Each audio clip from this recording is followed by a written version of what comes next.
ठीक है। कुछ होगा सेटिंग अप जूम का उसमें। मैं जरा कहते हैं कुछ लोग ऑनलाइन है, उनको बोल देता कि अभी थोड़ा वेट कर रहे हैं। तो नाज़र सर का स्टार्टिंग तो है नहीं सर। 10 बजे का टाइम है। मैं काट दूं फोन। हेलो। हाँ काट दीजिए सर। ओके, क्या कह रहे हैं? नाज़र सर का है ना पहले? नाजी जी का, नाजी जी आए हैं मुझे दिखे नहीं बस में सर। बस में, वो तो अपनी गाड़ी से आए होंगे। कल वो जल्दी भी निकल गए थे साथ नहीं, में। वो उनकी तबीयत खराब हुई, शायद वो घर ही से करें। पूछ लेता हूँ। आवाज म्यूट है। The number you have dialed is currently busy.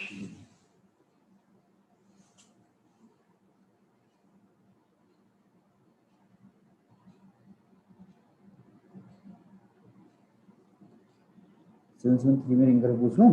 हाँ 773 में आए होंगे तो ऑफिस में होंगे। नाज़र सर। हाँ, मेरे सिस्टम को क्या हो गया? ये कल तक तो ऐसे ही चल रहा था, रात में सही चल रहा था, अभी क्या हो गया? जावेद जावेद तो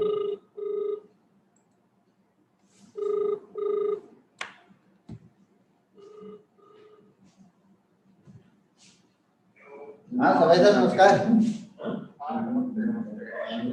मैं हाँ मैं कर रहे शुरू करा, वो यूट्यूब में लाइव चेक कर रहे हैं, तो अभी हो जाएगा मतलब। ठीक है ना, okay.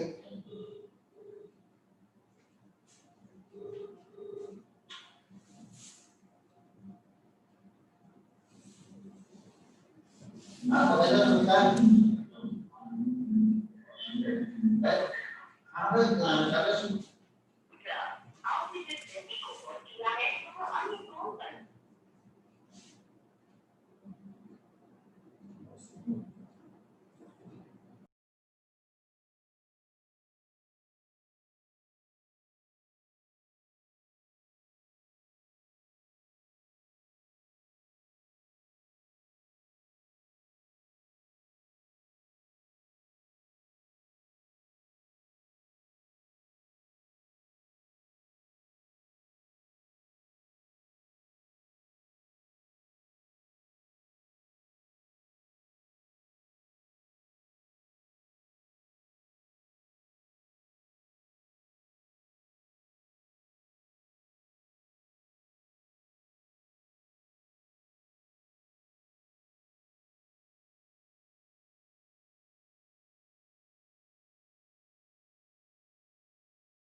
Good morning, Umesh. Can you hear me?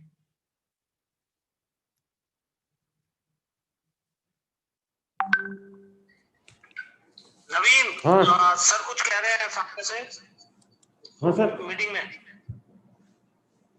Hello, good morning sir. हाँ, गुड मॉर्निंग। सुनाई दे रहे हैं ना? हाँ सर, आ रही है। ओके।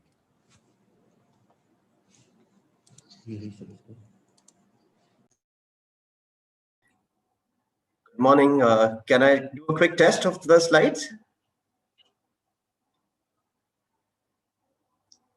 तो सुनाई दे रहा है? अच्छा, स्लाइड्स का क्लिक कर सकते हैं? यस यस, सुनाई दे रहा है। अच्छा, स्क्रीन शेयर करके एक बार टेस्ट कर सकते हैं प्लीज? हाँ सर, कर लीजिए सर। अच्छा,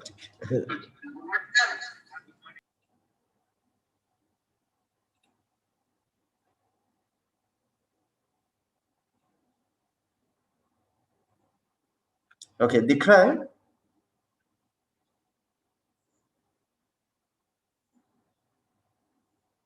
यस यस, दिख रहा है। ठीक है, no, thank you.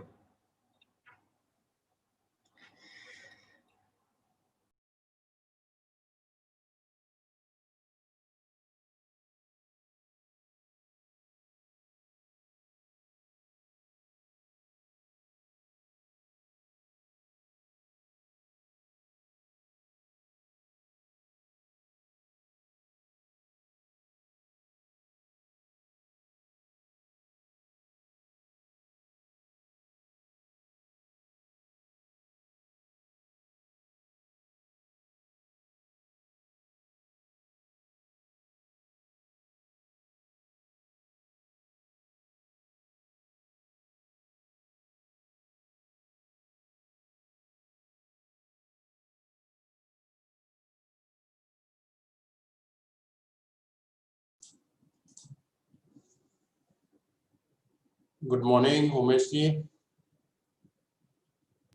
Good morning, good morning. Yeah. Good morning, sir.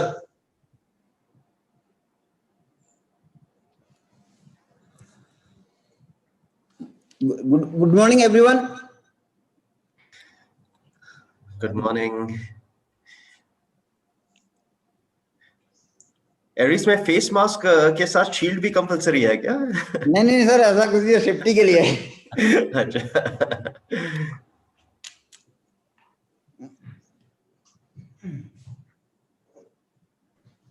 Good morning to all of you. Good morning sir. Good morning.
Yeah, that I understand that.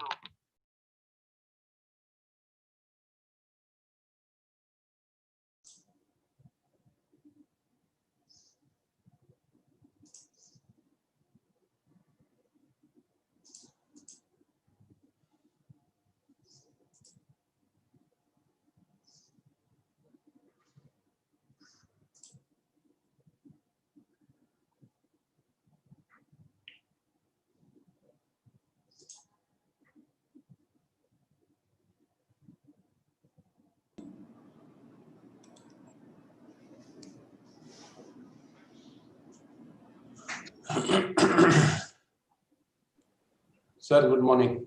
Good morning, everybody. Good morning.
ये क्या समस्या मंजूरी क्या कह रहे हैं?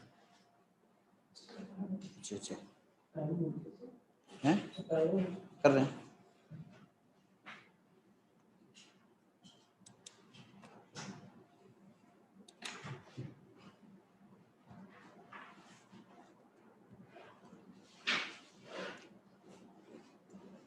Hello.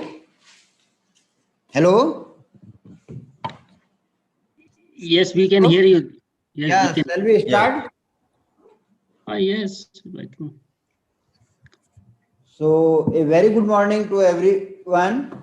So here we are gathered to tribute Professor G.V. Pant. So Manish will coordinate this inaugural session. So I would like to invite Manish to conduct this session. Okay, good morning, everyone. So welcome to the webinar on climate change over the South Asia, which is planned as a tribute to Dr. G.B. Pant, who is no more with us. And we all are deeply saddened by the passing away of Dr. G.B. Pant. And particularly in reference of Aries, he has very long association. Particularly, he mentored the atmospheric science division at Aries to the path of success and achieve self-reliance, and particularly in the capacity of chairman Aries Scientific Advisory Committee. And in fact, the association of Dr. G.B. Pant has been very historical with the Aries. He started his scientific career as scientific officer at Aries. That time it used to call the UP State Observatory. After obtaining his master degree in physics from Agra University in year 1965. So that Aries has the first scientific association with Pantji.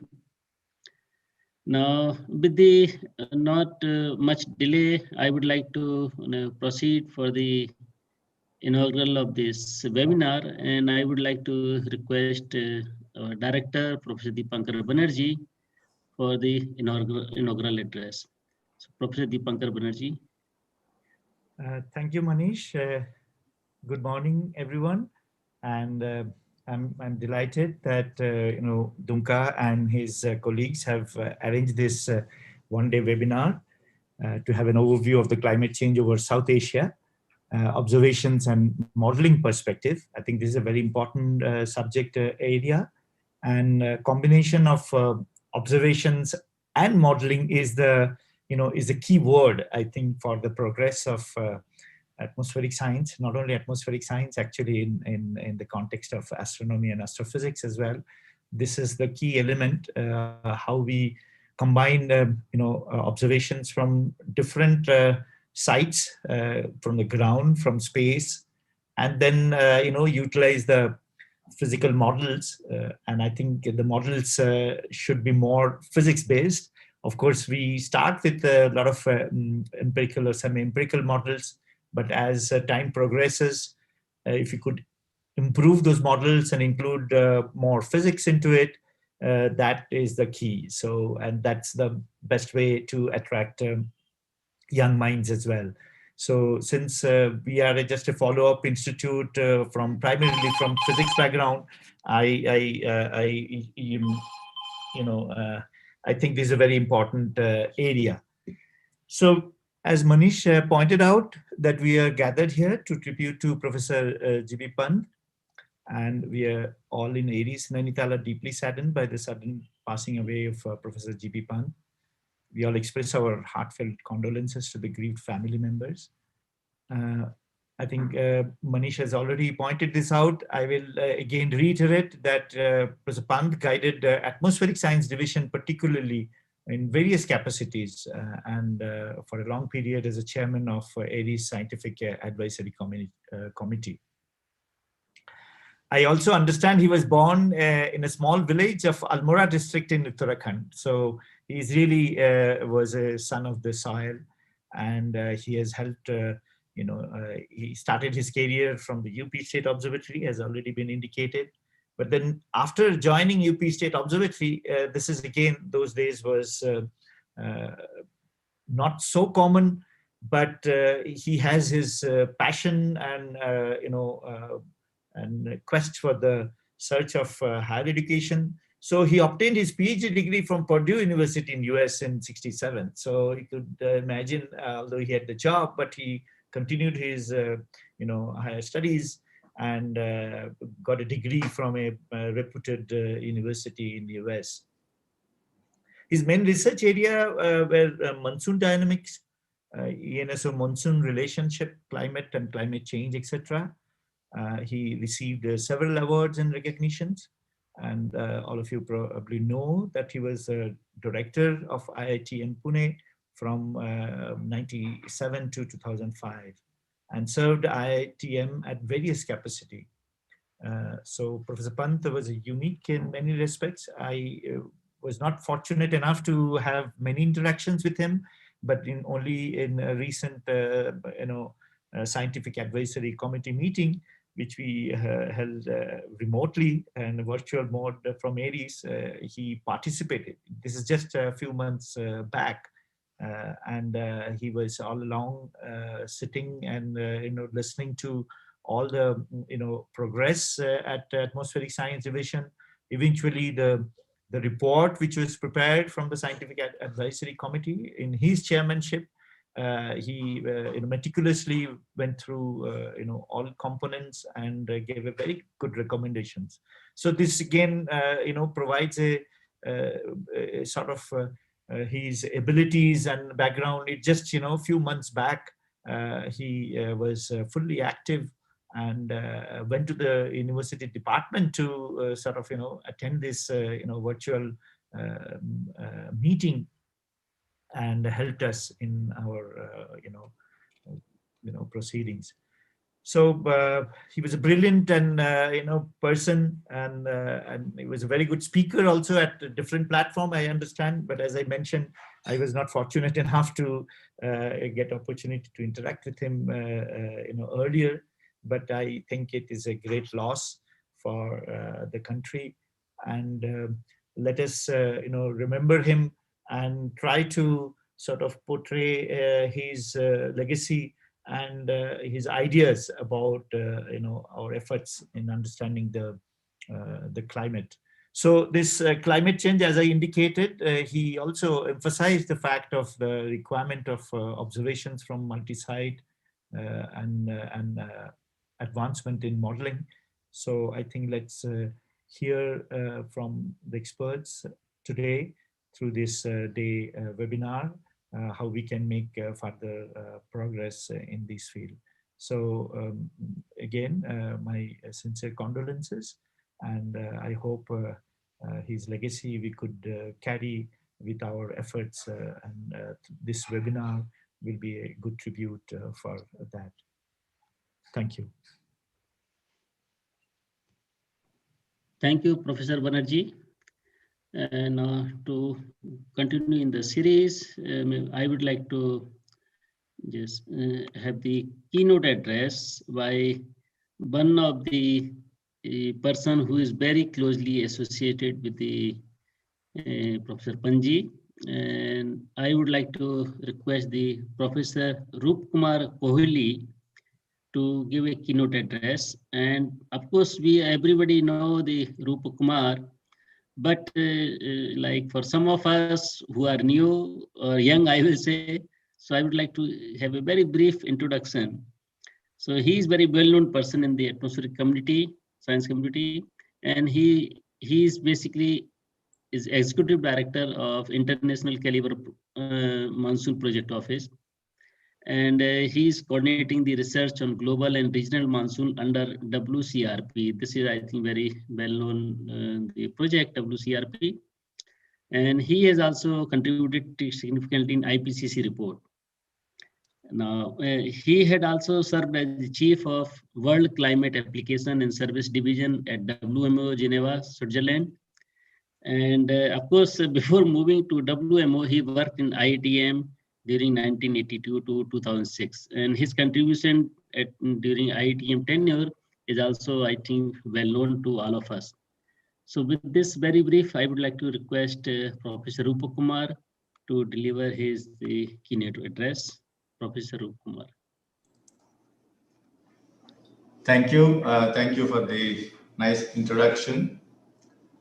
First of all, let me express my appreciation and gratitude for giving me the opportunity to participate in this webinar in memory of my close friend, close associate, and in many ways a great influence on me. And it's really a privilege and honor to be able to speak on an occasion which is actually celebrating his contributions and as a tribute to his memories. And in fact, it's very difficult to encapsulate Dr. Pant's contributions and also my association with him in a few minutes. So in fact, that's why, in fact, I had a difficulty actually on how to approach this particular responsibility. And then I thought maybe I'll give you some glimpses. Probably many of you are aware of his work, but some glimpses and actually try to tie together his vast influence in the way climate and climate change are handled in this region. And in fact, I also commend Aries for having thought of the theme for this webinar, which is also very close to Dr. Pansab's heart, that is the South Asian climate, because we all share many aspects of climate. So South Asia is one family as far as climate is concerned, with very close links, and it's very important for us to focus the climate issues from a regional perspective. In fact, Pansab actually initiated the way that the various groups and countries in South Asia can come together and collaborate in addressing the various climate and climate change aspects with a regional perspective. So that way it is also a very befitting tribute to his memory. And in fact, since I'm now in Pune, so I came back to Pune from Geneva with the hope that I'll be able to spend a lot of time with Pansab, but partly the COVID and latest and his sudden departure actually left a huge void in my aspirations of settling back in Pune in the company of Dr. Pant. So in that sense, this was a big shock to me, and in fact, only a few weeks back, I was actually corresponding with him on email because of the pandemic. We could not meet, so I could actually see his continued interest in many scientific aspects. He was discussing the review of some scientific literature that he was going through, and we were actually one thing that actually struck me is that. Hello, can you hear me? Yes, sir. Yes, sir. Okay. Because I was getting some disturbance. It's okay. He was commenting that some of his notes that he made by reading some of the literature was exactly matching with my notes, which actually I shared with him. So that's how actually we used to work together and also think together. So there are many things that we actually share, which is really satisfying and also gratifying in that I had I was fortunate to be associated with him for such a long time and developed such close professional and also personal bonds. Our families are also very close. So in that sense, this is really a great occasion to remember those things and actually try to recollect some of the specific aspects. So now I will share my presentation, which is actually a kind of a few glimpses into his work, and I will try to tie them together to fit the theme of this webinar. But at the same time, I must confess that I have been away from active hands-on research for almost 1.5 decades. Because when we work in WMO, there is no scope for any research. It's mostly coordination. So in that sense, my association with Pansab was mainly almost before 15 years ago. So some of the work that I'm going to present may be a bit dated, but at the same time, they give you a peek into how things evolve over a period of time. And there is a lot of advances over the last 10 to 15 years, and particularly in IITM. And I'm very happy to know that a lot of technical presentations are going to be given later on in this webinar. So I hope some of the recent work and the contemporary aspects will be covered by my colleagues and also other speakers. So in that sense, this will be a kind of historical perspective rather than a current scientific status. So let me share my presentation.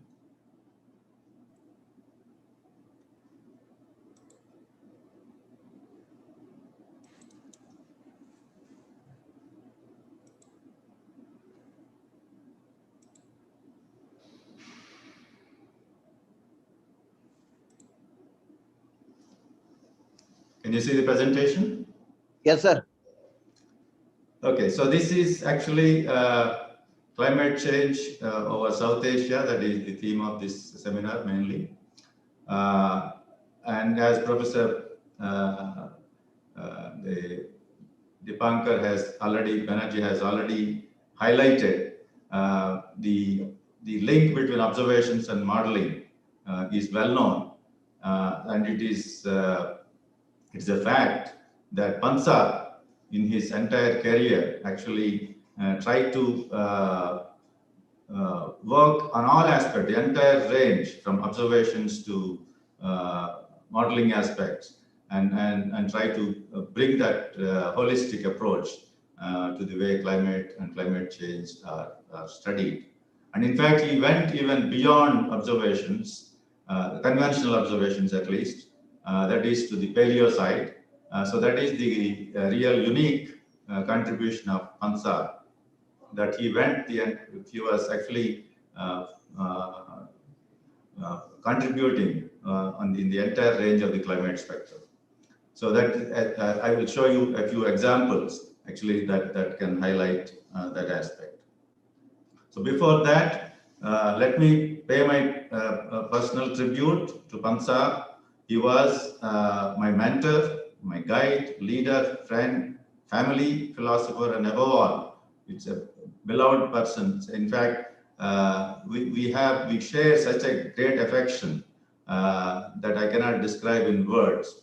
And in fact, when the first time I met him was way back in 1982, when I joined IITM, when he was already a senior scientist in IITM. And he actually joined maybe a couple of years back. So when I first met him, I saw him a handsome young man, but his desk full of wooden pieces, and he was actually polishing like a carpenter. So I found a senior scientist working like that very strange. And that is the first time actually I came to know that the wooden pieces have what are known as tree rings, and then the tree rings can be used to reconstruct past climates. That is my first introduction to the dendroclimatological research. And though, in fact, initially I was not part of his team, but more than his scientific expertise or scientific activities at that time, his personality and his approach actually attracted me to him, and very soon I became part of his team, and that only strengthened over a period of time, and in fact that helped me to really expand my horizons beyond my expectation, which I never thought I will be able to get into so many types of climate research activities, which was all a gift that was given to me by Pansar. And in fact, I never used to call him Dr. Pant. He was always Pansar to me. So that's how actually we loved him, and we really miss him. But at the same time, we are grateful for whatever time he has given us with him and whatever that he has taught us. So this is my personal tribute to him, and I express my gratitude for having known him and for having worked with him so closely. This is actually a view graph that I really like, which is actually from the third assessment report of the IPCC. The third assessment report of IPCC, if people have, if there is anybody who is actually familiar with that, this was in my opinion, was actually a quantum jump in the way IPCC has started framing their assessment. So there were fundamentally 3 questions that were asked, as you can see. So we need to understand what changes have occurred in the past, if you want to understand climate change. And then we should be able to understand what are how well do we know the past and the present climates and how they operate. And based on this understanding, how can we predict what changes could be ahead? So these are the 3 fundamental questions. And in fact, I can recollect some aspects of Pansab's involvement with the IPCC. I think Pansab probably was the first Indian climate scientist contacted by IPCC. This was way back in 1988 when the IPCC was just formed and they started their first assessment report. And there was an invitation for Pansab to be part of that assessment process. And in fact, in those days, people were not even familiar with what IPCC was and what it was going to do.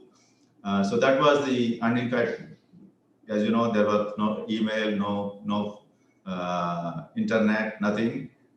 So the only communication was through letters and fax messages. So you can imagine the kind of ignorance that we had about the IPCC. But it did not deter Pansab. He went straight into the process, and he was part of the IPCC first assessment report also. And that is how he actually started working with the IPCC from the beginning. And he was also part of the consultations which led to the framing of these questions and also to try to address those questions. Another important aspect of the third assessment report was that the IPCC Working Group 1, at least in those days, spent quite a lot of time in framing the questions. They did not actually start looking for answers. They said we should try to find the right questions, then only we can find the right answers. So they actually had embarked upon a globally extensive survey of consulting with a variety of scientific groups and try to frame the key questions that we need to answer to understand climate change and to also to predict or to project climate change. So this is where we need to combine the observations vis-a-vis the simulations, going from paleo time scales to the future, and that Pansab has actually tried to get involved in each of these 3 areas. And another important point that I would like to make here is that we know that climate and climate processes are still not well understood by us. There is always an uncertainty associated with anything that we say, even if it is information based on past climates and observations. Even there is a lot of uncertainty. But what we need to understand is that the policymakers, particularly the UNFCCC, the United Nations Framework Convention on Climate Change, they understand that there is uncertainty and things are not perfectly understood. But at the same time, we cannot wait for the perfect answer to emerge. So even if there is lack of full scientific uncertainty, we have to use whatever is currently possible and currently available to actually to apply that to our policy to deal with climate change. So this is very important. So that is why even if the information that we are actually generating has lots of error bars, we need not be apologetic, or we need not be discouraged by those uncertainties. But at the same time, we have to share what we know and what are the limits of our understanding, so that people know, people can apply these uncertainties into any decision making and risk management. So this is a busy diagram, but you don't have to read the small text. What it tries to highlight is the entire climate spectrum, from paleo time scales to the future end of the century type of time scales. What is important to understand is that there are different disciplines, different groups and different sources of information that supply information across the spectrum. We have the entire range is needs to be covered, as we have seen in the past, the questions that were posed by IPCC, and we have information that is coming from the past, right from the paleo time scales, which is based on in the recent last 150 years, based on climate data that gives us some information of how the past climate has changed and has varied, or how it behaved. And we have information on the present climate, what is happening right now, that is typically the monitoring product. And then we have subseasonal to seasonal variability, that is, we know that climate is never constant and it keeps changing from subseasonal to seasonal time scales. And we have the seasonal to interannual time scales, that is another type of variability. And there are decadal scale variabilities, and on the long term, we have the climate change time scales. So we have different groups providing this information. We don't have everybody, we don't have any group actually trying to address all these things in one go. So that is where we have to understand that there are different groups, but at the same time, they have to be tied together. And the service delivery typically is done at the country level, where people take decisions to deal with the various types of climate variability and change that affect their various socioeconomic sectors. And at the same time, there is also a global level policy development, which all this information that is consolidated on a global scale feeds into the global policy process. So this is where I wanted to highlight PANSTOP's involvement in all of these aspects, right? Starting from the paleo time scales to future climate change process. So he is maybe except for weather time scales, that is the contemporary climate, he was involved in the entire spectrum, which is really remarkable. And in terms of paleo climatic setting, actually he started quite early in looking at these aspects, and he documented the fact based on various paleoclimatic evidences and also archaeological evidences and historical records, that the cold periods in climatic history have winter-like circulation, while warm periods were characterized by strong summer monsoon flow. So these were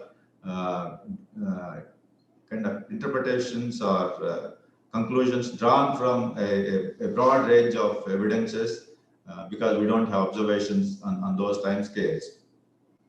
And there was, he also actually documented that there were indications that cold, dry, and arid conditions with active sand dunes prevailed before 10,000 years ago. So particularly in Northwest India. And they have actually published way back, in fact, Pant and Maliekal, in 1987, they published a synthesis of all these records. Maliekal, Josh Maliekal, he is right now in the US. He's the Dean of the College of Arts and Science in State University of New York. He worked with Pansab in those early years and documented these historical evidences, which was required because we need to understand in what historical or paleoclimatic setting we are looking at, particularly the monsoon.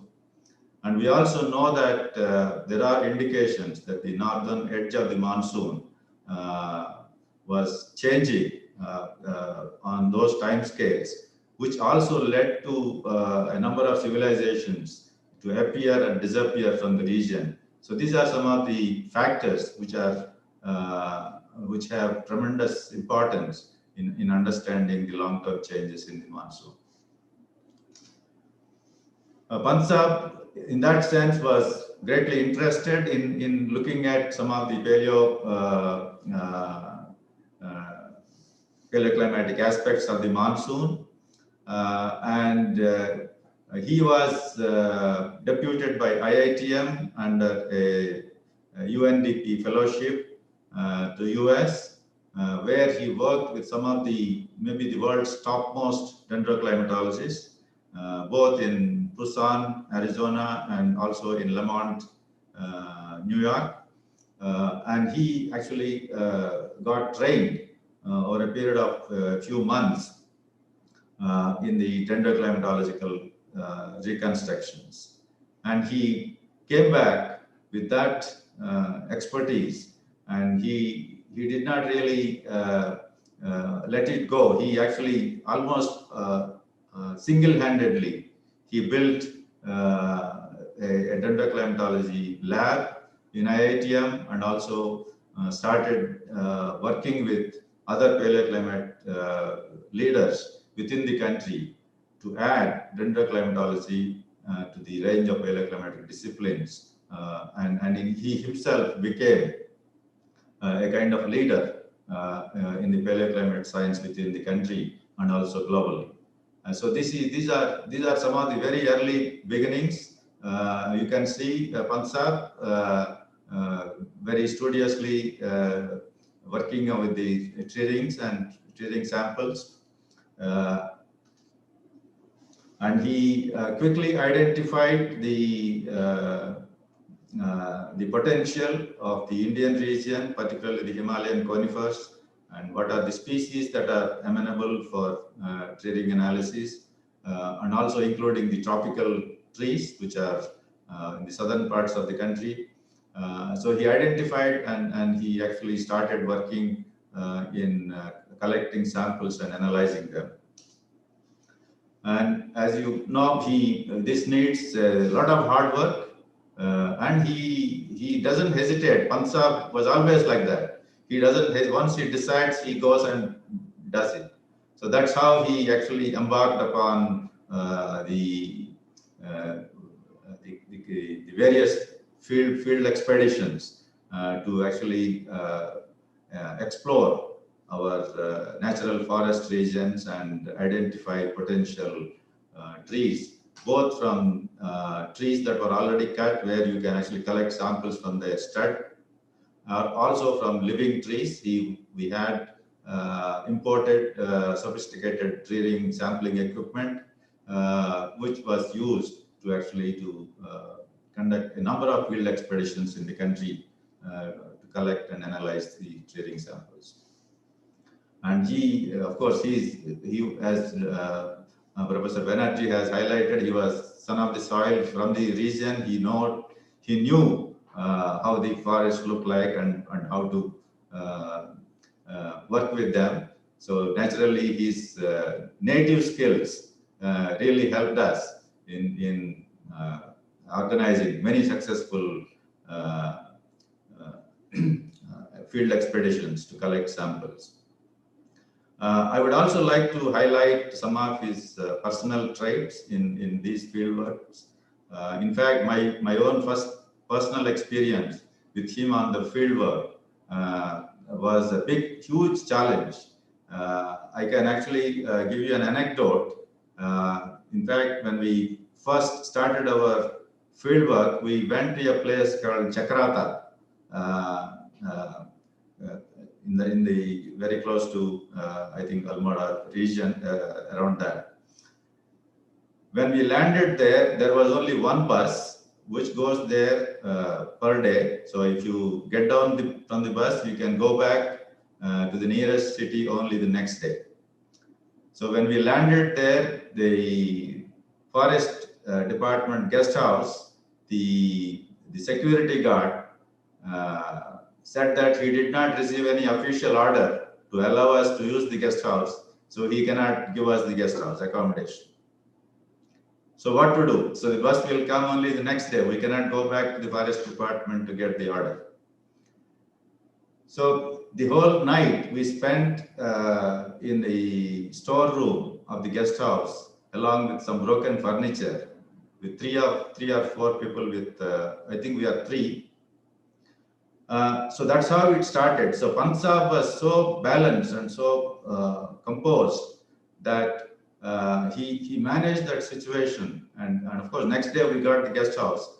But that is how the entire field trip went through from one challenge to another challenge. And when we came back, what he said, I still remember. He actually remarked that we had so many problems, but when I looked at your face, I didn't see even a trace of complaint. So that is how a field team should work. That is when we have, because he recognized that it was his responsibility as a leader of the team to make sure that all the logistics were properly organized. But at the same time, there were unexpected situations where what you need is balance. And he actually appreciated our understanding of the situation and cooperating with him. That's how he recognized and he expressed. That is how he used to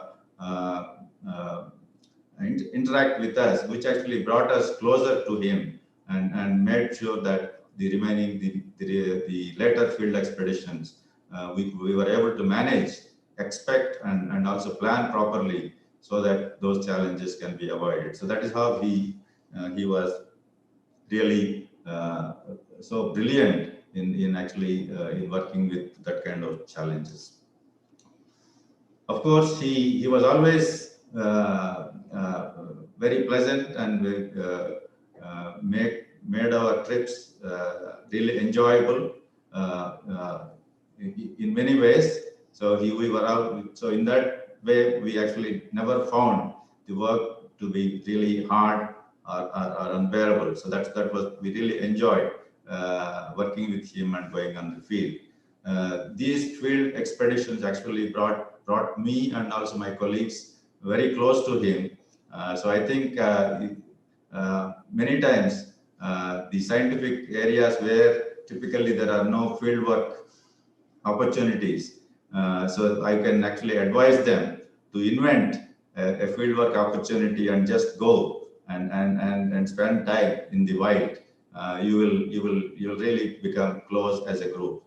This I can actually tell from experience. This is what Dr. Pant Saab taught us, and actually I really lived that experience, and I can recount that.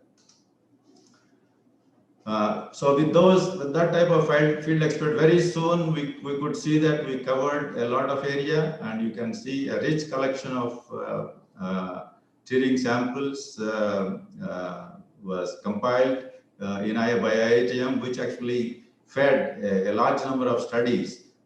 Many of the studies actually were continued even after I left to WMO. My colleague, Dr. Burgaonkar, who actually was also very close to Pant Saab and worked very closely with him, directly continuing much of the work that was done by Bansal after his retirement. Urgaonkar continued and actually expanded on that work. So these were some of the early trading collections of Bansal, which were initially in really very modest laboratory facilities, but later on we were able to modernize the trading lab in IITM, and in fact even this was a bit dated. There was a lot of modern equipment that was acquired for this lab, which actually is even expanding into paleoclimatic aspects even beyond tradings. So which was all the seed was sown by Bansal, and actually that actually helped us to make IITM a key player in the paleoclimatic scene in the country and also in the world.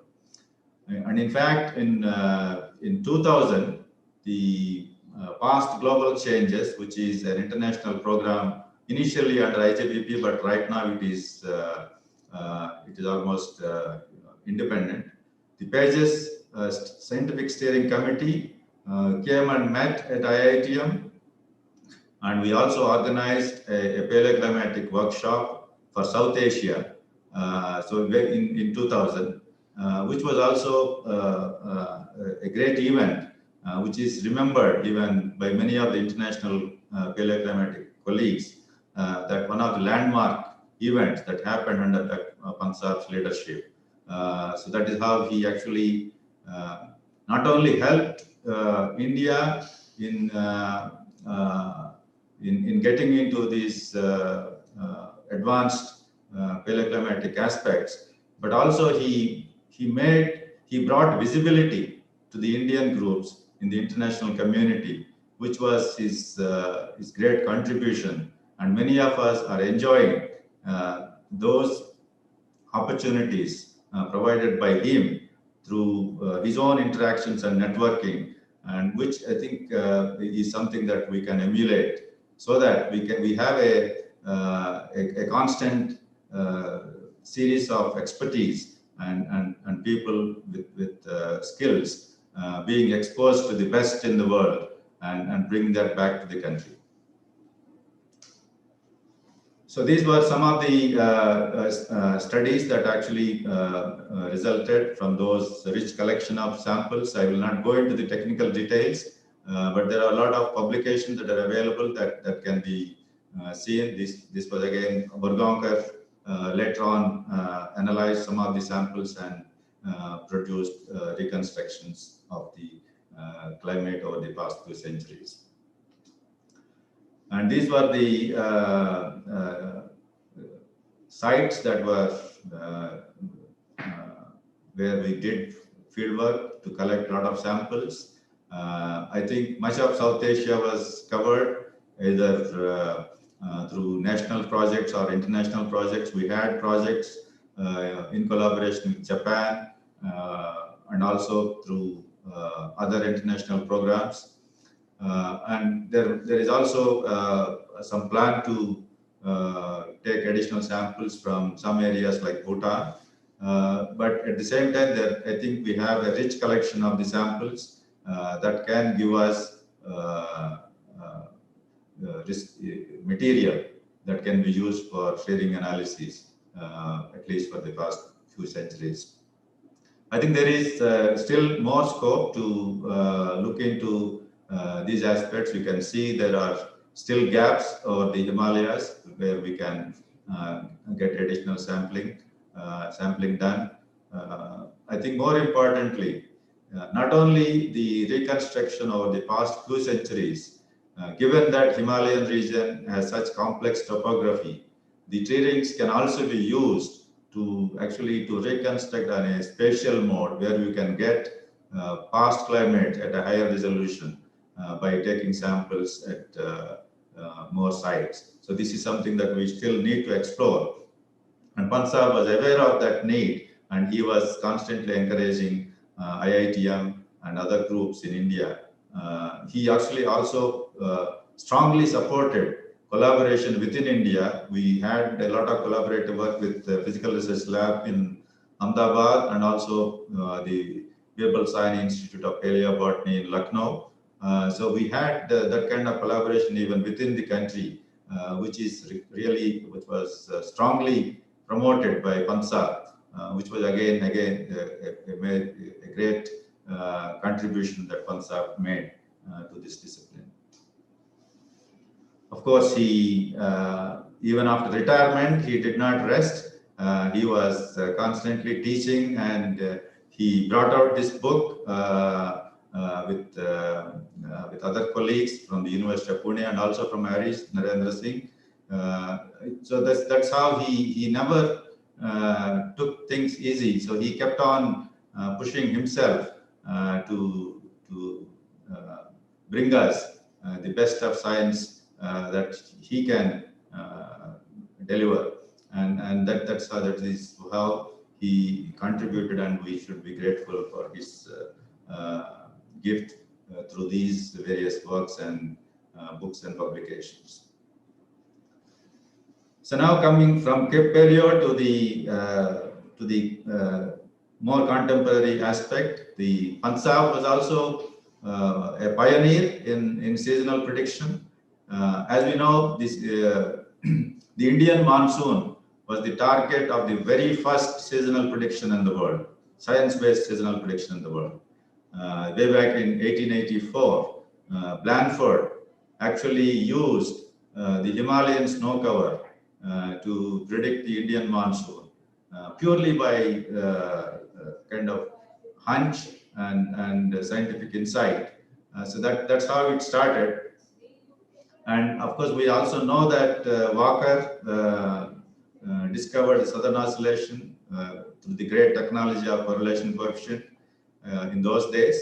But later on, I think it was forgotten, or there was not much of interest in long-range forecast after Walker until the 1980s, when the ENSO monsoon linkage was re-established.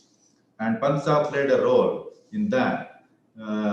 So he actually is closely following the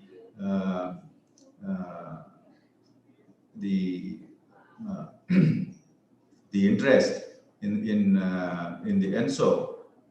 Pansab actually worked with Parthasarathi to establish the potential of the Southern Oscillation Index, which was one of the first studies to bring a quantitative approach to link and use that information to predict the monsoon. So that's how he actually got involved in seasonal prediction, which again led to a number of activities related to long-range forecast of the monsoon. I will not go into that because the long-range forecast completely changed after the 1980s.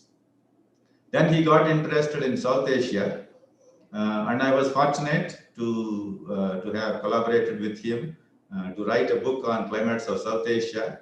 This is just for fun I am displaying.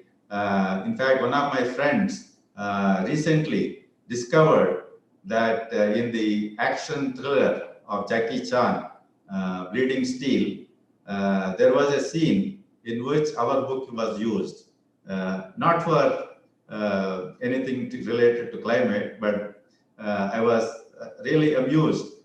In fact, one of our friends, Surya, actually brought this to our attention. He had a keen eye, because this actually was only for a few seconds in the movie. Pansab was very happy to, that's why actually I decided to share this with you. He was very happy when he came to know about this, and his families and our families, we were all thrilled to see this. But that's kind of in a lighter way.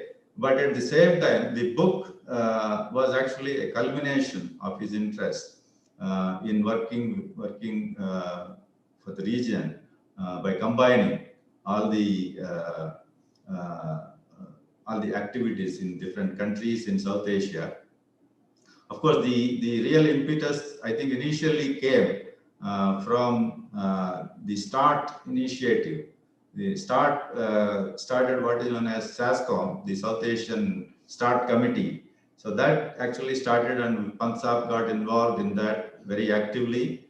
And I remember Sulochana Gatkil actually started also promoting the South Asian approach to look at the climate.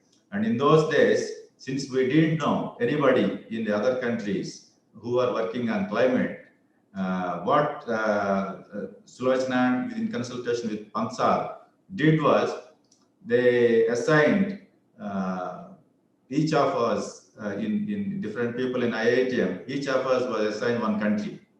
So I was assigned Sri Lanka, my colleague, another colleague was assigned Pakistan, and another colleague assigned Bangladesh. And our assignment was to collect whatever data that is possible through public domain resources and work out the climate and climate change in different countries. So that is how we had organized a workshop on South Asia, which actually gave us the idea to bring out a book on climates of South Asia. And much of the material that was presented in that workshop, along with some additional work, was actually compiled together to bring out this book. Pansab made tremendous contribution to plan and to also get this accepted by John Wiley, a reputed publisher, and this I consider my one of my most precious possessions of having worked with Pansab and contributing to the South Asian perspective. This also actually contributed to my own work in WMO when I went to WMO, and to start some new initiatives to help us work on South Asian collaboration. Because we know that there is a lot of pressure, population pressure on resources in South Asia. We have just 3% of the global land area, and we have nearly more than 20. These were actually not current figures, but we have a tremendous amount of population proportion. So that actually shows why we should work with a South Asian perspective to look at the climate and climate change. So we all share the monsoons, all the South Asian countries, and we also know that monsoons in a changing world can be different, and we need to understand what is the impact of the known global warming on the monsoon, and how do they behave in a warmer atmosphere ocean coupled system.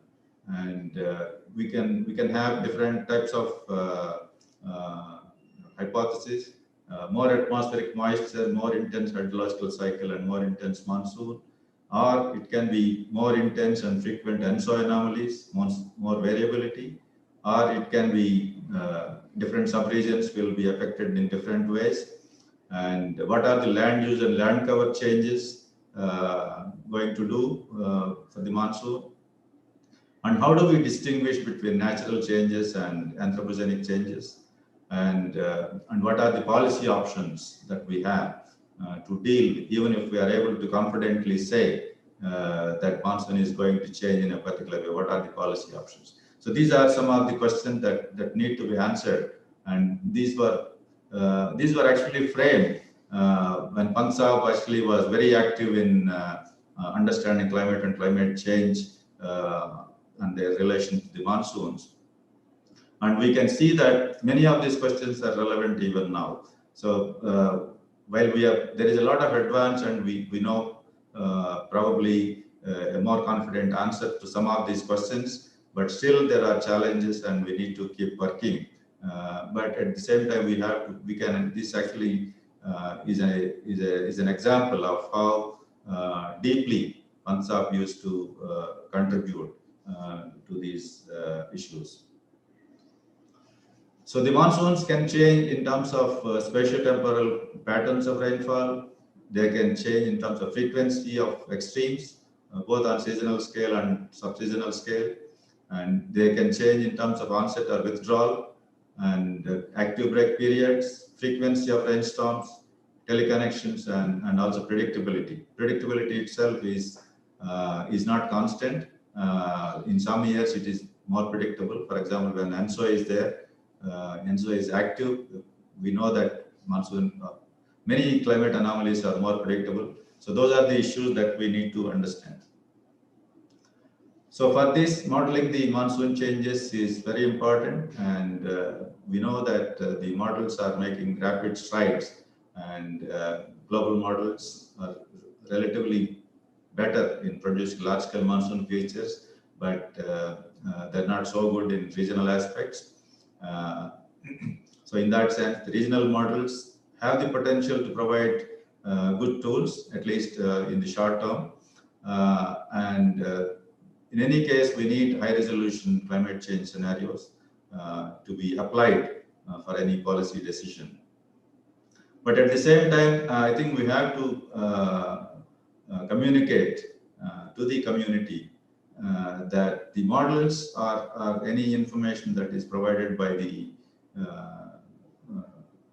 model simulations on the human behavior is only for policy guidance, because since we cannot predict what humans will do, we cannot really predict future climate change. We can only give projections. So that is where I think models are being used to provide these projections so that they can be applied in the policies to avoid negative impacts on the human society.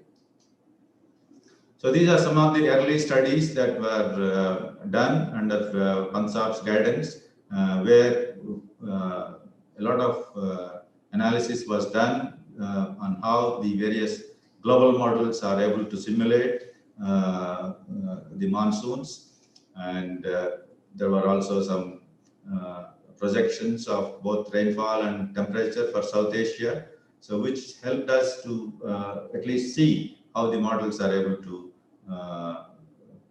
provide information on the monsoon changes for South Asia, including the teleconnections. So it was quite. These were all published under Pansab's guidance, and they provided some early indications of the signals that the global models provide on the monsoon changes. And naturally, since we know that GCMs are too coarse to provide regional details, so the regional model, the downscaling was the natural consequence because we cannot run global models at sufficient high resolution. So it's very important for us to using the computer resources in those days to apply regional models to downscale the global simulations. So for that, Pansab again played a key role in bringing two important projects under the joint Indo-UK program on climate change impacts in India, which actually was implemented from 2001 to 2004, where the two projects, one on the development of climate change scenarios and one on the impacts of climate change on water resources. The two projects were assigned to IITM, in which I also played a key role with Pansab's guidance. And in fact, the very advent of this project at IITM was because of Pansab's active intervention. I still remember when this project, the program was announced, Pansab was on leave somewhere in Almora. And when I learned about this, and the director of IITM was invited to attend, and they wanted someone at the director's level to take a decision and give firm commitment if the project is granted. So when I called him, then he immediately cut short his leave and went to Delhi, attended this meeting, and made sure that we got these projects. So that's how he actually did not hesitate in taking personal inconvenience if something is really important of scientific importance that need to be addressed. So this is how actually the Indo-UK program came to IITM, and the climate change work with the contemporary modeling perspective actually started with this program. So that is how the foundations for the climate change research, which is really advanced now, as my colleagues will describe later on, this is the real foundation actually came from Hansab's contribution. So this project actually, for the first time, provided regional climate change simulations through a downscaling by a regional climate model, and this information was used not only for the project, but it was also used for the first national communication of India to the UNFCCC. So that was how it was. It played a very important role in highlighting IITM's work on climate change on the national scale, and also contributed to the international programs. So this was also an impact on water resources, which was part of the same project. So now I will move to a topic that is close to my area of work in WMO, that is the climate services. Because we don't do climate research just to satisfy academic curiosity, but we want to serve the community. We want to provide this information to help the society to take decisions to deal with climate sensitive aspects in the day-to-day activities. That is where the climate services come into play, where we actually provide climate information, which is just one of the elements of the decision-making matrix at any user level, or at any community level, or even at the national level. So that is where we need to provide information not only on databases, but also operational predictions on different time scales, and finally the projections. All this information has to be provided, and we need to help the society to apply this information. So my association with PANSA on all the three aspects, we worked on data analysis using databases, quality control, and drawing innovative products that can be used to apply in decision making. And we worked on seasonal prediction, interannual prediction, and also on climate change projections. So the entire range has actually been exposed to us. And in fact, I may also share with you that my very success in being selected for my assignment, my position in WMO, was because of my experience in all these three aspects. They were actually looking for someone who can actually confidently apply these aspects into the climate services development as part of WMO. So in that sense, my training and my experience with PANSA actually played a major role in my being able to project myself as a successful candidate for this assignment. So again, in this needs a regional approach, because the WMO now has what is called a global framework for climate services, which actually involves a globally extensive approach to generate and supply climate information from global to local scales. In this global framework, there is a lot of importance in using a regional approach. This is mainly because even if you have excellent global information, if the countries use this global information independently, there can be quickly inconsistency in countries sharing the same regional climate drivers. For example, if you take South Asia, all South Asian countries are strongly impacted by the monsoon. But if the countries work independently, and they have their own interpretations of the monsoon behavior, there can be quickly an inconsistency in the way they take decisions, which can actually bring a lot of challenges to the adaptation decisions that are taken by the countries. So that is where the WMO approach is to have a strongly collaborative regional effort to optimize regional information, and then this optimized information can be uniformly applied to develop the national climate services, where of course the final decisions is always at the regional level. So this approach, WMO is planning to demonstrate in a few target regions, and then it can be upscaled to other regions. And I'm happy to say that South Asia is actually is in the forefront in demonstrating this approach. So this is actually the regional approach that we have. At the global level, there are certain activities to produce information on the global scale. And at the regional level, the effort is mainly in terms of optimizing the information, both as an input to the global models and also taking the output from the global models and providing to the national level. At the national level, mostly you spend energy in identifying the requirements and providing tailored information that can be directly applied to the in the various sectors. So this is where we actually have what is known as regional climate forums, which bring together the various countries to discuss the various aspects of the climate information and how that can be collaboratively developed. So this is where we have developed what is known as the South Asian Climate Outlook Forum as part of WMO initiative, where we have all the countries in South Asia. The countries are listed here. There are 9 countries, including India.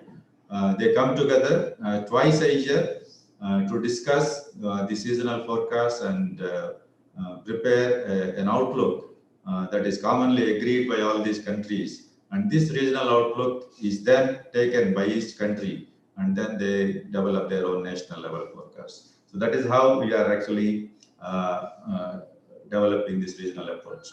And this actually came because of PANSA. That is where we need to again go back to the seeds that were being sown by PANSA. So way back in 2005, PANSA actually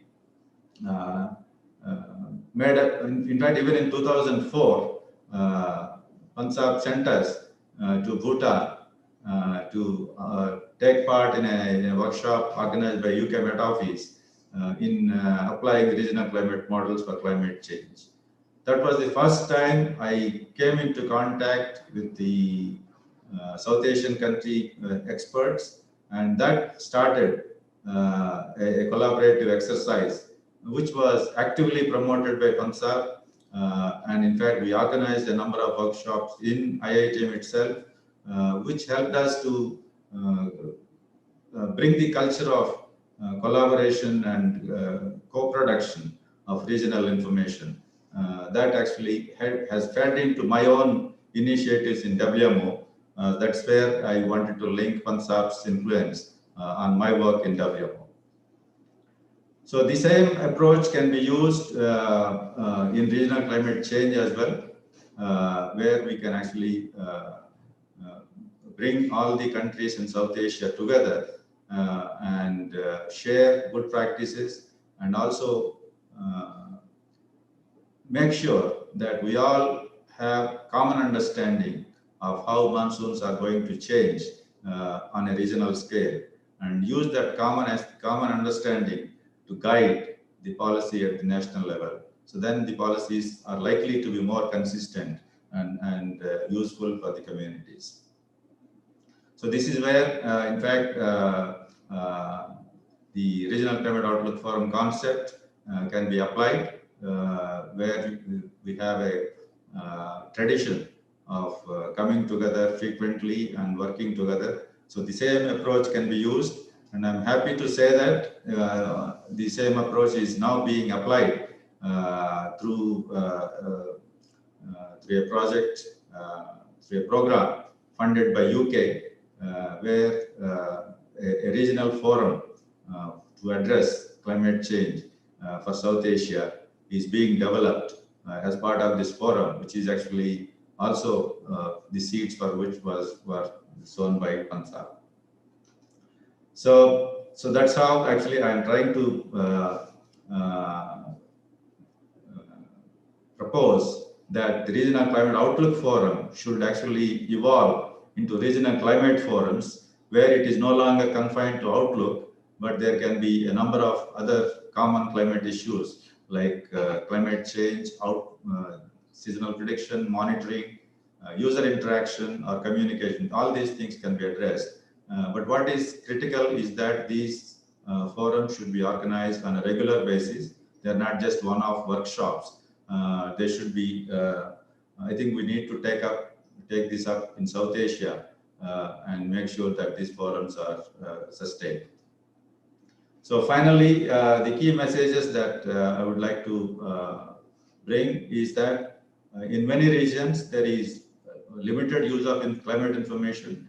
In fact, as part of my work in WMO, we made a survey of the information that is available. There is a huge amount of information, but it is not being used optimally. So I think that is where we need to make sure that all the available information is accessible and people have the capacity to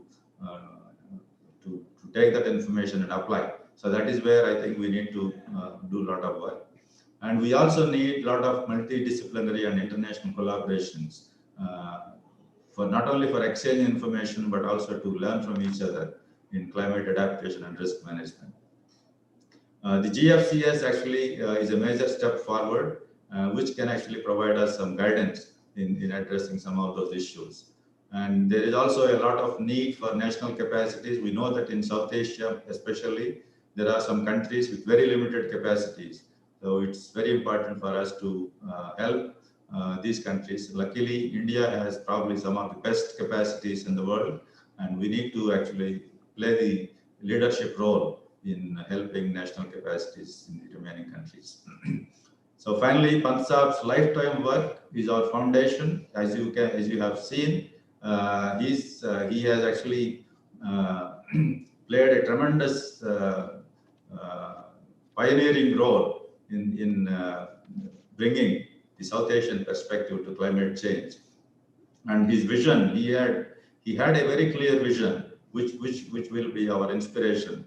And I hope we'll be able to work on his vision and to make his dreams dreams of our future. In fact, he dreamt about our future, and I hope we will be able to make it a reality. Thank you.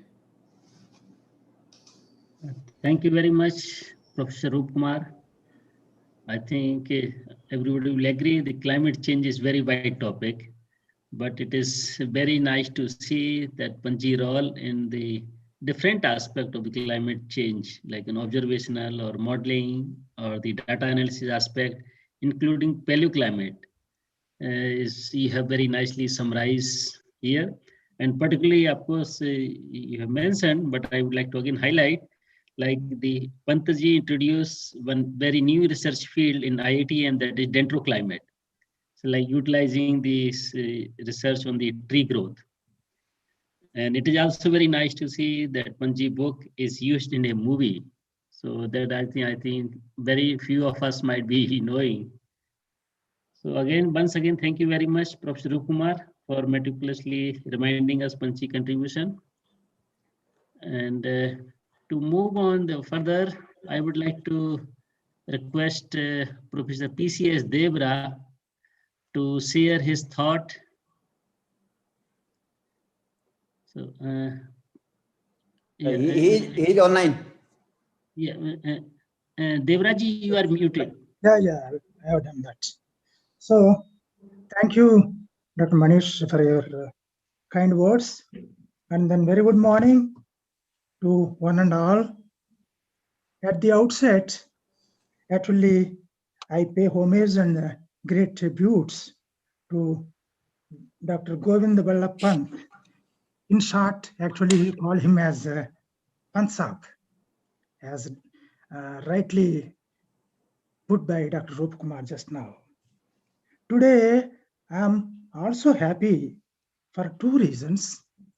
One reason is that I appreciate the vision and mission of Professor Banerjee, Director of ARIS, and also my colleague, Dr. UC Dumka, for their initiative of one-day national webinar on an overview of climate change over South Asia, observations and modeling perspectives.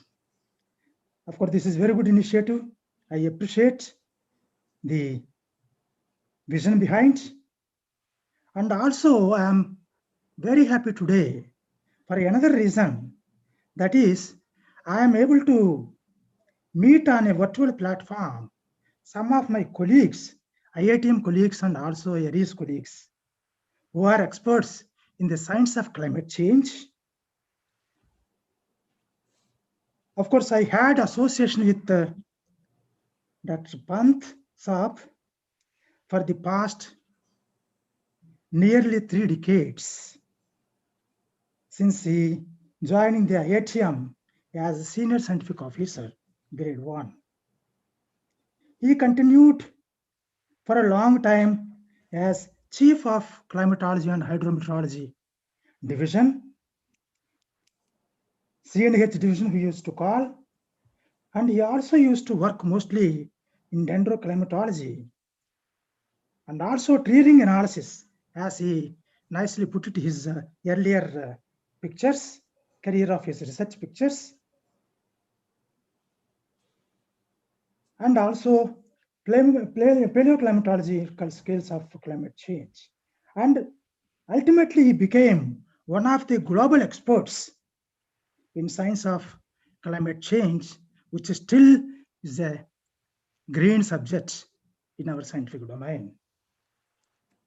And in this context, actually, we need to recollect the contemporary pioneering contributions from Dr. D.A. Moole, Dr. O.N. Dhar, Dr. Parthasarathi, Dr. Rakecha, Dr. Rup Kumar, Dr. Krishna Kumar, Dr. Hengane, and Dr. Bargonkar.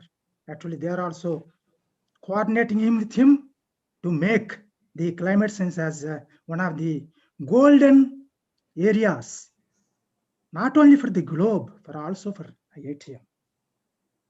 He was one of the, Dr. Pansab was one of the most loud and dynamic directors of IITM.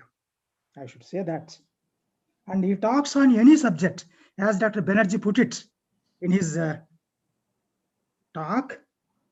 He can talk extempore on any subject, on any platform, at any time. That is very important specialty of Pansab. That's how Dr. Pansab was not only a great scientist, but also an excellent orator and science administrator. I should say these three special qualities of Dr. Pant.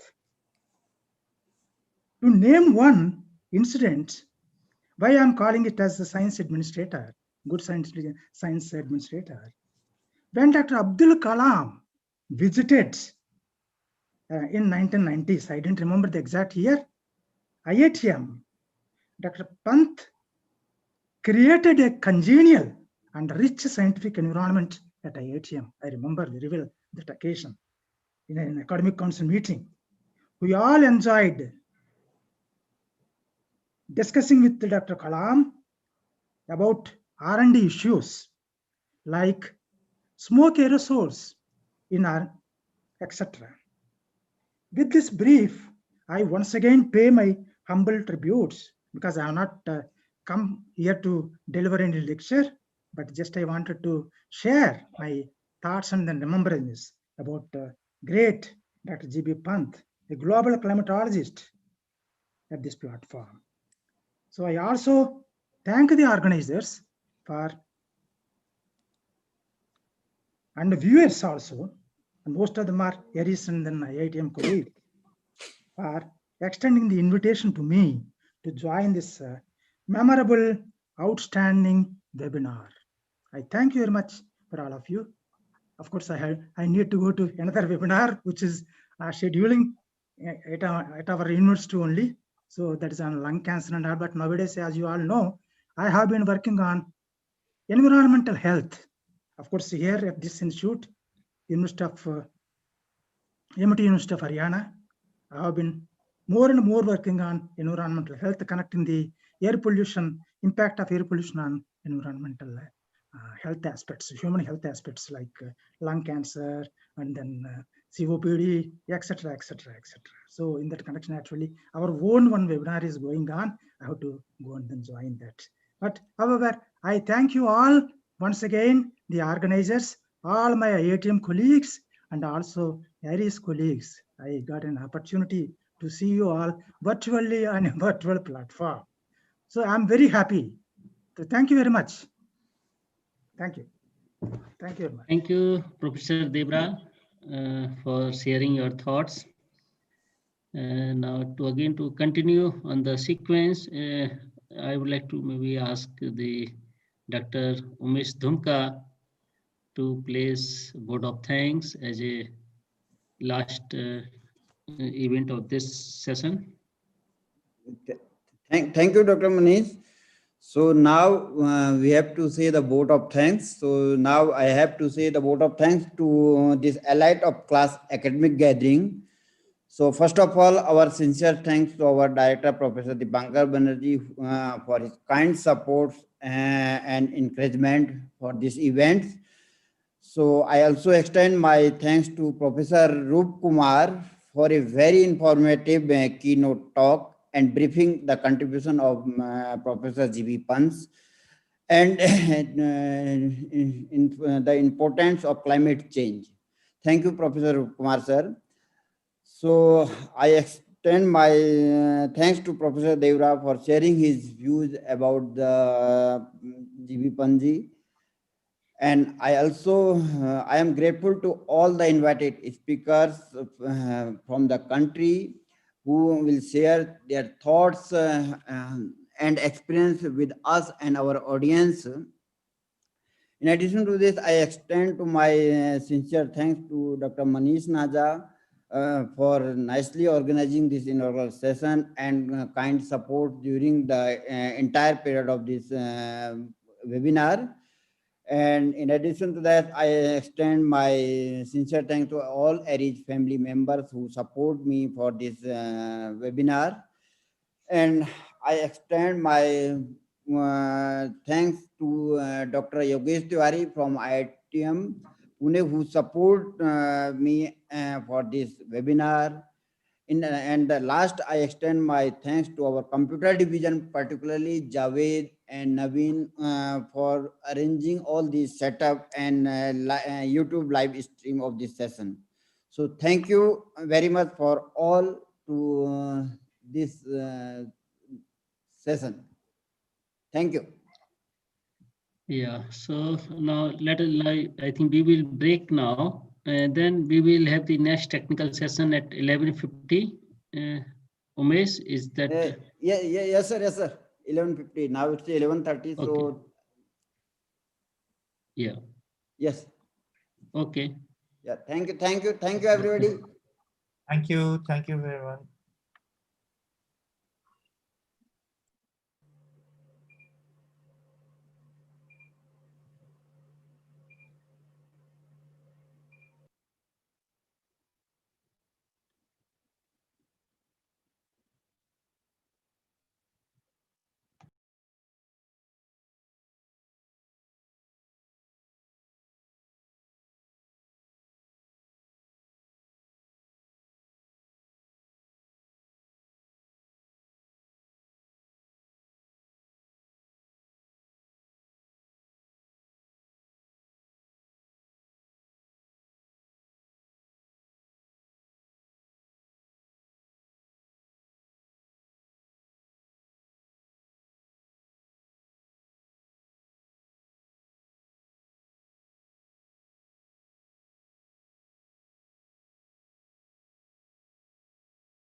Sir recording on कर लीजिए।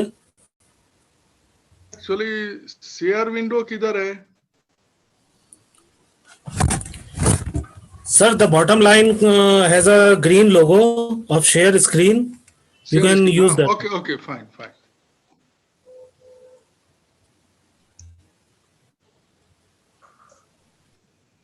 Good morning, sir. Sir, recording on कर लीजिए।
So we can start now?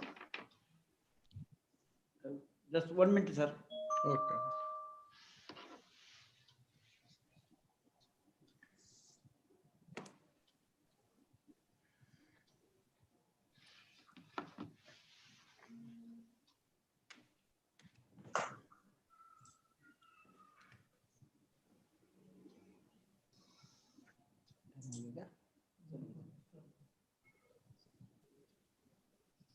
Hello Yogesh ji. हाँ हाँ दुर्गा जी मैं हूँ। या तो शुरू करवाइए सेशन। अच्छा ठीक है। Good morning to all. So welcome to the first technical session. In the first technical session we have 3 talks, and the first talk is from Dr. Sahai. So I wanted to tell about Dr. Sahai. Dr. Atul Kumar Sahai currently is head of Office of Climate Research Services, Climate Research and Services at the IITM. He is Scientist G and Project Director here. He did his MSc in Mathematics from Allahabad University in 1985 and PhD from Allahabad University in 1992. He worked as a lecturer at the Allahabad University during 1991 and 1996, and he joined IITM in the 1996. Presently, he is Scientist G since 2015. His area of expertise is monsoon prediction and variability, and his research mainly involved modeling groundwater flow, monsoon prediction and variability studies, analysis of fluid flow instabilities, use of artificial neural network for prediction and data analysis, climate change studies using climate models and observations, ocean and atmosphere coupled modeling. He has many awards on his name. I will just read a few one. So he got a 3rd IITM Golden Jubilee Biennial Award at the IITM. So that was for the outstanding research and contribution in 2016.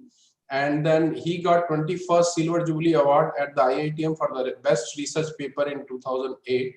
And he got a certificate of merit from the Ministry of Earth Sciences, Government of India for the outstanding contribution in the field of atmospheric science and technology. I welcome Dr. Sahai to give his lecture. Thank you, Dr. Yogesh. So today we will be remembering Dr. Pant, Professor Pant, who was our director, and this workshop is being organized in his memory. So I will be delivering a talk on challenges in the extended range prediction. Where do we stand? So this will be the outline of my talk. I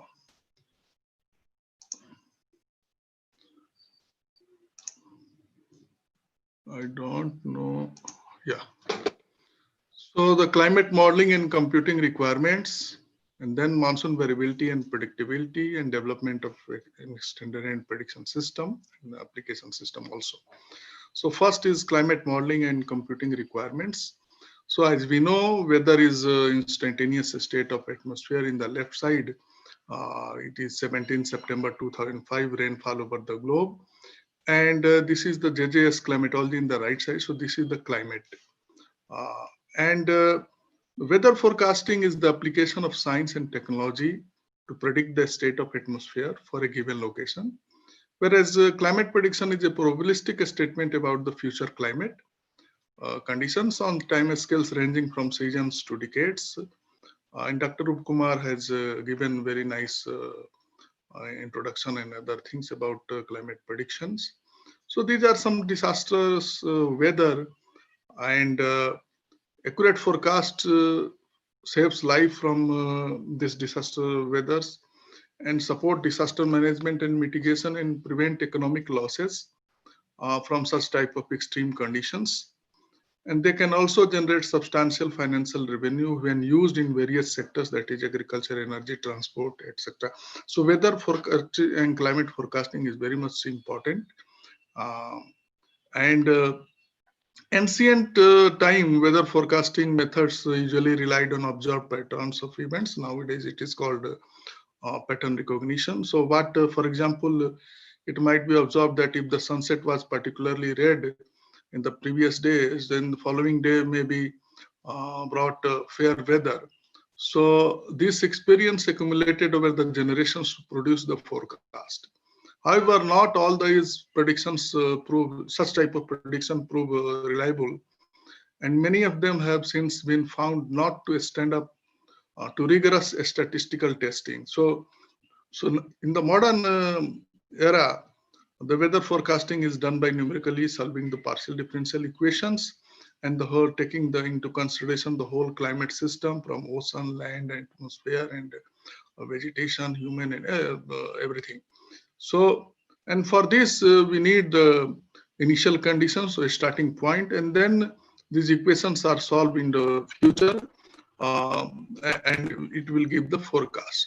So a starting point will be the fundamental laws of physics, the conservation of mass, first law of thermodynamics, Newton's second law, and plus conservation of water vapor, chemical species, etc. But these are very complex differential equations, and how it can be used. So generally we solve them on a grid, and the whole earth globe is divided into various grids. But when we are going to solve these, four things are very important: resolution, the physical process, and initialization, that is data assimilation, etc., and ensembles. So these are very much has to be balanced for computational, based on our computational availability. So this is just the representation of topography over the ocean and land at 500 kilometer resolution, 300 kilometer resolution, 150 kilometer, 75 kilometer.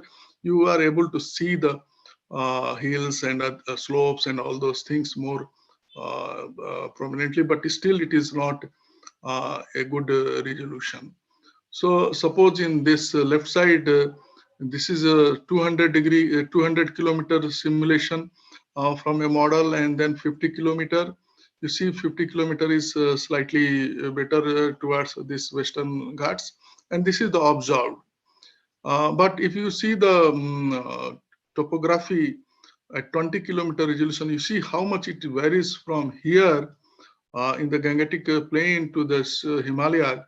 So almost 0 or 50 to it is becoming 6 kilometer, 7 kilometer. So this So this has to be resolved, and then the horizontal resolution has to be made more and more fine. But you know that 2 times increase in resolution requires almost 8 to 16 times increase in computational resources. So that is there. But this is just one example. In December 2006, 31st December, this is left side is the satellite image and right side is a simulation on NICAM on 3.5 kilometer. Just for one day, you can say that how the fine resolutions, finer details are being captured by this model. So we need very high resolution models. And then comes the second. First is the resolution, second is the physical processes. So these are the physical process of cloud, deep convection, shallow convection, long wave radiation, short wave radiation, and fluxes, turbulent, and subhydrography, and all those things. So they cannot be explicitly resolved. Then they have to be parameterized through resolved scales, that is the mass, momentum, and heat transfers over the grid. So therefore, this is there is a certain type of uncertainty in the simulation and prediction. The other point is data. So various type of satellites data we are having, and this is just the evolution, how it has evolved from 75 to this, and now even chemical species and everything is being assimilated. So this complexity is increasing, and the most now this ensemble analysis is being done. So suppose these are the 2 observations between 9 to 21, and this is the first case here, which was actually this initial condition we have run for 12 hours we are getting here. Now the observations are here. So then this has to be run backward, forward, and finally we are getting this 4D trajectory. So now these are the initial conditions, and then we have to run it in time to get the forecast. So even data simulation, ensemble data simulation is again computing resource requirement. Then forecast also, this is by Lorenz has given a theoretical consideration of butterfly effect, that there are several errors in the model, numerics, physics, initial condition, lateral boundary, lower boundary. This is for maybe atmospheric model and regional models. But so ensemble forecasting is very much required because the system is becoming chaotic after some time. This is just an example which was given by Lorenz, that we are integrating these equations, some very simple equations, but nonlinear equations he shown, that if we are taking a 3-digit accuracy versus 6-digit accuracy after decimal. So initially you will, and this is the start point, initially for few time steps, you will not find any difference into these 2 integrations because they will be very close. So after decimal, 3 significant points or 6-digit significance points are there. But then after some time, solution starts diverging, and then they are becoming 2 different solutions. And finally, chaos is developed here. So in this range, before the development of chaos, ensembles especially used, and they are useful in the range, and they can extend the predictability. So deterministic solution is no longer valid, and then you can now give the probabilistic forecast and like that. So this is just theoretical considerations. So, but you can find out what is the mean that can be taken as the deterministic forecast, and what is the spread uncertainty, and then what is the probability of a particular event to happen. And this is the real time when we are running the model. Suppose this is the initial condition, and then it is this is the forecast. So this is the first is the forecast in the near time step, very close time step, and this is the far time step.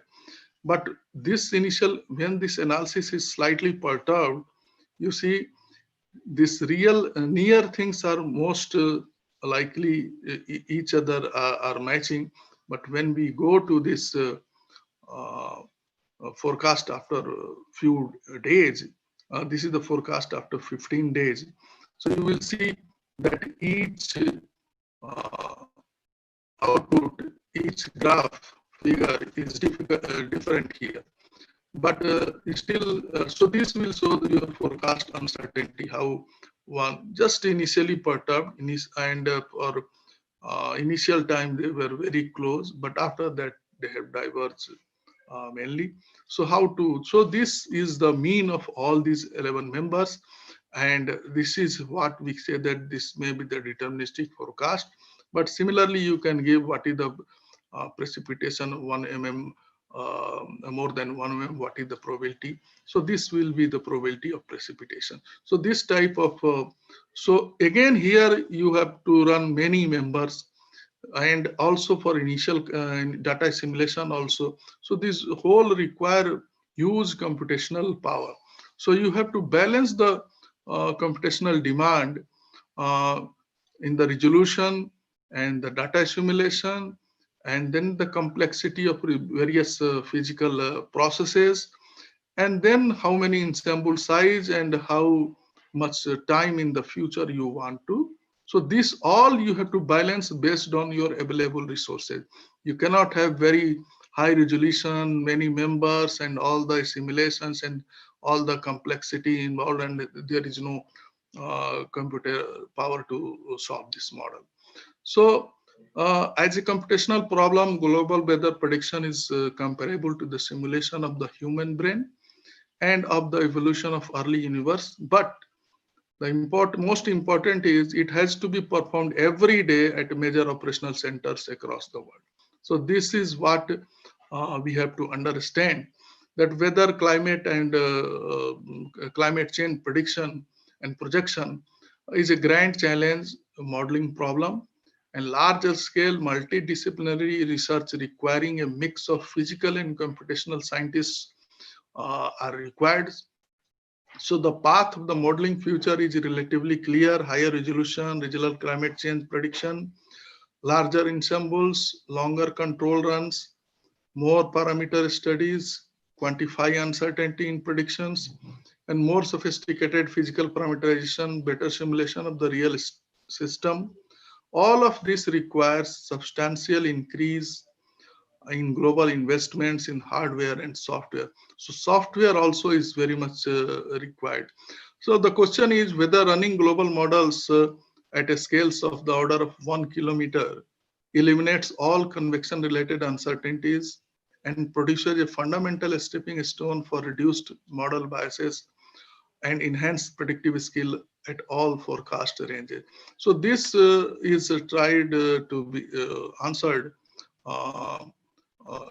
by this paper, a recent paper in GEMS by Vedi et al. Vedi has given a talk in IITM also a few days back. So baseline for global weather and climate simulation at 1 kilometer resolution. So actually they find that due to its added detail, the 1.4 kilometer, they have done 1.4 kilometer simulation without parameterization, deep convection parameterization, and does show improvement in some aspects of the model atmosphere compared to 9 kilometer simulation. But still the representation of tropical rainfall magnitude or the MJO was a challenge. So it doesn't, so therefore a lot of not only computation and this, a lot of science is also required, and physics is also required to get better and accurate prediction, even if you are having the very high computer. So this is the thing, and this is the computer requirements, which is shown that if this is a x-axis is model resolution. So as we are going at 5 kilometer, 4 kilometer, 1 kilometer, and less than 1 kilometer, how much nodes, how many nodes are required and what is the power consumptions in megawatt ampere.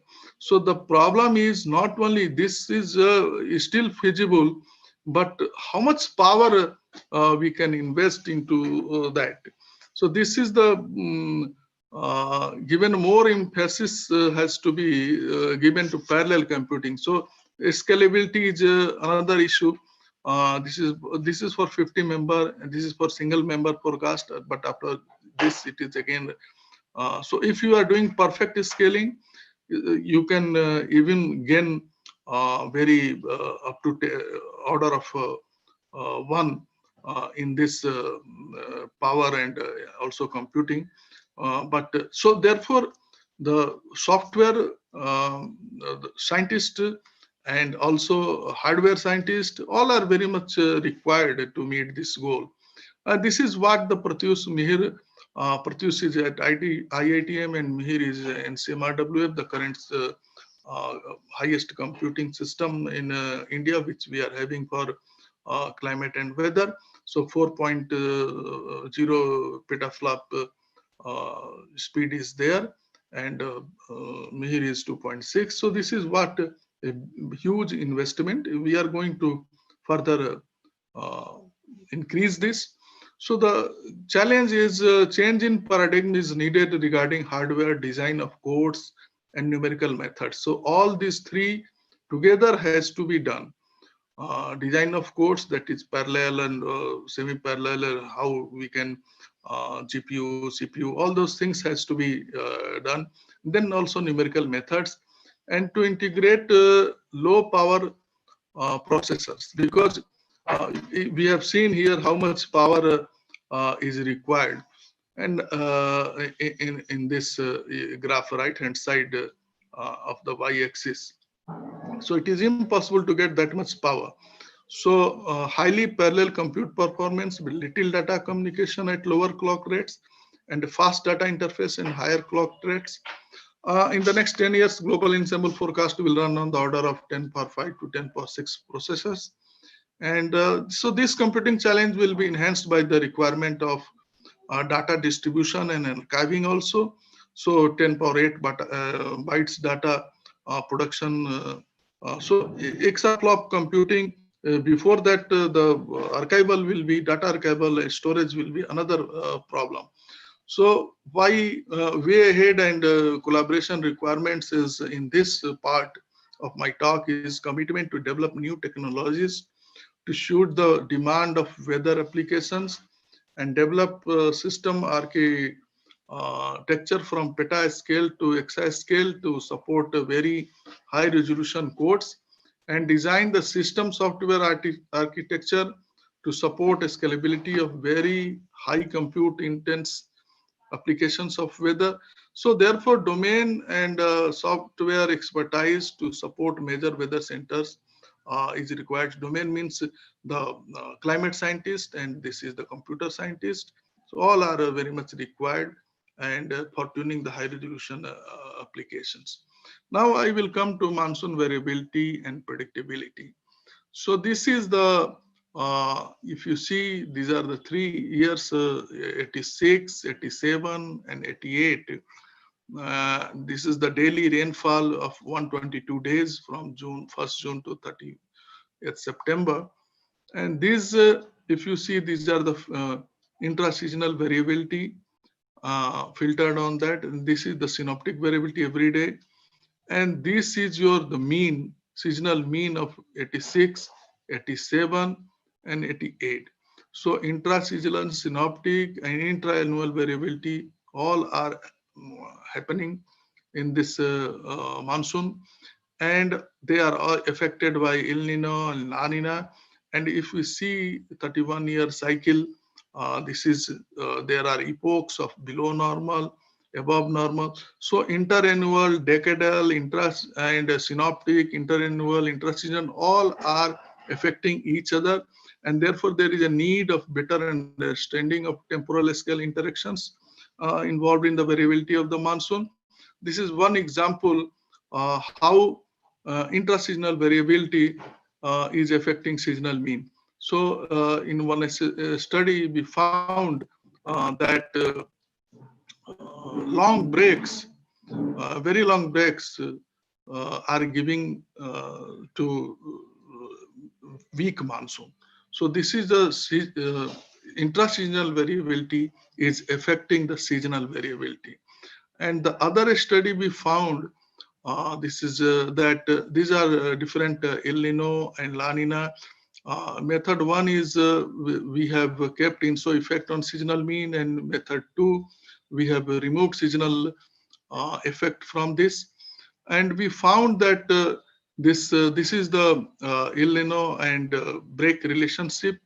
In both the methods, it is not changing. Even La Nina and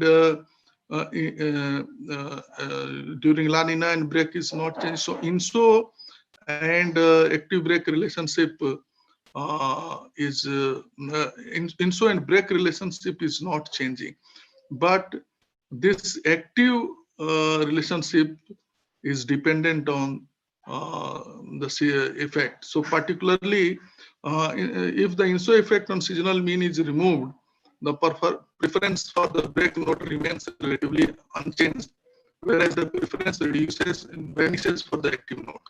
So this result indicate that the El Nino break relationship is almost independent. So this is how interannual variability is affecting the intra-seasonal variability. And there is another, again, we have further found that there is a asymmetry in the monsoon intra-seasonal oscillation behavior during strong monsoon and weak monsoon. So weak monsoon are generally having more long breaks, and this is even for the strong monsoon, the active conditions, short actives are there, but short actives are more in the weak monsoon. And if you see more than 5 days, active conditions are more in a strong monsoon. So, and this is how in the weak monsoon, active condition is more, you can say amplitude is more, but it decays very in short time. But in a strong monsoon, though amplitude is less, but it's maintained up to some days, and very slowly it decreases. Similarly, in break period, this is in a strong monsoon, this amplitude is very high, but it decreases, but it changes to active condition very fast. And in weak monsoon, it very slowly it changes. This is in the time series. Even if you see the propagation also, this is active composite, so it stays here more over central India for more time. You see days here, and here it is, you see, it is, though it is very strong, but it is very fast moving. And similar thing is there for break composites also. So in this way, this seasonal mean is affecting your intra-seasonal variability. And not only this, the predictability is also changed in the extreme monsoon years. So this is what we have seen, that all years active to break predictability and break to active predictability. So signal is noise is signal is becoming noise is becoming at par or even increasing in here when break to active, and this is your active to break. So predictability from active to break is more, and break to active is less. And similarly, the same thing happens, but if you see the strong monsoon years and weak monsoon years, the predictability is for both this thing is not changing, but the almost 8 days this is predictability is increased in weak monsoon years for active to break and break to active. So this is we have to understand that how difficult it is to have the prediction of active, break, and this, and how they are modulated by seasonal mean and other things. And apart from that, the future projections also show that the strong monsoon and weak monsoon both are increasing. So intra-annual variability is increasing, and their spatial details are also increasing. And even if you see the breaks, the number of breaks and actives, they are also increasing. But here you can see that the spatial extent also is increasing.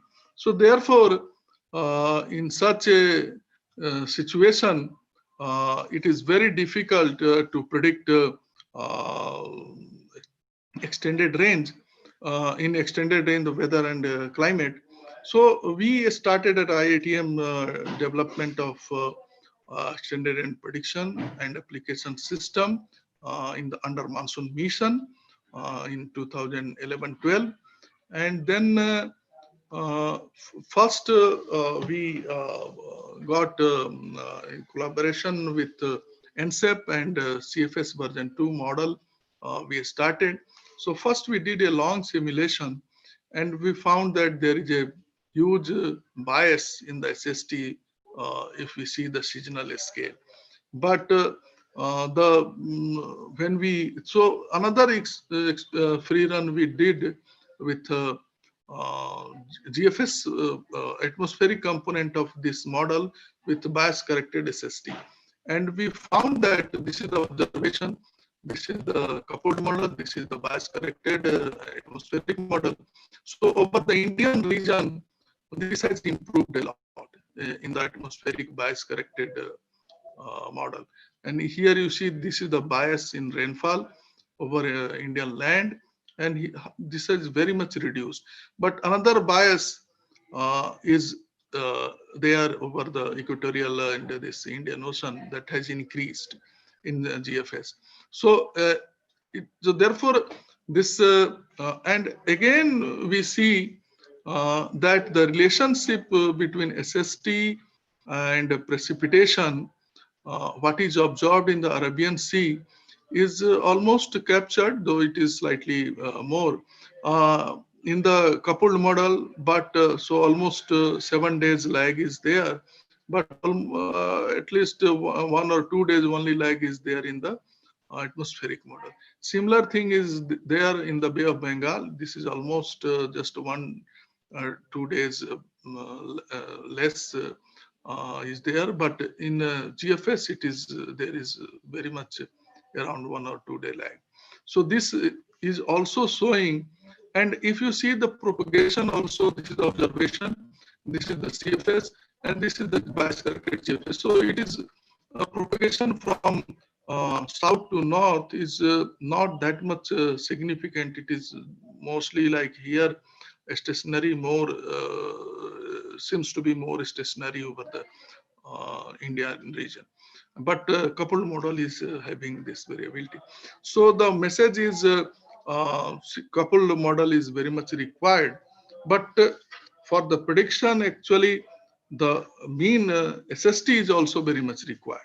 So, so what we did, we thought that for prediction we will do bias corrected this, and we found that. So this is just how we developed. So this is the benchmark ECMWF, how it is in Pentad 1, 2, 3, 4, 5, and how is the two different resolution at 126, 110 kilometer, 100 kilometer, and this is 38 kilometer, 40 kilometer. So same CFS model, and you see that in third and in fourth and fifth Pentad, this is much less than ECMWF. Skill is much less. So then how to improve this?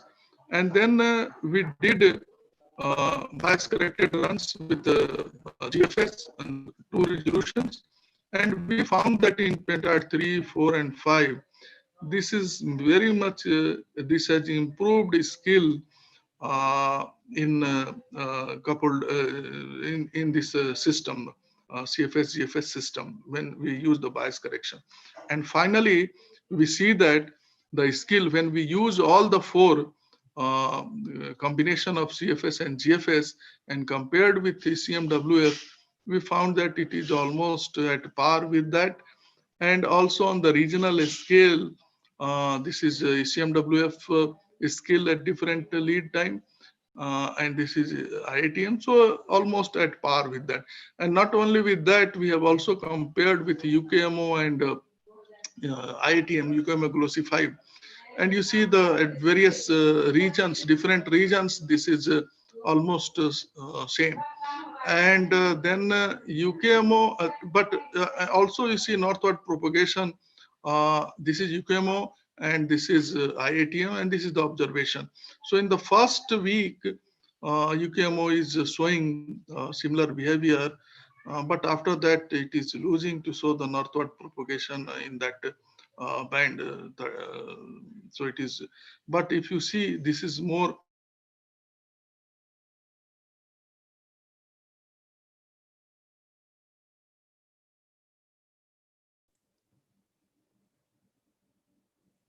Hello?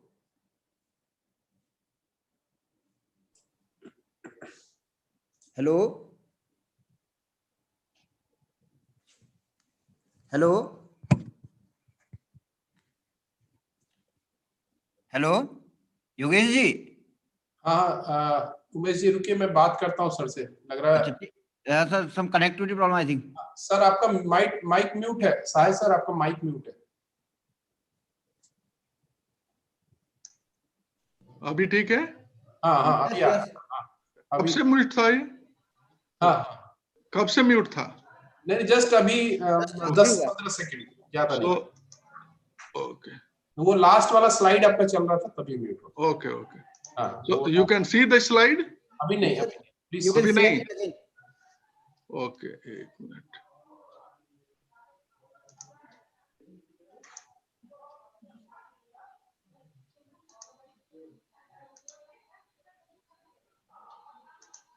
Yes sir, now we can see. Okay. So this is what we are getting, and so NCMR, and then we are generating and perturbing the initial conditions, and we are running these models at 2 resolutions, and then bias CFS, and then bias is corrected, and again GFS is run. And then we are using it for various active break, MISO, MGO, and all these things. And then finally, there are sector applications in agriculture, hydrology, energy, health sector, urban planning, etc. So these are, we are having applications in monsoon monitoring, forecast, tropical subseasonal variability, monitoring and forecast, disaster management, agricultural guidance, dam management, health hazards. And now the final slide is, so monsoon intra-seasonal variability is modulated by synoptic, interannual and decadal variability. And on top of this, climate change also modulate to MISO, monsoon intra-seasonal oscillation. And hence the prediction is a great challenge, grand challenge, and significant progress on operational forecast at various spatial temporal scale has been made. We are at par with top global centers, but extreme events, position shift, its amplitude, frequency, etc. are underestimated, and work is in progress to address these issues using artificial intelligence and also multi-physics, multimodal options.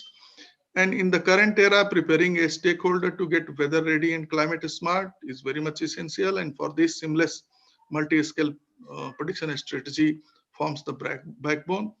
And we are doing for that, working for that.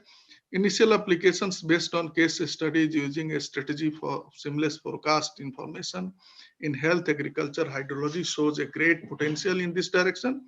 So a strong collaboration between weather climate scientists and stakeholders, research and data exchange and co-production is a prerequisite for further improvements in services. Thank you. Thank you, sir. So it was very interesting and very informative talk. There are many stakeholders who use these products. So we can take one quick question if we have any on YouTube or on Zoom. I don't find any questions. So thank you, Dr. Sahai, for your Thank you. nice and interesting talk. Thank you very much. So now we will move on next talk from Dr. Anup Mahajan. So let me check Dr. Mahajan. Dr. Mahajan, are you there? Yes, I'm here. Yes. So let me introduce Dr. Mahajan first. So Dr. Anup Sarad Mahajan is basically working at the IITM, presently scientist E, and then leading a group on atmospheric chemistry. He did his BSc from University of Pune during 2000-2003 in chemistry, and then MSc again from University of Pune. He did again MSc from University of East Anglia, Norwich, UK in atmospheric chemistry during 2004 and 5, and then PhD from University of Leeds, UK during 2005 and 9. He did his 2 postdoctorates. In 2009, postdoctorate researcher at the School of Chemistry, University of Leeds, UK, and then postdoctoral researcher at CIAC, Toledo, Spain. So basically, Dr. Anup Mahajan, his research is primarily based on the chemistry of the lower atmosphere, with a focus on trace gases such as the reactive halogen species, volatile organic compounds, VOCs, including dimethyl sulfide and ozone. He has many awards on his name, and he's involved in many committees, international collaborations. So I will just list a few. He has been selected as a member of the Indian National Young Academies of Sciences 2020 to 2024. And he's the leader of the 11th Indian Scientific Expedition to the Southern Ocean, ISESO 2020.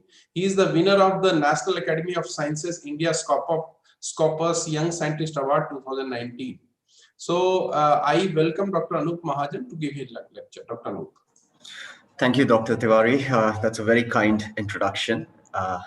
Okay, my talk is going to be a little different from what we've just heard from Dr. Sahai. Let me start sharing my screen so that you can see my presentation.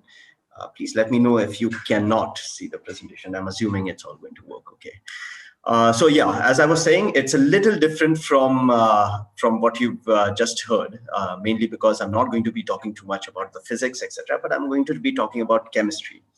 But it's pretty interesting, the sequence of talks, because Dr. Sahai was talking about the complexity which needs to be addressed in order to improve accuracy of weather forecasting. A similar issue is, of course, there for climate forecasting. And one of the complexities which has not been addressed as much as solving resolution and physics issues is the chemistry part of things. So what we are doing here at CCCR, in our group at least, is trying to address some of the issues that come from the chemistry in terms of climate projections. And over here today, my talk is mainly focusing on some of the oceanic emissions of reactive iodine species. The reason I've selected this one single species instead of talking about a collective group is mainly because of the shortage of time. And also it's also a good way to give you an idea of how important one single trace gas can be. So we're going to be talking about how these oceanic emissions can make a difference to climate predictions. And of course, we'll talk about their impact on the Indian subcontinent and the Northern Indian Ocean, mainly because we are focusing on this part of the region.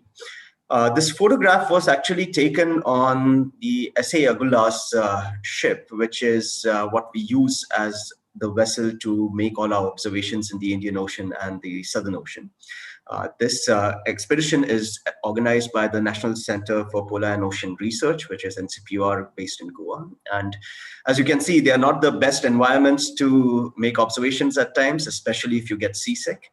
But the kind of data that we have been gathering over the last 3-4 years has really changed our way of looking at how important these oceanic emissions can be for climate itself. I'm sorry, I seem to have some, okay. Just to let you know, and to start off with, this work is not just by myself. My PhD student, Swaleha Inamdar, who's in her final year, has contributed to this, and so has one of the postdocs, Dr. Srivardhan Halswa, who is currently working on DMS work in my group. And of course, most of this work is with other groups which have contributed to it, either in terms of data or logistics, etc.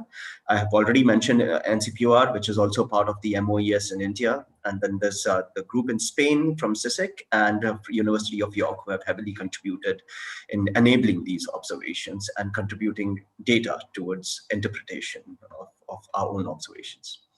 I should say that Professor Naja initially said that the younger people might not have heard much about Professor Pant, and unfortunately, I am one of those people who did not have the privilege or pleasure to work with him, because I joined IITM only in 2012, while Professor Pant was in charge only until 2005. But the few times that I have met him, he was extremely cordial and very encouraging, and it obviously showed that he created the stepping stones to enable IITM reach where it is right now.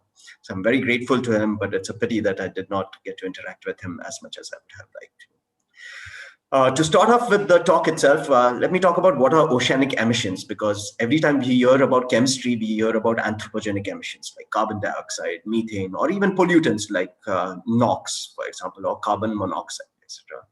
But the ocean actually is a very active part of the ecosystem.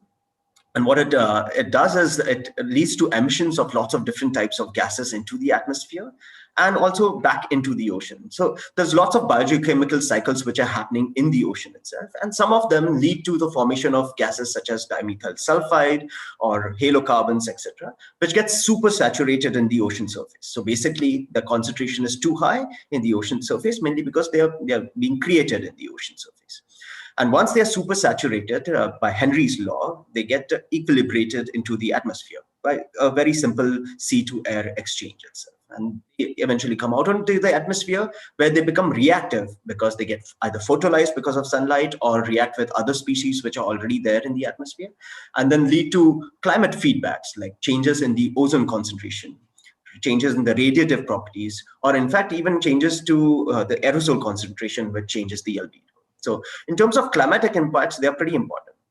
Most of the concentrations are pretty low. We are talking about parts per trillion, very, very low concentration.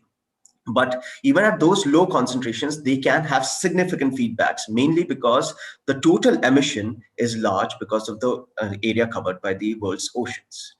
So what we've decided to do is try and understand some of these. The two species we are focusing on is dimethyl sulfide and the halocarbons. Today, in this talk itself, I'll just try and tell you why halocarbons, especially iodine, is important and whether it really matters or not in terms of climate feedbacks. In terms of halogens, which is halocarbons and halogens, the first interest started because of this pretty well-known plot, which is basically showing you the change in ozone in the stratosphere over time. And basically what you can see is in the late 70s, there was a stark depletion in ozone which started happening, which basically showed that during the springtime, which is October, the concentrations were really falling down as compared to what they were prior to 1975 or so. The reason for this, after a lot of research, was shown to be halogen catalyzed reactions, which was leading to ozone destruction. So that led to a lot of research, and people started finding out where these compounds are coming from. And yes, most of the ozone depletion in the stratosphere was because of anthropogenic emissions, but they also found out that there's a lot of halogen compounds which come from the ocean surface into the atmosphere itself. And these are natural compounds. So I'm not saying that these are because of anthropogenic emissions at all, or changes in anthropogenic emissions, but they are natural compounds which were always there. The question, of course, was what do they do in the atmosphere and whether they're important at all or not. So this basically shows two of the halogen compounds which are very active in the atmosphere, which is iodine and bromine. And they have various different reactions. And yeah, this can be very complicated, especially for somebody who does not follow chemistry. But the most important thing I want you to know is that I'm just focusing on one single aspect of it today, and I'll show you how much change can one single chemical compound create in the atmosphere itself. Remember, it's important in terms of ozone depletion, because halogens do cause ozone depletion, but also in terms of aerosol formation and all. So, it has radiative impacts also. So when I moved to India, we had this idea of trying to quantify what is happening in the Indian Ocean, because there were no observations at all to show that iodine chemistry actually is important in terms of subcontinental climate. So what we did was we started making observations on cruises, which were starting from India and also in the Southern Ocean itself, and for both coasts of India, etc. So we had some observations, and what these observations started to show us was, yes, the fluxes of iodine compounds is pretty high in this region. In fact, it is much higher than several other oceans in the world. There's lots of reasons for it. One of the main reasons being the biogeochemistry, and also how the emission flux is because of anthropogenic deposition. But basically, we had very high emissions of halogen compounds in this region, which was pretty interesting, because that obviously meant that the concentrations in the atmosphere would have some impact on the atmosphere itself.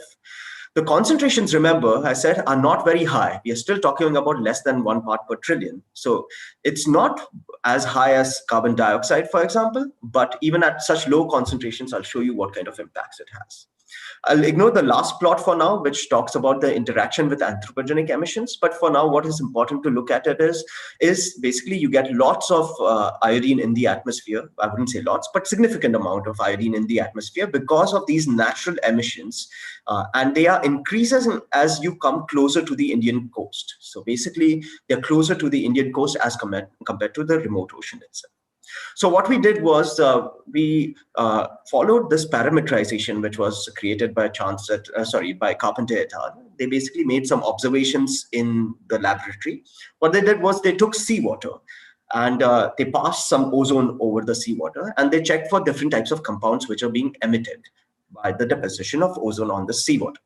And what they saw was, as ozone gets deposited into the seawater, it undergoes several reactions in the liquid phase itself, and eventually leads to the emission of these two compounds, HOI and I2, which is hyperidrous acid and iodine, molecular iodine itself.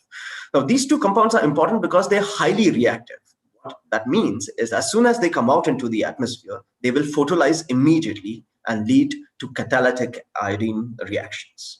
So this was one of the parameterizations which was there, and what we decided, yes, because it is important in the Indian region, we should actually put them into a model and check the impacts of this on the subcontinent. So what we did was we put it into WRF-Chem, and this is pretty recent work actually, but basically what we did was we put it into a regional model, and we saw whether the regional models are doing okay in terms of the production. So yes, in terms of the ozone, it seems to produce the cycle pretty well. Square points are basically the observations, and the dots are the models. So the match is not too bad. The match is a little off further out in the remote ocean, but actually closer to India, it's doing fairly well within the uncertainties of both the model and the observation. So the model is doing okay. In terms of the iodine, it seems to overestimate the iodine a little bit as compared to the actual observations. Again, observations are in square symbols, and model is in round symbols. So again, it seems to be overestimating it, but again, not by several orders of magnitude, but it's in the right ballpark. For something so complex and so reactive, this is actually a very good match. In terms of chemistry in the atmosphere, if you get a match like this, you're pretty happy with it, especially because of the short lifetimes of these compounds and how things get measured as compared to in models, you're always averaging over a long period of time. So the models are doing okay. There is a slight overestimation, but at least this should give us an idea of whether iodine chemistry matters or not in this environment. Because if it doesn't matter, we don't need to worry about it. But if it does matter, we need to start thinking about including these into our projections for the future climate, or to ensure that we don't have any biases because this sort of chemistry.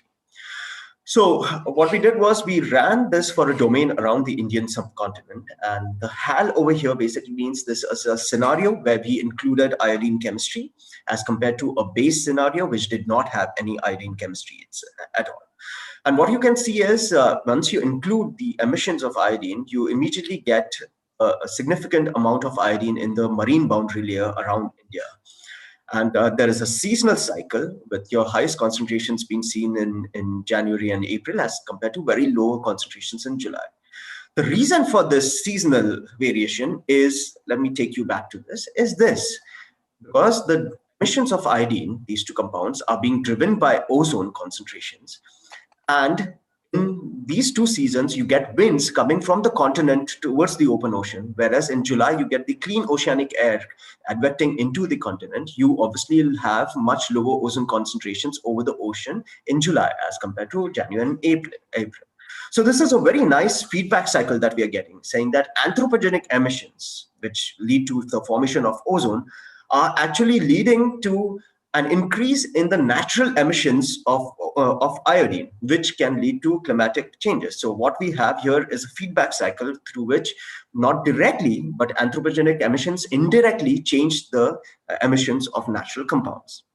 So this was an interesting thing to see. And what we wanted to check was what impact does it have in terms of the chemistry itself, and then of course in terms of the physics.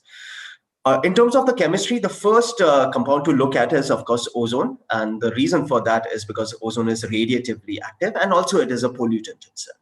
And what you can see is this is the absolute concentration in the top panels, and it reproduces the absolute concentrations fairly well, as I mentioned earlier.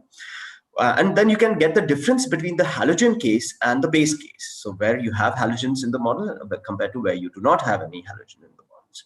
And what you can see is there's a pretty large difference going up to almost 3 parts per billion in the open ocean environment. In fact, that's equivalent to almost a 25% change in the ozone concentrations in the remote ocean environment. So it's leading to a lot of ozone depletion in the open ocean environment, which shows that regionally this is going to cause lots of changes in terms of its radiative balance because of ozone radiative forcing. Interestingly, it does not only lead to negative change in ozone, as you would expect. It also leads to an increase, although a moderate increase of up to 5% or so, an increase over the subcontinent. Now, the reason for this is because, as I showed earlier, the chemistry is not very linear. It's not just one single reaction happening. There are lots of other reactions which happen, and some of these are actually sources for ozone itself. So what is happening is through nonlinear chemistry, it is changing the ozone concentration over the subcontinent, although the emissions are restricted mainly over the ocean itself. So what we are seeing is things over India, and in terms of air quality over India, are being impacted by iodine chemistry rather than just being important over the oceanic region. The other species that we atmospheric chemists tend to worry about is OH. The reason for that is because OH is the primary oxidant in the atmosphere. Basically saying that if there's any pollutant, then the first thing that will attack that pollutant in order to break it down is going to be OH. So the concentrations of OH matter a lot in terms of the lifetime of your pollutants and how far away their impacts will be. And what we can see is similar to ozone, we can see pretty large changes in OH when you compare like the halogen case as compared to the base case itself. In fact, you get changes as much as 15% in terms of positive and negative changes across the domain that we have selected over here. But majority of the changes happening during the winter time or pre-monsoon season, which is January and April. During the monsoon season, the changes are negligible, mainly because the emissions of iodine are very low because of the low ozone concentration itself. But during these two seasons, it does matter in terms of changing the oxidizing capacity of the atmosphere. So the lifetime of your pollutants will either decrease because of an increase in OH, or increase because of your decrease in OH when halogens are included. And you can see that these kind of changes can be seen very clearly in terms of the shipping lines. You see the OH concentrations are increased in the shipping line because pollution also leads to an increase in OH concentrations, but halogens actually decrease the impact of OH on the emissions of shipping. So basically what that will mean is that the shipping emissions will travel longer distances before getting broken down, which is worrying because the shipping traffic is increasing in this region itself. So that shows the effect on the oxidizing capacity. In terms of pollution over India itself, we normally relate pollution to things like particulate matter and concentrations of NO2. I'm sorry, there should be a subscript, but basically concentrations of NO2. And inclusion of iodine chemistry in the model immediately shows very large differences in terms of your NO2 concentrations because of reactions with iodine. And what you can see is you see up to 50% change. And this is now talking about something which is very significant. 50% change is happening because of iodine chemistry in the open ocean environment. So now we are talking about very significant changes which definitely need to be included in the models if you want to get your air quality correct in open ocean regions. In addition to the open ocean regions, you also see changes, though very small changes, in the subcontinent itself. So any air quality models need to start considering halogen chemistry to get their air quality right. And remember, this is only iodine chemistry. The minute you include things like bromine chemistry and chlorine chemistry, which are the other halogen species, you would see a much larger impact. So air quality, what we are showing through this work is air quality models in the future, which focus on the Indian region, definitely need to include your halogen chemistry for getting it right. In terms of what's happening during the nighttime, because other species are more important during the daytime. In nighttime, similar to OH during the daytime, NO3 is the primary oxidant, and that also shows similar changes, basically talking about more than 50% changes in the open ocean environment. So we are really changed. What we are showing is just the inclusion of this one single trace gas, which is at concentrations less than 1 part per trillion, can really cause significant changes in the composition of the atmosphere, especially in the marine boundary layer and also over the Indian subcontinent itself. So this is showing how an added complexity can really help us understand what's happening in the atmosphere. And that's why it needs to be included in the model, similar to how added complexity in physics helps improve models itself. In terms of the global impact, okay, so I was focusing on the Indian subcontinent so far, and we've shown that yes, it matters for the Indian subcontinent. And in terms of the global impact, what's the case? So this was included in the CAMCAM model, and what we basically showed that yes, on a global scale also it matters a lot. Until now, I was talking about the boundary layer. So this is the lowermost part of the atmosphere.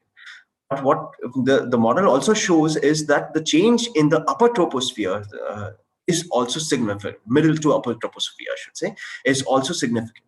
So ozone loss because of halogens can be as much as 25% in the middle to upper troposphere. Now, 25% of ozone loss because of, again, one single species is massive in the upper troposphere. And we know this is pretty important in the Indian region, especially because the ozone radiative forcing changes the temperatures of these parts of the atmosphere, and any change in temperatures of these parts of the atmosphere is going to impact Indian monsoon.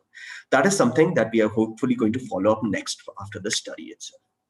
But in terms of numbers, so everybody says, okay, fine, it's affecting chemistries. Why does it matter? Why do we need to worry about climate?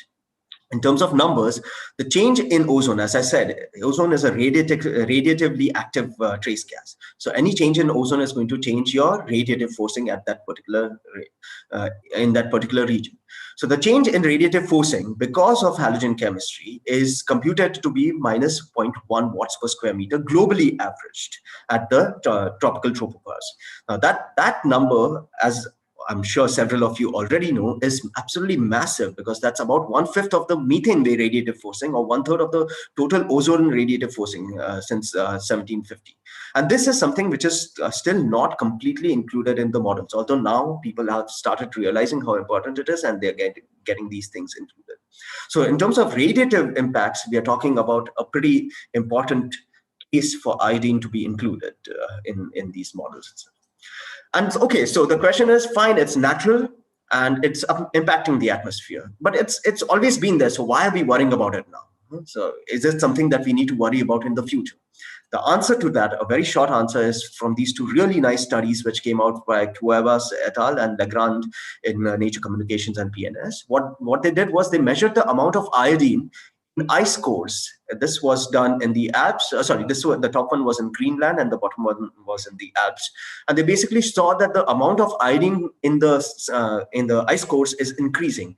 And especially over the last 30 years or so, there's been a very strong increase that has occurred in the ice core iodine concentration. Now, let me take you back to the reason for this. The main reason is, remember what I said, was the emissions of iodine depend on the deposition of ozone on the ocean surface. And we know ozone concentrations have been going up because of anthropogenic pollution. Everything that we burn leads to an increase in ozone concentrations because of the increase in NOx. So what we have here is a very strong feedback cycle where anthropogenic emission is leading to the increase in iodine, and that is leading to an increase in the change in the radiative forcing because of depletion of ozone higher up in the atmosphere. So because of an increase in ozone close to the ocean surface, which is because of anthropogenic emission, it leads to a depletion of ozone higher up in the atmosphere, which changes the radiative forcing. So in terms of climate, it just shows that this is going to be a pretty important thing to get right if you want to actually get your climate projections right. So where are we at? We of course want to include this to check whether this makes any difference in terms of monsoon precipitation and all, and whether there has been a change over time in terms of monsoon precipitation. But also there is an uncertainty in terms of the emissions itself. Right now we are using a parameterization which was done by Carpenter et al., as I mentioned, but that depends on the iodide concentration. And what we are showing is right now, all the iodide concentrations are way off as compared to the observations. So the brown squares here are the observations, and these are the parameterizations which the models use. So there's still a little bit of work to be done in terms of making observations to get these parameterizations more accurate. But even if we increase the accuracy, we are not off by several orders of magnitude, which basically means that, yeah, we do need to worry about compounds such as iodine in terms of climate forcing. So the take-home message after all of this, and I know there was a lot of chemistry for people who are not used to chemistry, but the take-home message is that we need to get our emissions right, and we need to include them in the models because they do matter. And for this, we really do need some observations. A lot more in detail work has, we've just put together a nice little review focused on the atmospheric gas composition over the Indian Ocean. This should be out in ACPD. But I would encourage you to go and read this review to understand why chemistry matters a lot in terms of climate changes, and especially for the subcontinent itself. With that, I'll stop my talk and pass you back to Yogesh. Yeah. Thank you, Dr. Anup. It was really very fantastic, and then very much science involved in it. And then we thank you, Anup. We can take a very few quick questions if anything on YouTube. Hello. Hi, this is Piyush. I have one question to Dr. Anup. Can I? Yes, Piyush, go ahead. Hi, Dr. Anup. It was a very nice talk, and I found the very new insights for the modeling community to improve their models in respect to the halogens and all. But my question is about the uncertainty of the impacts of iodines due to the what exactly you shown that the prediction of iodine concentration through model and observation. So what I was seeing, the iodine concentration is around 0.3 pptv, whereas the WRF has actually do you have the value of 0.6 pptv? It is almost 2 times than the observations. Yeah. So does it also increase the impacts of iodine in terms of radiative forcing, or maybe the impacts on the other factors of the climate? So I should differentiate that over there, because of course, yes, it will overestimate it. There's absolutely no doubt about that. But the numbers which I was showing you was in the boundary layer. And in the boundary layer, we seem to be overestimating iodine. Further up in the atmosphere, that does not seem to be the case as yet. But of course, that's because of a lack of observations to validate the models. So the short answer to that is we don't have a number on the uncertainty in the upper troposphere where the radiative impacts are really important. In the boundary layer, yes, at least in the Indian region, I think we are going to overestimate the impacts of iodine. Yeah. Thank you. So anyone else? Okay, so if not, so thank you, Anup, for very nice presentation and very depth knowledge. Thank you very much. Thank you, Dr. Tiwari. Now we'll go to Dr. Roxy. Next talk is from Dr. Roxy. I will introduce Dr. Roxy. So Dr. Roxy Matthew Cole did his aptech computer education in year 2000, stream software engineering, and BSc from Mahatma Gandhi University in 2000 in physics, and MSc from Kochi University of Science and Technology in 2002 in physical oceanography. He did his PhD from Hokkaido University, Japan in 2007 in ocean atmosphere dynamics. He was a CSIR research fellow at NIO Goa during 2003 to 4, and he was research assistant at Hokkaido University, Japan during 4 to 7, and he was again research associate at Euro-Mediterranean Center for Climate Change, Italy during 2008 to 10. He joined IITM as a scientist C in 2010, and currently he is working as a scientist E at the IITM, and he is a leading group of ocean atmosphere dynamic and interaction. So his research mainly involved, he is basically leading a research on climate change, how climate change extends to the rapid warming in Indo-Pacific Ocean and impacts the global rainfall pattern, the monsoon and the marine ecosystem. He is a co-chair of the Cliver Indian Ocean Region Panel and a lead author of the IPCC Special Report on Oceans and Cryosphere in a Changing Climate. Dr. Roxy has a many high impact factor publications on his name. His recent paper was twofold expansion of the Indo-Pacific worm pool RAPS, the embryo life cycle, was published in the Nature in November 2019.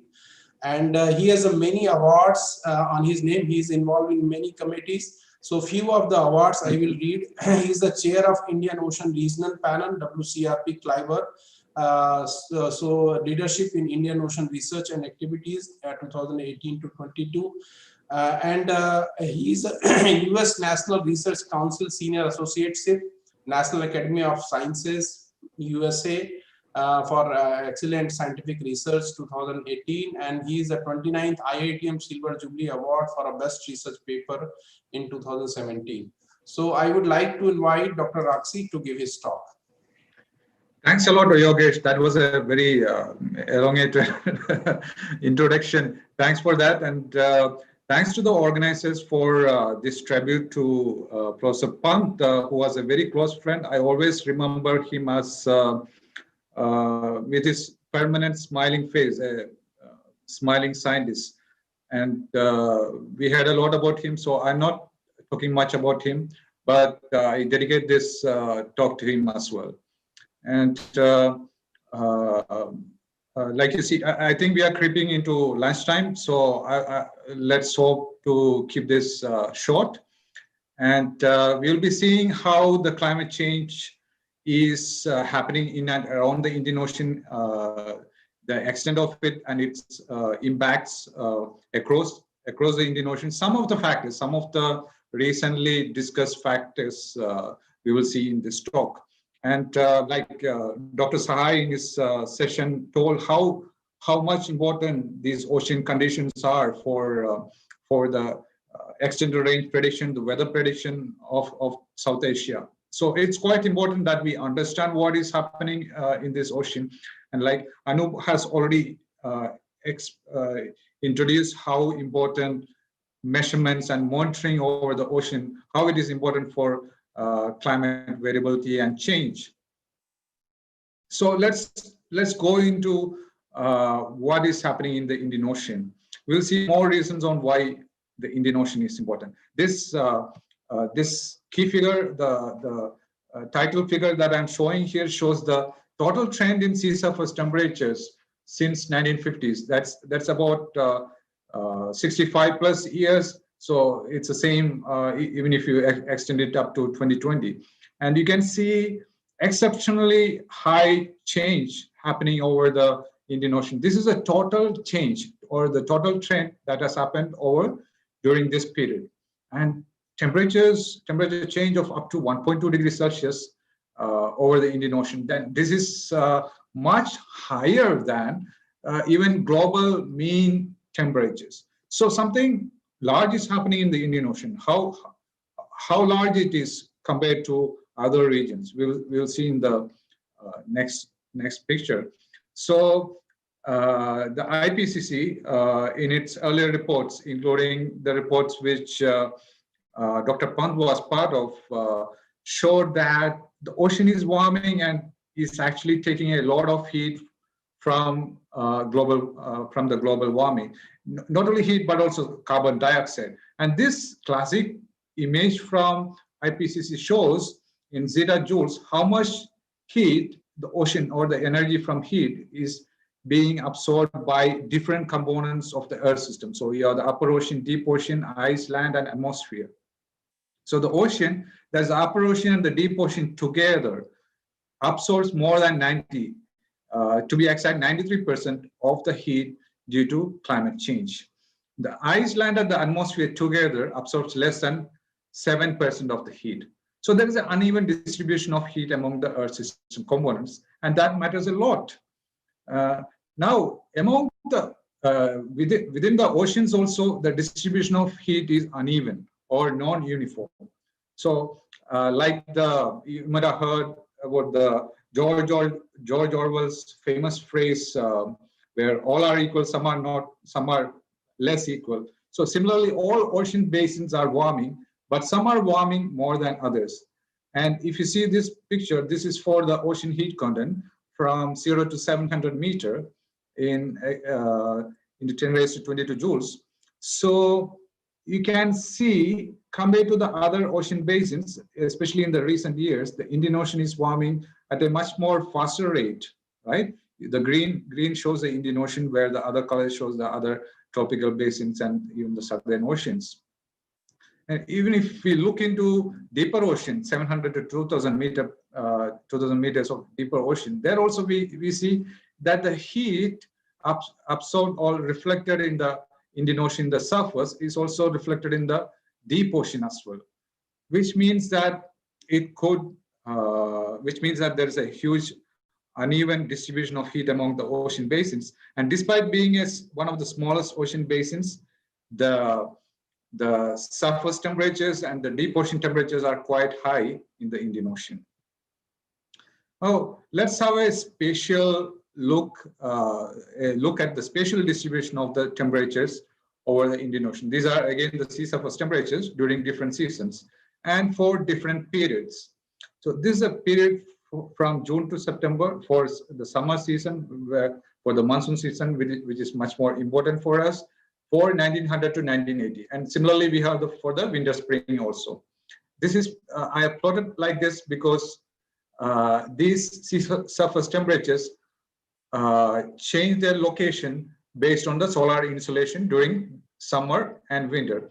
It's more northward during summer and more towards the equator or more towards the south during winter and spring. And we can see the ITCZ or the intertropical convergence zone also shifts north and south depending on where the heat distribution is or where the sea surface temperatures are. And here, if you look at the rightmost color scale, we have the temperatures denoted here. Mostly the brown, deep brown colors indicate temperatures above 28 degrees Celsius. Now, why 28 degrees Celsius is denoted here? It denotes that warm pool region which supports enhanced convection and rainfall. So we have a lot of rainfall across this region because of these warm conditions along the equator or along the warm pool region. Now, this warm pool has been changing over time, which you can see. You see more deep brown colors here, temperatures reaching up to 30 degrees Celsius, which were not seen in the early 1900 to 1980s. So, which means that the warm pool is expanding. That region with about 28 degrees Celsius, which supports enhanced convection, is expanding. This is seen in both the summer temperatures and the winter temperatures also. And this might have profound impacts on how the dynamics over the region is concerned. Now, there are several reasons explored on why the Indian Ocean or the Indo-Pacific warm pool is expanding and warming, including local dynamics and changes in ENSO conditions, changes in period, and changes in the Indonesian through flow, which connects the waters from the Pacific to the Indian Ocean. But in the background, the main cause of that is the human-induced or human-caused emissions. So this is a study from Weller et al., where they showed that if you have the greenhouse gas forcing, they compare the greenhouse gas forcing with respect to the natural forcing, and they show that the warm pool expansion or the ocean warming is primarily due to greenhouse gas forcing.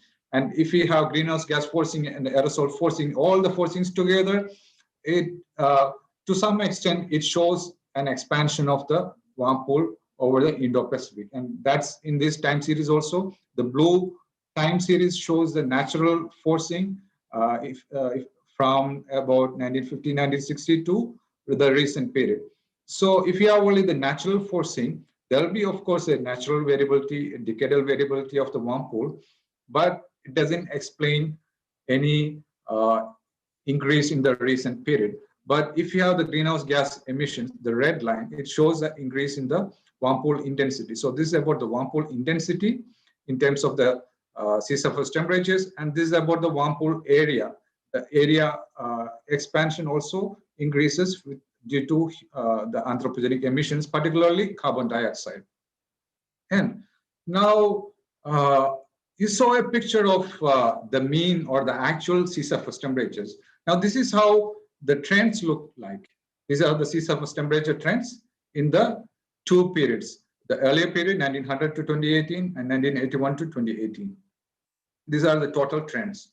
Okay, so it might be different, but it shows that compared to other regions, the Indian Ocean has some of the largest trends, especially during summer, especially over the equatorial region, particularly over the western equatorial region. And this has several studies have shown this kind of large warming reaching up to 1.2 degrees Celsius or 1.5 degrees Celsius over some regions has a potential to change the monsoon, changing monsoon patterns. It has an impact on sea level rise. It has impacts on changes in ocean circulation. Recently, a study came out in Nature Climate Change, which pointed out that the warming in the Indian Ocean affects the North Atlantic conditions and changes the Atlantic meridional overturning circulation and the global ocean circulation. It also has impacts on cyclone intensification and extreme rains. Some studies have shown how the ocean conditions are important for extreme rainfall. Like in Dr. Sahai's talk, he showed how the sea surface temperatures are connected with the rainfall in about a 1 week lag. So if there are changes in these sea surface temperatures, that can affect the rainfall conditions over India as well. And there are other studies showing the marine ecosystem impacts, MJ impacts. So we will see 2 or 3 of these impacts and how they unfold over this region. One, of course, is over the monsoon. I'm not getting into much on it because there has been a lot of talks in the recent period on how the monsoon is changing the mean rainfall. You can see the mean rainfall in the gray line over here. This is average over the central Indian region.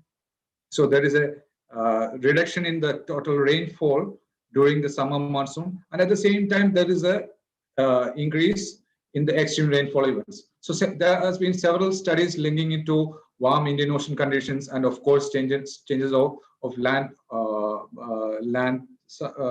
development and other conditions, but primarily due to warm ocean conditions.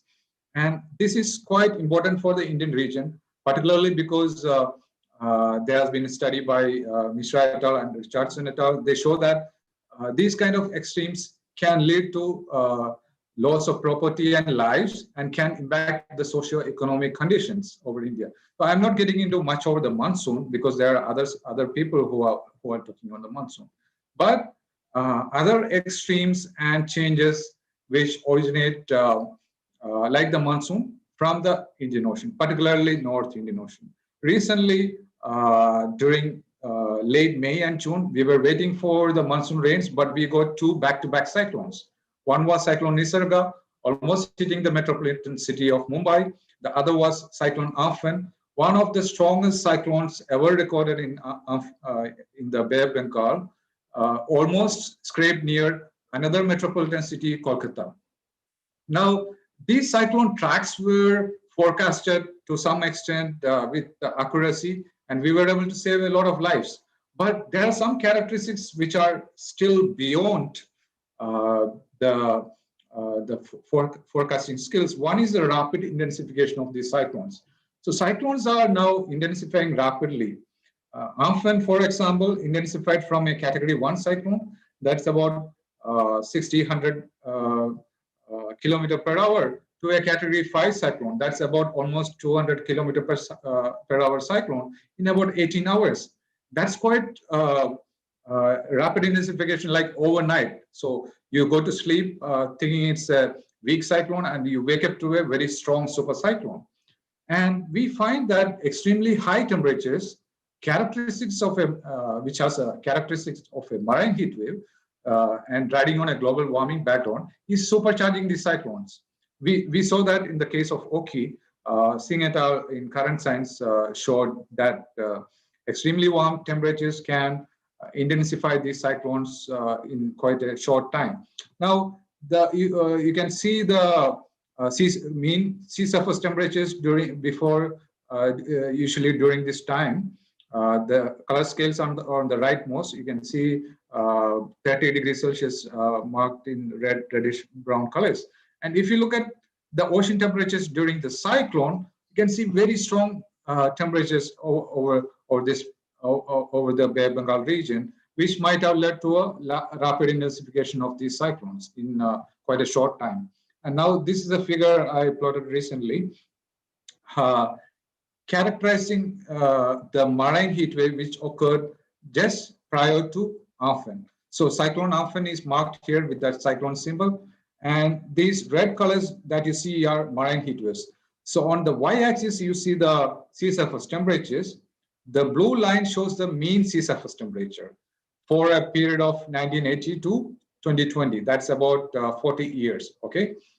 So the temperatures that we saw over Bay of Bengal during April, May in 2020 are way above the mean sea surface temperatures. So the temperatures that we saw are the black line. And if you draw the 90th percentile, we can see what temperatures fall above the 90th percentile. And those are characterized as marine heat waves. So they're like heat waves over the land, but happening over the ocean and above the 90th percentile. And these temperatures are reaching like 31.5 degrees Celsius. So some of the buoys showed temperatures reaching up to 32, 33 degrees Celsius.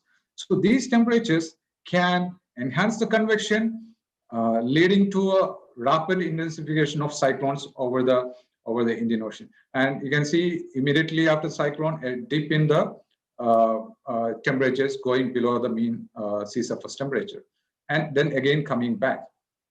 So that is the kind of marine heat waves that those are happening in the Indian Ocean. And we had a recent review of the ocean atmosphere interactions prior to tropical cyclones in the Indian Ocean, and they show that the temperatures before cyclones, so these are temperatures 1 week prior to cyclones, they are showing a increase with time. Yeah, so these are composite temperatures. So there is up to 1.2 degrees Celsius change in sea surface temperatures prior to cyclone in the Arabian Sea itself. So if you look at the Arabian Sea here, mean temperatures, Arabian Sea is generally cool. Now it's becoming much more conducive because the temperatures are above 28 degrees Celsius, which is conducive for enhanced convection. So that might be one of the reasons leading to rapid intensification of cyclones. Now the same marine heat waves that we see in the Indian Ocean also lead to bleaching of corals. Corals have a mucous membrane. It's called zooxanthellae. This acts to give a shield protection and gives the color of the corals that you see in the leftmost here. These pink, purple colors that you see are because of zooxanthellae. And when high temperatures act on them, they bleach these colors and their protection. And if there are more and more marine heat waves, they die.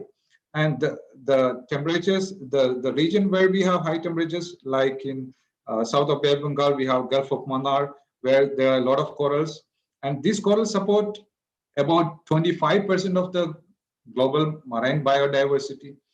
So we are losing these corals to these marine heat waves. That is one of the impacts that's happening. And this has been pointed out by IPCC also. I'm not getting much into this, but these pink colors show all the regions where severe bleaching has happened in just 2015 and 2016.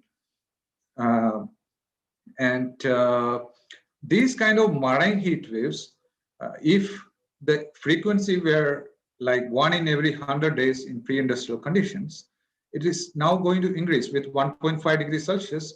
The IPCC report shows that it's going to increase to 1 every 6 days, and 3.5 degrees Celsius, 1 every 2 days. And that is quite huge. And So this is another figure from the IPCC showing the probability ratio of marine heat waves is increasing with every degrees increased with climate change. I'm not going much into it. So, but why Indian Ocean? Because if you see the coral reef distribution, most of the coral reefs occur in the warm waters of the Indo-Pacific region. And now, because corals have this tolerance level, if it gets much more warmer, it leads to more coral bleaching. And similarly, it has an impact on marine productivity as well. These are studies showing how the marine productivity is decreasing. This is a trend in the summer chlorophyll. It represents the phytoplankton production, which is the bottom of the food pyramid. And this is the Arabian Sea, Western Indian Ocean region is a highly upwelling region, which gives a lot of nutrients to phytoplankton production, which is also important for our carbon sequestration as well. Now, what we are seeing is that because of these increasing SSTs, there is less mixing happening. That is because of stratification. So warm water on the surface leads to less mixing because it is less dense. So it prevents the mixing from subsurface where the nutrients are found. So that reduces the phytoplankton production. So there is a, if you look at the time series, there is a decrease in chlorophyll while the sea surface temperatures are increasing. I'm not going much into it, but obviously the marine ecosystem could be stressed because of these conditions. For example, it affects the food and water, food security of South Asia. Now, tuna catch rates have declined over time. Similarly, sardine catch rates are projected to decline. Now, that is not just because of increasing SSTs, but largely because of large-scale industrial fishery. But ocean warming and decrease in the phytoplankton production will be an added stressor for this decrease.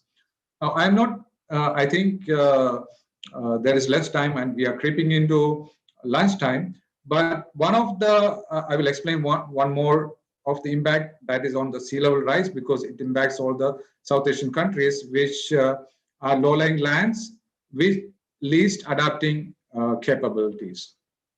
Now, this is a trend in the sea level across the Indian Ocean, and we can see over Bay of Bengal, especially with low-lying land areas with subsidence, there is a huge increasing trend of sea level. The sea level rise is about 5 millimeter per year over this region, where it is 3 millimeter per year over the west coast of India. So that translates to about 5 centimeter per decade or 50 centimeter per century, which is quite large for a region in a century's time. So we need to worry about that. And one of the reasons is because of ocean warming. So it's not just because of glaciers that sea level rises, but because of ocean warming as well. Because as the ocean warms, the water also expands. So that is one reason of sea level change. Now we can do a lot many things about it in terms of climate change policy and all, but we are already having visible impacts of sea level rise in the Indian Ocean. This is one of the islands in the same Gulf of Mannar where marine heat waves are affecting the corals and also the cyclones over this region. You can see one island some decades back and one island now. Because of coastal flooding and sea level rise, these islands are disappearing. And one of the first species to be extinct due to anthropogenic climate change also happened in one of the islands in the East Indian Ocean. That's called the Bramble Cay Melami. So there are so many such impacts happening in the Indian Ocean. We can work on that in terms of adaptation and mitigation. One is through seagrass and coral restoration. Many of these islands are trying to be restored. So using artificial coral reefs and also planting seagrass. So they are seeing the fish species is coming back to life in some of these locations due to this adaptation and mitigation measures, which is like good news. And we also need to monitor these ocean basins much importantly than earlier. This is my last slide. So if you look at the tropical oceans in the 1990s, Indian Ocean was one of the least observed oceans. The Pacific was very well explored. There were a lot of shipping routes through the Atlantic, but over the Indian Ocean, it was least explored. Come to 2000, the Indian Ocean Panel was set up and the Indian Ocean Observing System was in place with a lot of observations. But still we have gaps. The primary motives of this observing system was different. It was for monitoring the monsoon. Still we need to monitor monsoon, but there are large changes in the ocean, particularly over the Indonesian through flow, over the Argulas, and the Somali region. This is what region you see that open blocks over this region. It means it is least observed. One of the reasons is piracy. Because of piracy, many in situ observing platforms were not installed here. So we have proposed a new Indian Ocean Observing System, or INDOS-2, to fill in all these gaps for the coming decades. So that needs much more regional cooperation, access to coastal zones and exclusive economic zones, which we have proposed in this study, which you see in this review article, which Beal et al., which you see in the bottom. And thanks for listening to us. We need more observations and understanding for the Indian Ocean so that we can predict. So all these observing systems that we saw here are important for the weather forecast systems, for the extended range forecast systems, for the seasonal forecast. And we need much more regional cooperation for that. And these are some of the collaborators in this assessment from our lab and or the Indian Ocean Network and the IPCC and the UN Decade of the Ocean. Thank you. Thanks for listening. Thanks to all. Yeah. Thank you, Roxy. This was very informative and very interesting talk. You have one question in your chat box. If you can see your chat box. Yeah. Yeah, Aditi, I see the question from Aditi Deshpande. She's asking, are there any indications of subsurface warming over the Indian Ocean, and how would it affect the cyclone behavior? Of course, in my first slide itself, we had shown that clearly the Indian Ocean warming is all over the subsurface, and not only the subsurface, but also the deep ocean. Some regions can be different, like Southwest Indian Ocean, where due to the changes in the gyres, subsurface are changing. But in the North Indian Ocean, the subsurface is also showing a tremendous warming. And of course, this is quite important, especially if you are talking about the mixed layer of the ocean. When a cyclone is forming over the ocean, it takes up the energy from the ocean, and the subsurface conditions are also important for continuous providing the temperatures continuously, the energy and the heat to the ocean continuously. So of course, the subsurface ocean conditions are quite important. That's why one of the important parameter is the tropical cyclone heat potential, which is dependent on the subsurface ocean conditions. And it is important to incorporate these conditions into our cyclone forecast models, because many of these models do not have these subsurface conditions incorporated in these models, which may be one reason why rapid intensification is not accurately forecasted by these models. Quite important question, and it's quite important. Yeah, thank you. Okay. Thank you, Roxy. If anyone in the Zoom wanted to ask directly to Roxy. Okay, so if there is no question, thank you very much, Roxy, for your very nice and very informative talks. And now we'll break for lunch, and we will assemble here at 2:15 for the next session. And then the first talk from Dr. R. Krishnan, Executive Director, Center for Climate Change Research at the IITM. So thank you all for joining this session, and please reassemble at 2:15 at this link. Thank you very much. Thank you, everyone. Thank you.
Hello?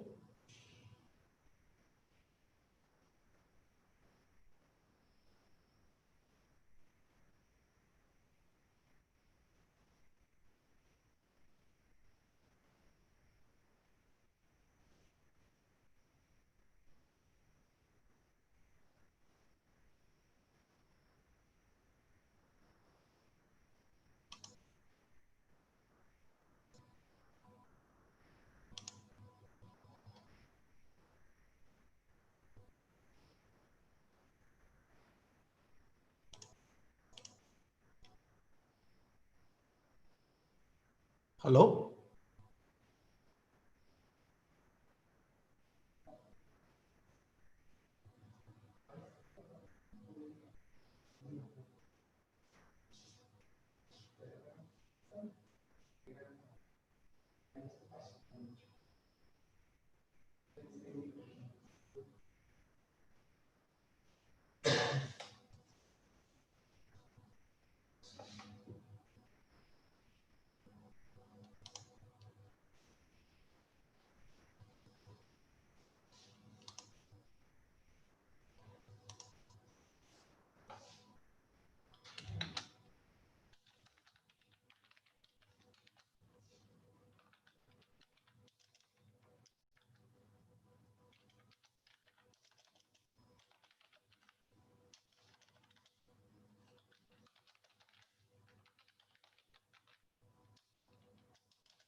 Yeah.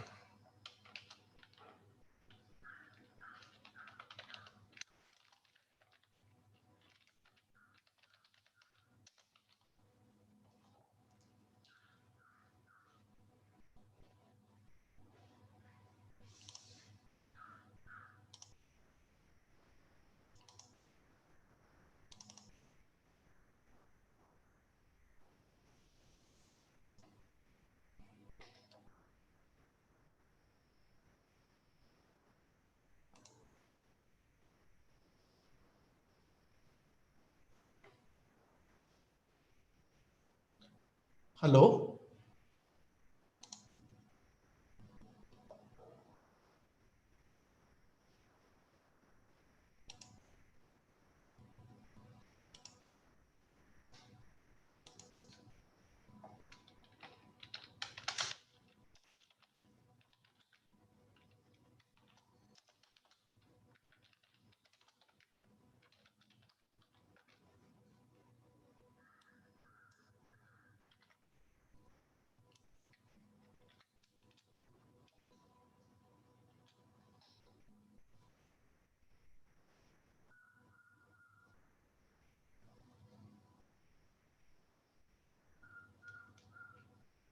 Hello.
Hello, Yogesh.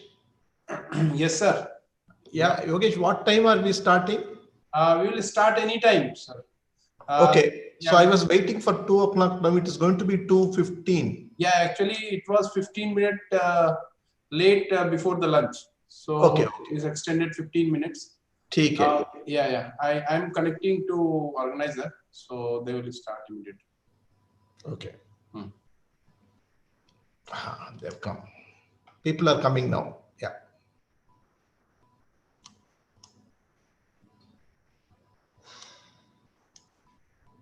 Because Scout is.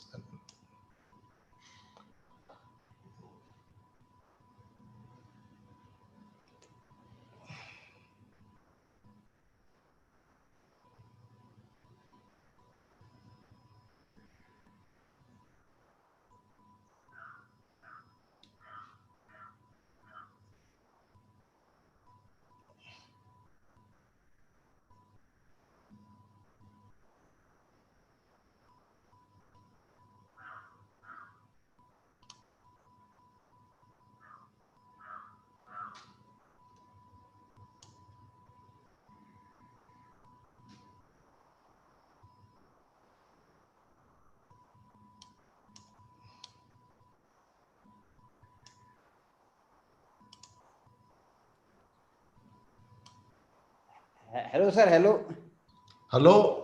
Umesh ji, नमस्कार sir. कैसे हैं आप? ठीक हो? आप कैसे हो भाई? सर ठीक है। आपसे मैं 2018 के सेक के बाद आज ही दर्शन हो रहे हैं। अच्छा, हाँ, वो तो है। Same here. सर सही चल रहा है, सब स्वास्थ्य ठीक है? हाँ ठीक है, अभी थोड़ा केसेस बढ़ गया इधर। हाँ कोविड के?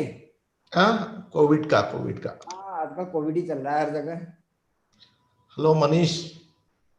Yeah, hello Krishnan. Nice to see you. How are you? Yeah, fine. Actually, yesterday also when I was talking, I'm not keeping well. Oh, is it? So taking some rest. Okay. Not some. Yeah, some.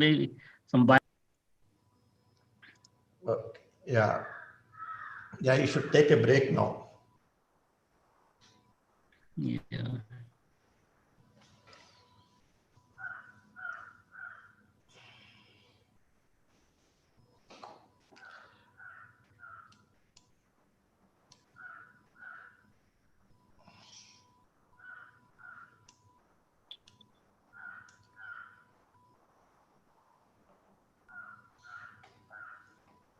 Hello. Hello. Sir, shall we start now? Yeah, sure. Okay.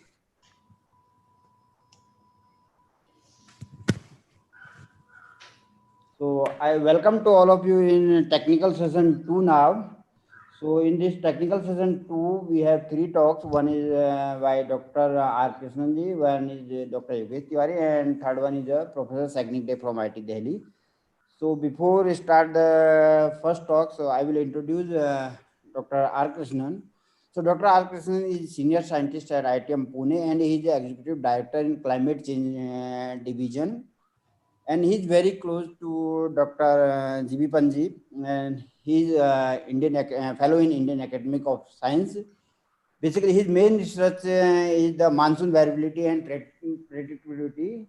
And his research interest is climate modeling with a special focus on dynamics and its variability of the Asian monsoon dynamics. And Dr. Krishnan did his master's in applied mathematics in 1987 from Madras Institute of Technology, Anna University. And he did his PhD in physics in 1994 from University of Pune.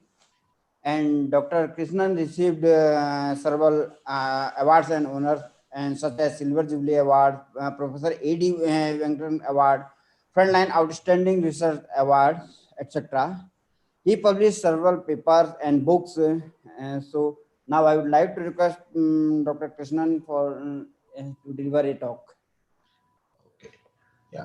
Thank you, Dr. Dumka, and thanks to Director Aries, Deepankar, and Manish, and all friends for inviting me for this opportunity to pay my humble tribute to Professor Pansar. So I'll just share my slides. 1 minute.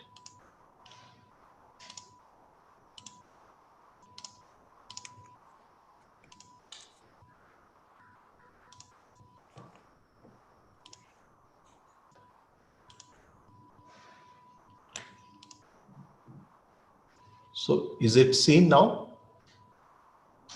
No, sir.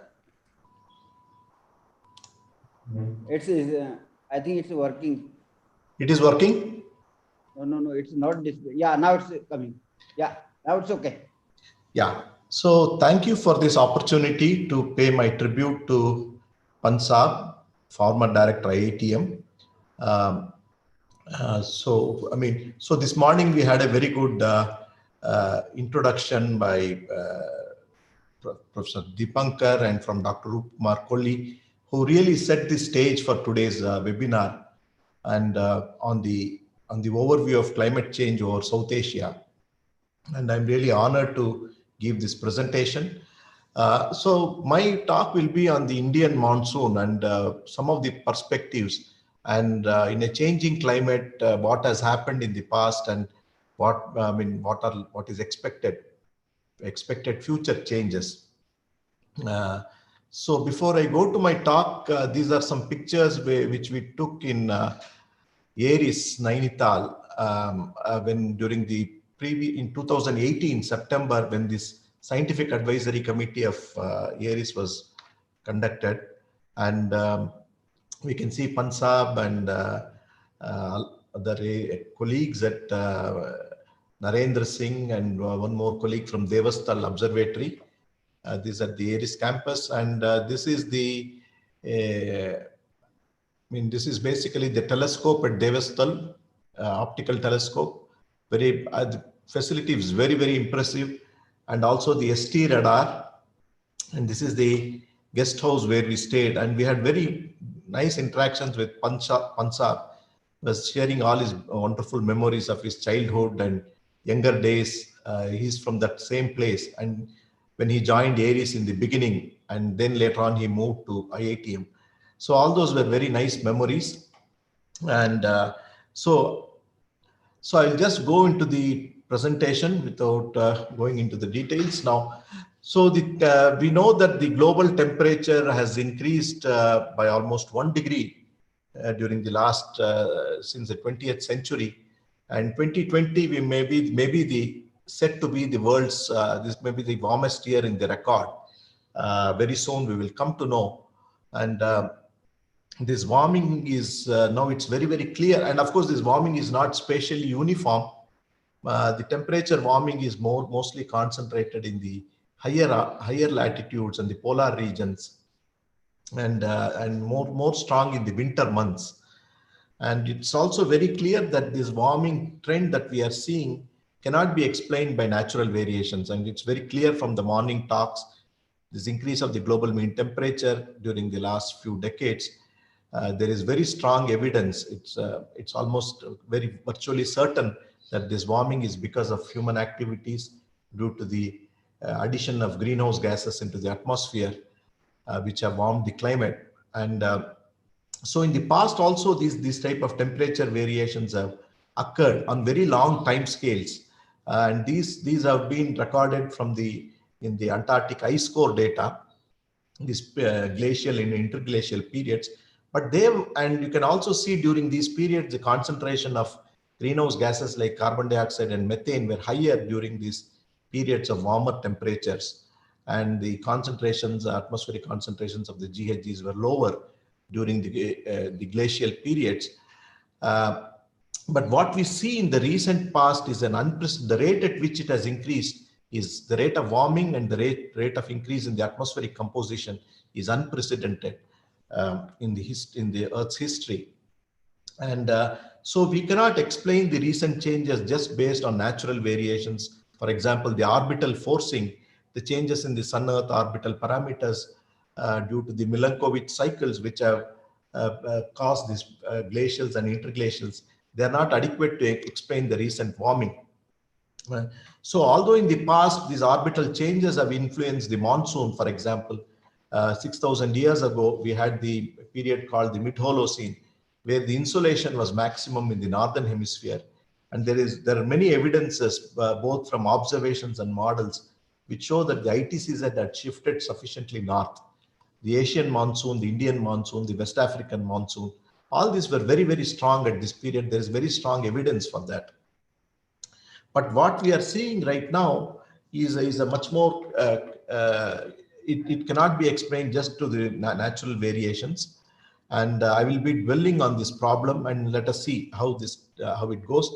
So in the last 50 years now, there are systematic measurements of carbon dioxide, which started at Scripps Institute of Oceanography by Charles Keeling, now at Mauna Loa, and now several places they are making these measurements of the greenhouse gases, which has steadily increased over time.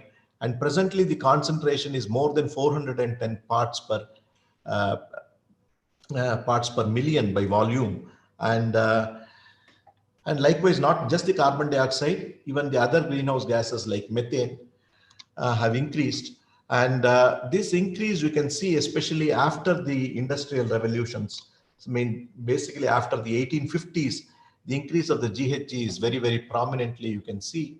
And the rapid increase has happened, much of the increase has happened in the mid 20th century onwards. You can see the increase of the greenhouse gas concentrations at a very fast rate, and mostly due to the human activities.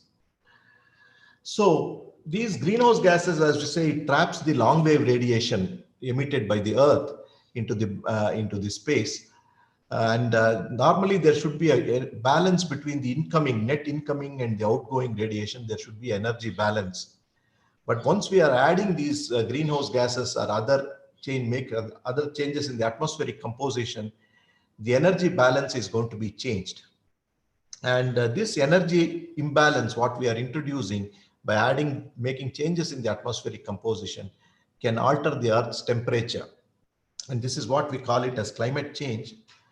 And so far we have added, by introducing this, through human activities, to the introduction of the greenhouse gases, we have added something like more than 3 watts per meter squared of radiation imbalance in the atmosphere, not only coming from carbon dioxide, also from methane, nitrous oxide, CFCs, and other minor gases. And what is striking is after 1990 to the present, the increase of the greenhouse gases is something like 45%. It's a very huge increase. And so the radiation imbalance is also due to this introduction of these gases by human activities is also substantial. And so the IPCC this morning, it was discussed. So they have this series of assessment reports starting from the 1990, the first assessment report. The second one was in 1995. The third one came in 2001, fourth in 2007, which received the Nobel Prize. And the 2013 was the fifth assessment report. Now we are in the process of the sixth assessment report, the AR6, which is due next year, 2021. So the body of evidence, scientific evidence from the series of report, they have given strong, unequivocal evidence that the warming what we are seeing in the last few decades is because of human activities. We are virtually certain. It's more like an established fact. But the regional expressions, there are still many open scientific issues when you come to regional scales, and particularly precipitation changes. Temperature changes are okay, but what happens to changes in the precipitation? What happens to the monsoon regional phenomena? These are open, still many open questions are there. And so on a global scale, we have a very good understanding, robust understanding that GHGs have primarily contributed to the main cause of global climate change. And it cannot be explained by natural factors only. And more so, what about regional change? So recently we published a climate change report from by the Ministry of Earth Sciences. This was led from our center at IITM. And this is an open access book that is available to everyone. So this discusses the influence of human-induced climate change over the Indian region. And it presents a synthesis of both the historical and future projected changes in the global and regional climate or the Indian subcontinent based on published literature, observations, climate model projections, and also the previous IPCC reports. And this is a very useful reference material for researchers, practitioners in academia and industry and the policy makers. And in this report, one of the chapters on the temperature change over India. So over Indian region, the temperature has increased by about 0.7 degrees from 1901 to the present. But the rate of warming since 1986 to 2015 is at a much faster rate, something like 0.15 degree centigrade per decade. So we also see the manifestations of climate change in a regional scale over the Indian region. That is one point I wanted to tell. And now question is, what will happen to the monsoon? We have the most important thing is the bread and butter for the Indian region is the South Asian monsoon, or also popularly known as the Indian monsoon. So if climate change is clear, so how has it affected the monsoon during the past decades, and what will happen in the future? This is a very important question. And so basically my point is, monsoon, we cannot just look at it as a change in the rainfall, although that is the most commonly available data set. We all look at it. Monsoon rainfall is also intimately linked to circulation. We have a large scale southwest monsoon circulation. The flow comes from the Indian Oceans up to where there is a high pressure cell. So the flow from the high pressure to the low pressure monsoon trough region is influenced by Coriolis force and other large scale dynamics, and clouds form, they produce precipitation. So it's a convectively coupled phenomena.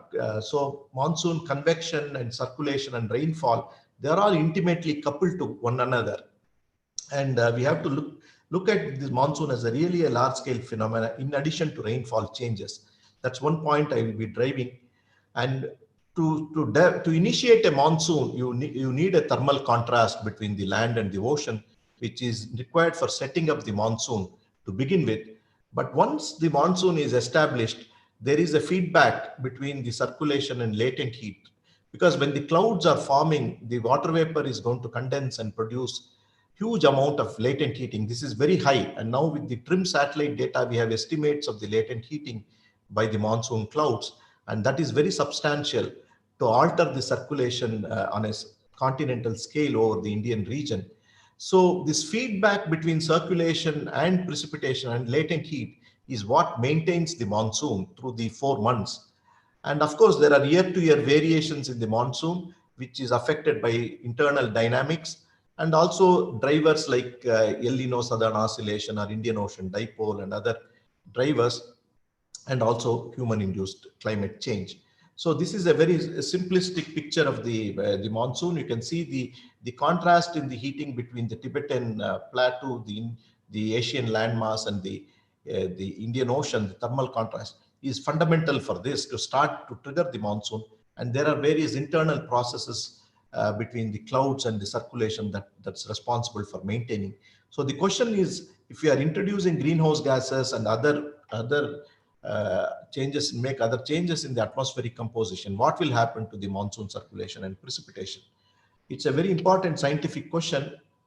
And the Indian monsoon happens to be the region where these wind reversals are strongest between the winter and summer, strongest in the world. We also have monsoons over Africa and austral monsoon, which is mostly, the austral monsoon is mostly during DJF, December, January, February.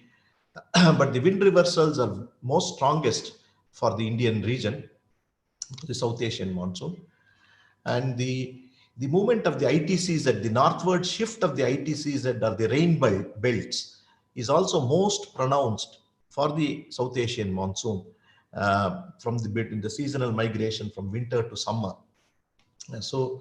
And this is what sustains nearly half of the world's population, the Asian monsoon.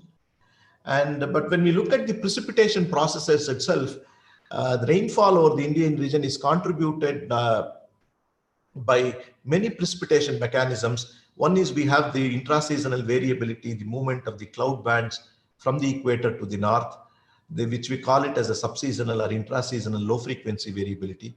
There are also synoptic systems, low pressure systems and depressions that form in the Bay of Bengal. They move from the Bay of Bengal inwards. They give a lot of rainfall over north and central India. Likewise, there is orographic precipitation over the Western Ghats and also the Himalayan foothills. There are also systems like the mid-tropospheric cyclones. They can give huge amount of rainfall over Gujarat and other places.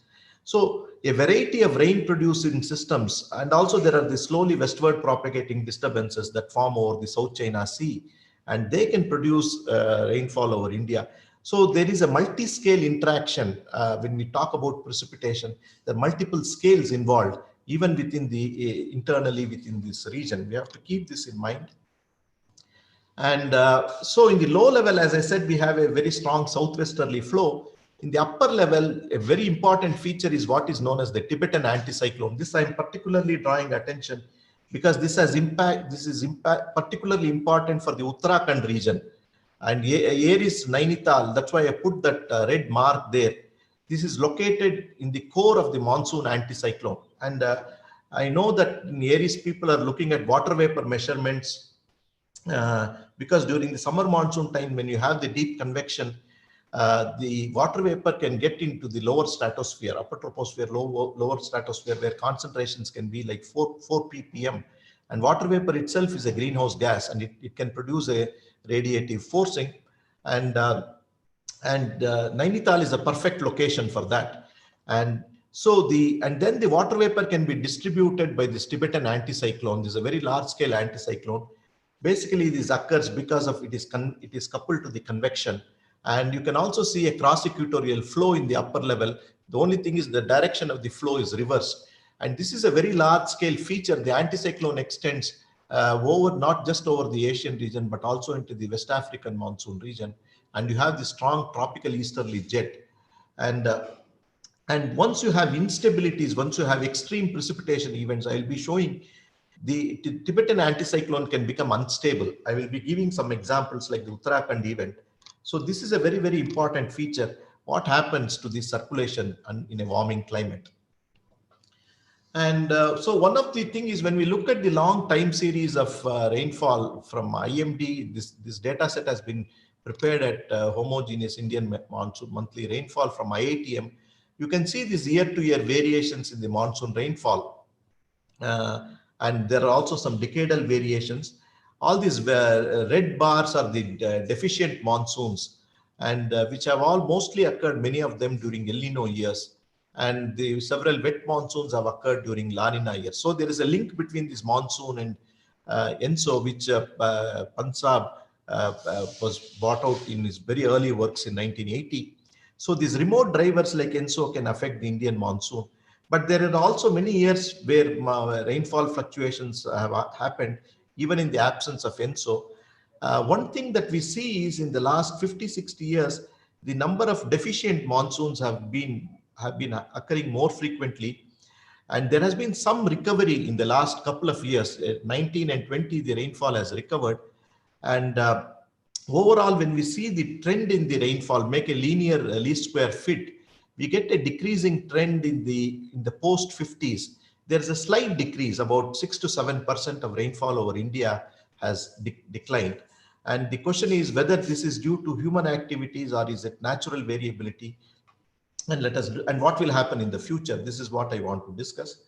So, before we get into it, we also have to understand when we are looking at the regional context, regional climate change, we have to keep in mind that the internal dynamics is very strong in this particular region, where the monsoons are very strong. Organized convection is there, cloud systems, aerosols, cloud interactions, ocean, atmosphere, land, biosphere feedbacks. So there is a very strong internal variability on different space and time scales. Also, this region is influenced by various modes of variability like ENSO, the Indian Ocean Dipole, other teleconnections.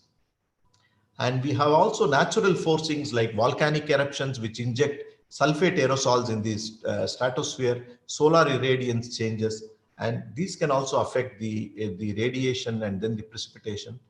And lastly, we have anthropogenic drivers like greenhouse gases and also aerosols. I didn't come to that. So when we talk about regional climate change, we cannot ignore aerosols, because anthropogenic activities in the northern hemisphere since the 50s, 60s, they have introduced some of these atmospheric, what we call in the literature as atmospheric brown clouds, ABCs, in the form of sulfates, nitrates, organic carbon, and also natural dust, and which can be coated by aerosols. So they can also affect because they can regionally, their impacts can be very large, and they can alter the radiation and also the microphysics, and they can make precipitation, introduce precipitation changes. And also we are having changes due to land use, land cover changes. They can also, for example, alter the albedo, planetary albedo over the regional scale, and they can influence climate. So these are anthropogenic drivers. So we have to understand, but of course, when we say the physical mechanisms through which the different drivers influence the monsoon are very different, they are not same. We have to keep that in mind. So coming to the issue of aerosols, this is something, because as I said, in the last 50, 60 years, there has been a decrease in the rainfall. The question arises whether aerosols have kind of offset the expected precipitation enhancement due to GHG. If we had only greenhouse gases, one would have expected the monsoon precipitation to increase even in the past. But it is counterintuitive. We see there is a decrease in the precipitation. The question arises whether anthropogenic, especially the northern hemispheric aerosols, have played a role. And this is the aerosol optical depth for 2005 from a data set known as MAC V2. This data set is used in the CMIP6. It has been generated by the Max Planck group. This is at the 550 nanometer. You can see the aerosol AOD depths are the highest over China, and also we see over the Indo-Gangetic plain. There has been some reductions in the aerosol emissions over Europe and North America in the recent years, but China's emissions is still very dominant. And there are also biomass emissions over the African region. So these are all contributing to the AOD, aerosol optical depth. So we did some experiment, my colleague Ayantika et al. This is a recent paper that will be coming out on the influence of how GHGs and aerosols have influenced the monsoon. So these experiments have been conducted using our own Indian IITM Earth System model. This has been developed in-house at IITM, and this has already contributed to the CMIP6 and will be feeding into the next assessment report, the IPCC-AR6. So I'll be presenting some results from the IITM ESM about the impacts of aerosol and the GHGs on the Indian monsoon. This is a recent paper that has been just accepted. So we did very simple experiments. One, we had a PI control run, the pre-industrial control run, where the carbon dioxide levels were much lower, something like 284 parts per million by volume. And we had mostly natural aerosols in the atmosphere. And then we have performed an experiment by increasing only the GHG, greenhouse gases, where the carbon dioxide concentration was increased to 367 parts per 0.5 ppmv. This was the value for 2005. And aerosols were kept to natural. We did not change the aerosols in that experiment. The aerosol only experiment, the carbon dioxide was kept to the pre-industrial values, while we introduced the anthropogenic aerosol of 2005 global, and the combined experiment where both the GHG and the aerosols, we had the elevated levels of 2005 and the anthropogenic plus the natural aerosols of 2005. So each of these runs are 50-year simulations of the coupled model, and this is an ocean atmosphere coupled model you should keep in mind. And we compared the results with the PI control. And so what I'm showing is the difference in the radiative forcing at the top of the atmosphere and at the surface from the combined experiment relative to the PI control run. And these are we have taken both the short wave and the long wave, both at so this is the net radiative forcing at the top and at the surface. We can see that globally, of course, the warming, the positive radiative forcing is signifying the effect of the GHGs. And you also over the Asian region and parts of Europe and North America, we see the effects of the aerosols, the negative radiative forcing. And when we look at the surface, for example, wherever these organic aerosols, carbonaceous aerosols are there, the reduction, the negative radiative forcing is very pronounced at the surface, indicating that there is more of absorption at the surface. These are absorbing type of aerosols. And what is interesting is when we look at when we make the zonal mean of the radiative forcing for the different experiments, we see, and what is shown is the latitudinal variation of the zonal mean in watts per meter squared at the top and at the surface. What we see when the combined experiment, you can see at the to the north of the equator, the right hand box is this is at the surface, the left hand is at the top of the atmosphere. You can see to the north you have to the north of the equator you have a negative radiative forcing both in the combined and the aerosol experiment, very strong reduction in the radiative fluxes. And as you go to the south of the equator, you have a positive gradient. So you have a gradient in the radiative fluxes, radiative energy. And if you just take this gradient in the radiative forcing becomes much more prominent if you just averaged over the longitudes between 60 to 120 east. The contrast between the north and the south in terms of the energy imbalance is very, very striking.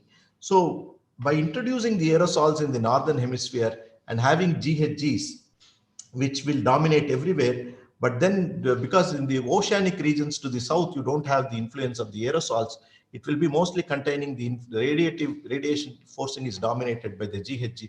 You get a very strong interhemispheric asymmetry in the radiative forcing.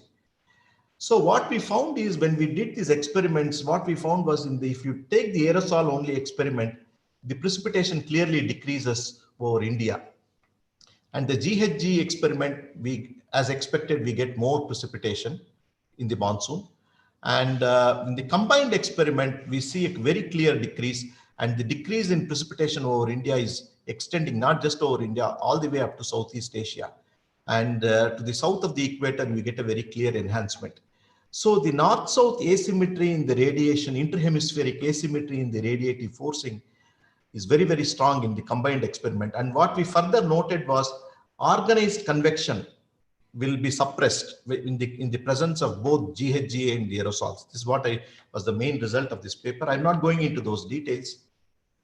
So it's not just so the point I'm trying to drive home is GHGs on the one hand are trying to increase the monsoons, intensify the monsoon precipitation, and the aerosols are trying to offset. And also probably land use changes have also contributed to some extent in offsetting the precipitation changes. So there is a tug of war on the rainfall changes across these different drivers. And this we published in a paper in 2016. And why we see this observed trend, is it the effect of other non-GHG drivers which are influencing the monsoon? And what we find is this observed trend in the monsoon. This was with a very high resolution model. The historical simulation which had all this anthropogenic forcing, only that could explain the observed decrease in the monsoon rainfall. Just with the natural forcing, we could not explain the decreasing trend. And interestingly, in the future, and many of the coarse resolution models are not able, even the IPCC CMIP-5 models were not able to reproduce this observed trend in the monsoon precipitation. And another important point is that we also, in the near future, the aerosol effects will continue, they are expected to continue. We don't know what will happen. So the effect of the aerosol forcing and also changes in the sea surface temperature in the Indian Ocean, which Roxy was mentioning, they can also contribute to the precipitation changes in the near term. But in the far future, it is going to be dominated mostly by GHGs. And this experiment showed that the precipitation changes will have more of multi-decadal type variations. Of course, this was a single member realization with a high resolution model, but we have looked at CMIP-6 simulation. This is in the recent CLIVAR exchanges. We also find the same thing in the historical past. It appears that the decrease of monsoon precipitation, what we see, aerosols appear to have contributed significantly over South and Southeast Asia. These are from multiple CMIP-6 models. And in the future, with reductions in the aerosol forcing, and which will be dominated increasingly by GHGs, we can expect that the monsoon precipitation will intensify. This is the main message. Of course, in the near-term future, the spread across the models is much more larger. So there are uncertainties when we are looking at the near term. Near term is something like 2020 to 2040. The precipitation terms are going to be affected by internal variability and also the changes in the aerosols. And now people are talking about modes of variability like the interdecadal Pacific oscillation. Their effects could be very pronounced in the near term. That we have to keep in mind. And these are a typical, this is from the IIT MESM itself. So for the historical period, this particular simulation showed a decreasing trend in the monsoon rainfall for the historical period. And the future projection, this is one of the very low mitigation scenarios. It's a very high concentration scenarios, extreme scenarios. So the monsoon is projected to increase in this. And so far I've been talking about only the mean precipitation, but what about the extremes? So Roxy touched upon these things about the changes in the extreme rainfall events. For example, these are very localized precipitation events. The amounts could be more than, intensity could be something like 10 centimeters in a day, 15 centimeters a day, much more than that. And so there was a paper by Goswami et al. In Science, who showed that the IMD data, he showed that the low and moderate events that counts have significantly decreased over India, over central India. Low and moderate rains have declined. That means basically it is corroborating the weakening of the monsoon rains. On the other hand, he noted that heavy rain events, more than 10 centimeters per day, 15 centimeters, those frequency of those events have been increasing. And this was also later supported by a more extended data period from 1901 to 2004 by Rajivan, who clearly showed that the rainfall amounts more than 15 centimeters per day have steadily increased. This is one of the very clear indications of climate change. And Roxy has also more recently published a paper on the increase of the extreme rainfall events. So the increase in the localized, and this is projected to increase in the future. This is largely an outcome of the increase in the atmospheric water vapor content, a thermodynamic response to global warming. So if you have more temperature, for every 1 degree rise in temperature, the water vapor in the atmosphere will increase by 6 to 7% for every 1 degree. This is by the what is known as the Clausius-Clapeyron equation. So when you have more water vapor in the atmosphere, and localized heavy precipitation can increase. So these are basically a reflection of the increase, and even the high resolution models, they project this, the very heavy rain events over central India are projected to increase. But what is happening is, in the Indian context, we have to keep in for the historical period, the moderate rains have decreased and the heavy rains are have been increasing. This is a kind of a clear signal of human-induced climate change. Now, what are the gaps? Now, this is particularly with the extreme events. I want to draw upon some of the knowledge gaps. So generally, there is a view that when the precipitation, although precipitation may increase with more warming, people have argued that the circulation, tropical circulation, will weaken. This was a famous paper by Held and Soden in 2006. So they used an argument, and this is basically valid for closed domains like the Walker circulation in the Pacific. Because as I said, water vapor will increase at 7% for every 1 degree warming, but precipitation won't increase at that rate. It will be much lower, something like 1 to 2% per degree Kelvin. So whatever is evaporating will not precipitate. So they use thermodynamic arguments, which show that if the precipitation doesn't increase at that fast rate, basically this static stability of the atmosphere will increase. So the atmosphere will become vertical, will become very stable, and the circulation will weaken. The tropical circulation will weaken. And so this weakening of the circulation is something like 5%, they said. And this logic has been used by various people. This is a paper by Sugi. They also show the same thing, that they compared the experiment with control experiment and the double CO2 experiment. What they find is precipitation increase is very small compared to the precipitable water, which is something like 13% over a smaller region. And so this mass flux will decrease and the stability of the atmosphere will increase, the dry static stability. So the circulation is going to weaken. This is a general logic they have been introducing. Now the question is whether this is valid for the monsoon domain. That's what we have to understand. And this morning there was a discussion on high resolution models, the importance of high resolution model. And this was a MRI model, a 20-kilometer global model, where we had an experiment for present day and the future with elevated CO2. And this model has a very nice, because of its resolution, it captures the precipitation over the Western Ghats and also captures the large scale aspects of the monsoon circulation, even the upper tropospheric anticyclone, easterly jet, low level cross equatorial flow and the southwesterly flow and the sea level pressure gradient. But now what happens when we increase the carbon dioxide, make a climate change experiment? Interestingly, this experiment also showed that the circulation will weaken, the southwesterly flow will weaken. And because of the high resolution, as the westerly flow weakens, so you see these easterly anomalies. As you reduce the westerly flow, the moisture which is advected from the Arabian Sea and the Indian Ocean, so it's when it impinges on the Western Ghats, the orographic precipitation will reduce once you are slowing down the winds, and that the model could capture. So on a very small scale, it showed that weakening of the circulation can lead to reduced orographic precipitation over the Kerala region and parts of the Western Ghats. But overall, what it showed, however, over the entire Indian region, if you see, precipitation actually increased, very much like the Clausius-Clapeyron equation. So this is all a thermodynamic response. So once you have more water vapor, precipitation tends to increase. That's what it is showing.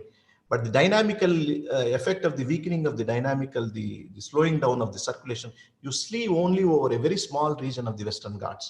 And basically the large scale, the sea level pressure gradient, SLP gradient, that weakened, the large scale circulation weakened, the Tibetan anticyclone weakened.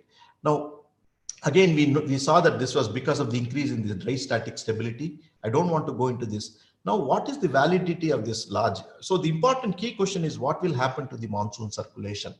Precipitation may increase because of thermodynamic arguments. So dynamically, is the circulation going to weaken? This is a very key question if you want to understand. Subsequently, there was a paper by Sabir Ali, and I draw attention to this paper because they looked at the TRIM data. Now the TRIM satellite gives a very valuable information about what kind of rainfall, what is the cloud that we have, cloud systems and the precipitating systems that we have in the monsoon region. And it so turns out that over the Indian monsoon region, we have equal contribution, something like 50-50% of both convective and stratiform clouds. And why these two clouds? The latent heating structure, the three-dimensional, especially the vertical structure of the heating due to the convective cloud is very different from what you get from a stratiform cloud, stratiform precipitating system. So when you have these differences in the vertical structure of the heating, the circulation response is going to be very, very different. That we have to keep in mind. So regionally, depending on the kind of clouds and the kind of precipitation systems that the model is generating, it can alter the circulation pattern. And this is going to be very fundamental if we want to understand the monsoon precipitation and circulation changes. This is from the TRIM satellite. Now, when we look at the models, all the models, they estimate the convective heating. The stratiform precipitation is kind of underestimated in many of the models. And so when we look at the projection changes in the future, they all say that the increase in the precipitation from most of these models is because of the convective precipitation. And so these are localized convection. And once, because of the type of convective heating, it warms the middle and the upper troposphere, and it can increase the stability. So the question of weakening of circulation in these high resolution models, it raises a question, is it because of the model, it is really the static stability is increasing, or is it because of improper representation of these precipitating clouds? That is a fundamental question. And also about now we have the TRIM data at 0.05 degree, that is something like 5 kilometers. This is a paper by Shige et al. In 2017. So it shows that the precipitation over the Western Ghats and also is closely hugging the coast. It is all tight. So and the clouds are not very deep in the Western Ghats. He has published several papers.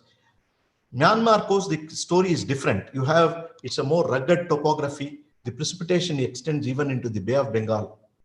And there the systems are much more deep, convectively deep. And but although the clouds in the Western Ghats may not be deep, the precipitation amounts can be very, very substantial. So the processes are very, very different. We have to keep that in mind. And this is a very old paper of by Krishnamurthy and Balme. So they recognize that the interaction between the latent heating and the large-scale circulation is very important to understand the monsoon dynamics and the precipitation process.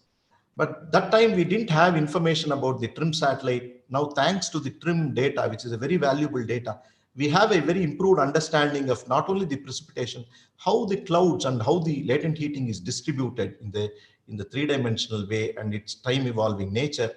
And as I said, if you can see a dominance of the stratiform precipitation over the monsoon region. So you get a maximum heating at around 400 millibar.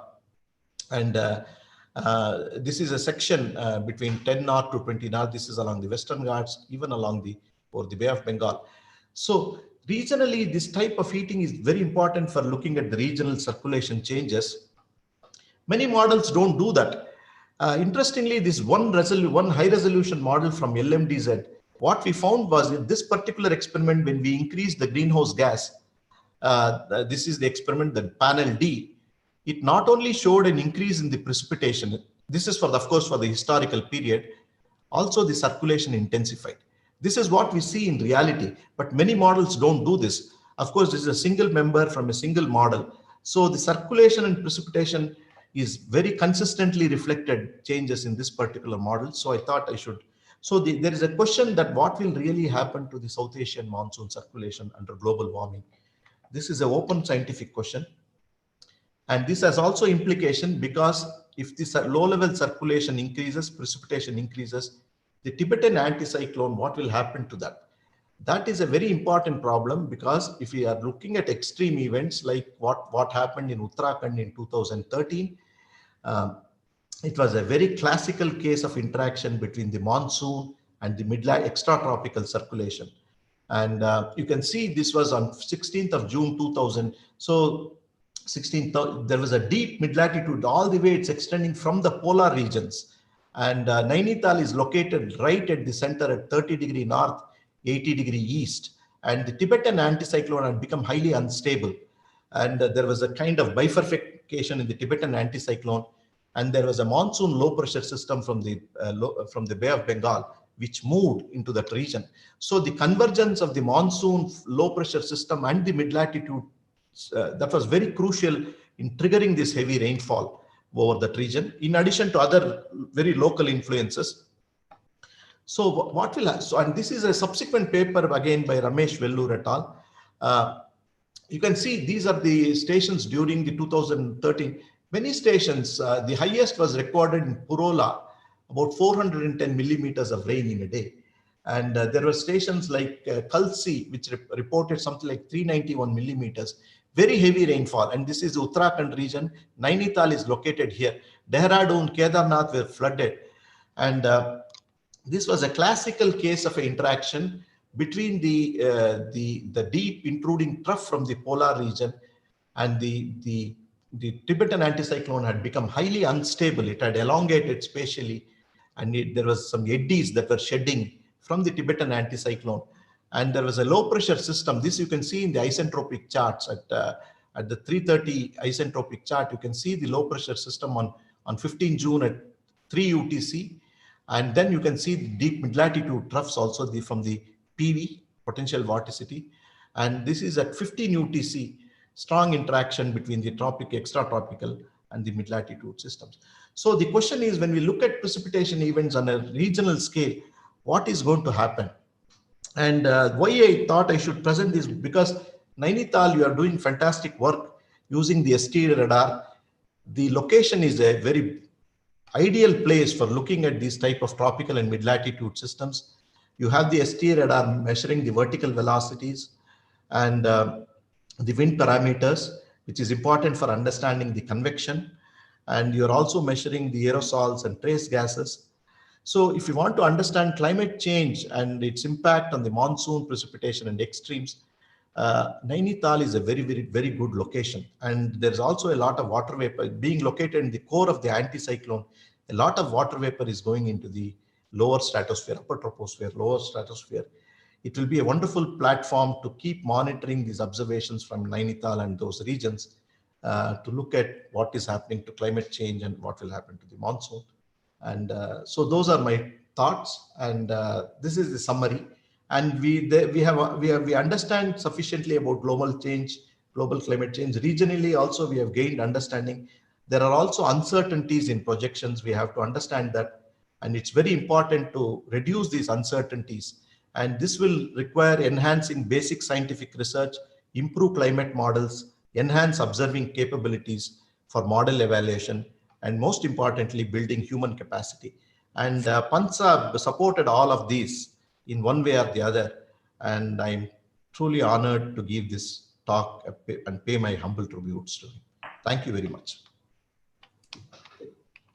Thank you, sir. Thank you for nice presentation. Yeah. Any question?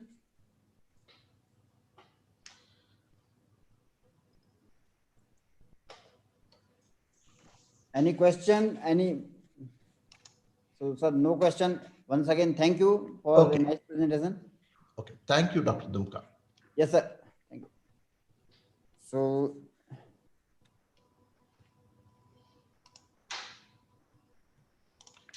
so now we will move the next talk by Dr. Yogesh Tiwari from IITM Pune. So Dr. Yogesh Tiwari is basically a scientist at IIM Pune. His area of expertise is greenhouse gas modeling and its measurement. He did his MSc in MSc Tech from Banaras Hindu University in 1998 and did his PhD in 2006 from Max Planck Institute of Germany, and he's working in high precision atmospheric CO2 and other greenhouse gas concentration measurement, atmospheric CO2 transport modeling, etc. I have close contact with Yogesh since last 2 years, and now we have one joint project in greenhouse gas modeling. So I invite Yogesh Tiwari for the presentation. Thank you, Dr. Dumka, and good afternoon to all of you. The title of my talk is Greenhouse Gases Variability in India, what we have learned so far. So in IITM, we are working on greenhouse gases observations and modeling since more than a decade now. And then I will talk about the results, whatever we have in hand. So first I will just give you a brief introduction about what greenhouse effect is to those who just wanted to brush up the basics. So you can see that the solar radiation comes to the Earth's surface, and then from the Earth's surface, when it backs towards the space, then in between it gets trapped by the greenhouse gases like carbon dioxide and methane, and then nitrous oxide, and even water vapor also is there.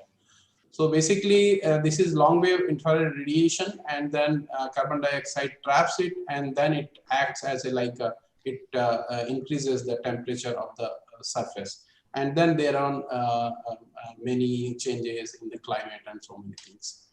And another important part is the radiative forcing. You can see that the carbon dioxide radiative forcing is almost 2 watts per meter square, close to 2 watts per meter square. And then methane also is almost 1 watts per meter square. And then all these greenhouse gases have a strong radiative forcing. So that's the reason it is important. And next thing is global warming potential. So the global warming potential of carbon dioxide is 1, and then in comparison of carbon dioxide, the global warming potential of methane is almost 28 times on 100-year time scale. And, and the nitrous oxide is 300 times. So these gases have global warming potential higher than carbon dioxide, and they act as a strong greenhouse gases just to change the climate. So for example, methane lifetime is just 10 to 12 years, and its global warming potential is more than carbon dioxide. So it's really important to understand these gases, particularly over India, where we are we have a growing economy and these things. So if we see global major source of CO2 is basically fossil fuel. So you can see that annual fossil fuel CO2 by different continents. So the Asian continents is projected is highest fossil fuel emitter, and then other North America and Europe, Middle East, Africa, and Oceania is there. So basically in Asia, India, China, Japan, they are included. And this is basically the capacity of coal power plant. Basically the CO2 main due to power plants where we use the coal to generate the electricity, a lot of CO2 emits. So the coal is major source of CO2. So China, you can see that in megawatts, how much they generate the electricity using the coal. So China is the top in the world, and then United States, and then India. So these are the top emitters using the coal. I mean, they are using coal to generate the electricity. This is from the government record I am showing. So this is basically power generation sources in India. This is from Ministry of Power, Government of India. So I have taken 2 pictures to you just to compare it. This is 31st March 2005, and then this is 31st March 2019. So in the almost say 14-15 year time scale, you can see the coal use of coal to generate the electricity increased from 55% to 69%.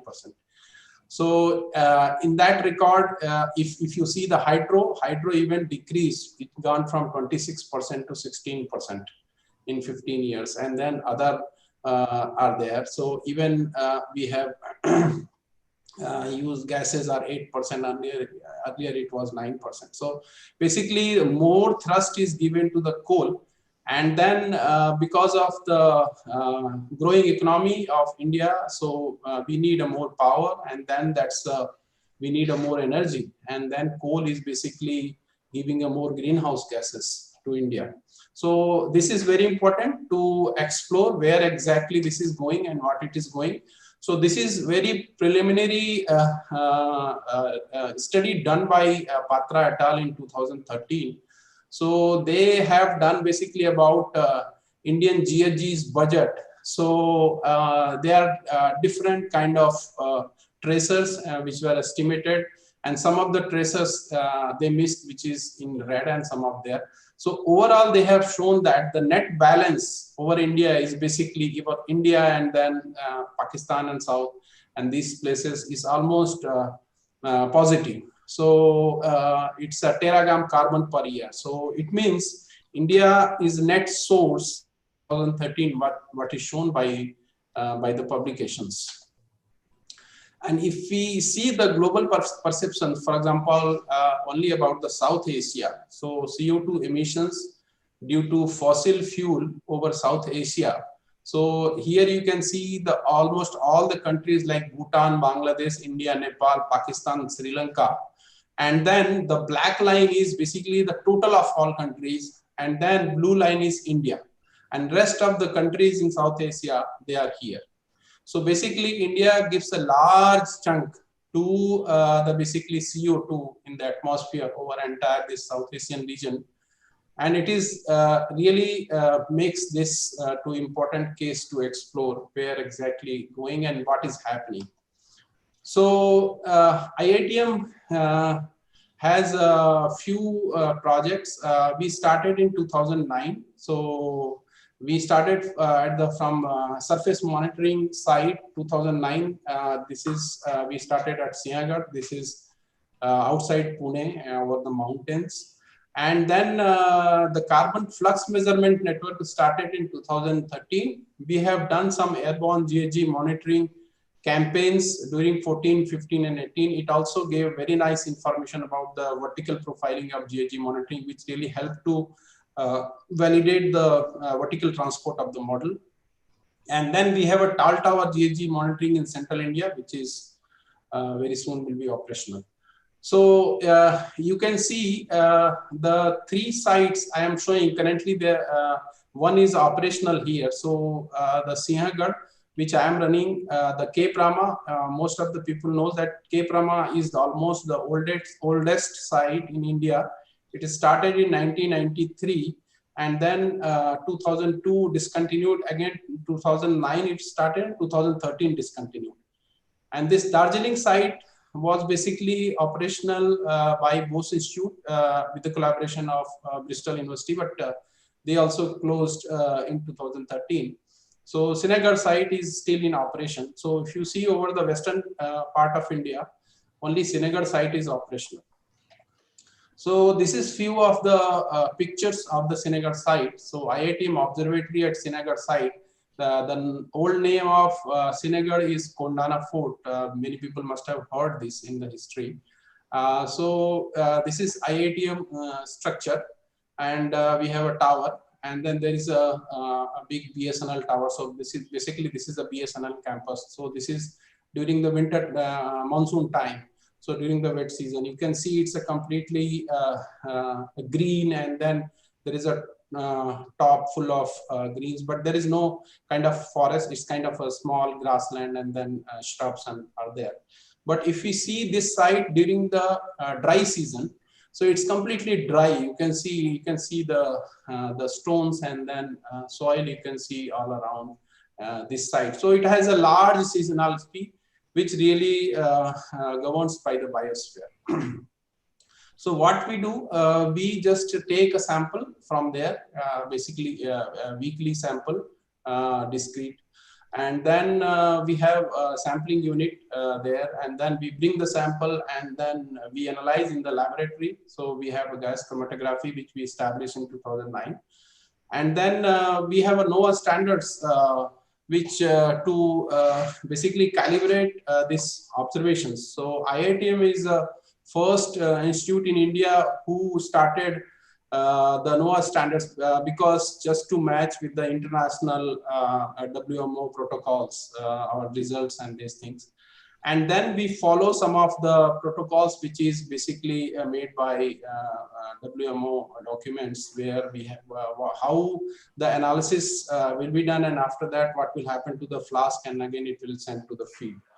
So this one is in operation. It was some break due to lockdowns because of it was not allowed us to go to the site.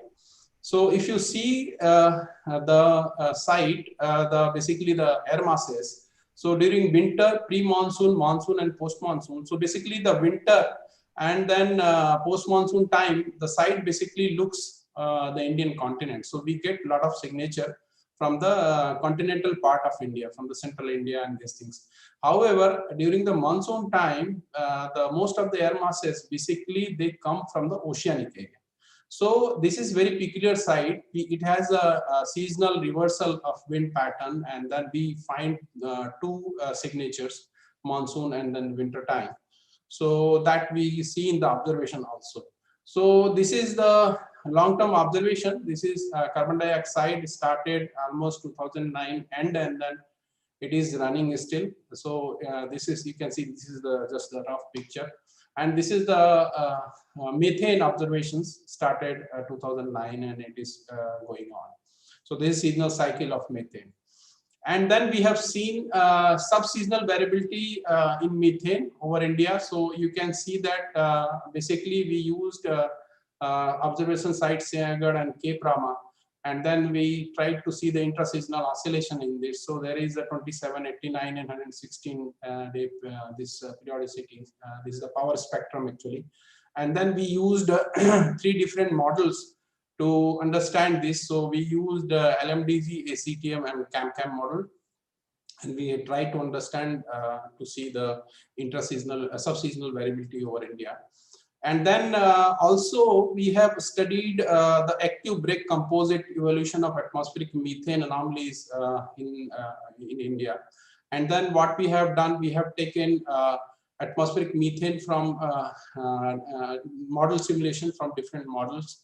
And then we have just seen methane anomalies at the surface, middle troposphere, and our upper troposphere during active and break phases. So if you see, this is surface and this is upper troposphere, this is active and this is break. So you can see that during active and break, there is a seesaw structure from surface to upper troposphere. Basically 0 is when the active commences. So if we go from 0 to 20 days, so basically this is the time lead lag. So if we 0 to 20 days, so signal changes from positive to negative. However, here if we see, it changes from negative to positive. So they basically, the methane is governed more by the dynamics rather than the fluxes, because this is basically seasonality. So dynamics plays a major role. So and then recently we set up inverse modeling at the IITM for the estimation of greenhouse gases fluxes. So now the few results, you can see few of the results. This is basically country scale analysis of methane emissions with a high resolution inverse model using GOSAT and surface observations. So the surface observation which basically gone from India, including Srinagar and Cape Rama, and then we have basically, you can see we have validated the model, basically with our airplane observation, the vertical validation between optimized fluxes, forward model, and observations. And this figure actually we have given to MOFCC report to BUR3. Basically, you can see this is the comparison between BUR1, BUR2, EDGAR, and then our top-down results. So you can see the EDGAR estimations are here, and then our estimations is basically this one. which closely really agrees well with the BUR and BUR2. So basically, we are helping to the ministry reporting the methane emissions and its validations using observations and modeling. And this this paper basically showed that atmospheric observations show accurate reporting and little growth in India and methane emissions.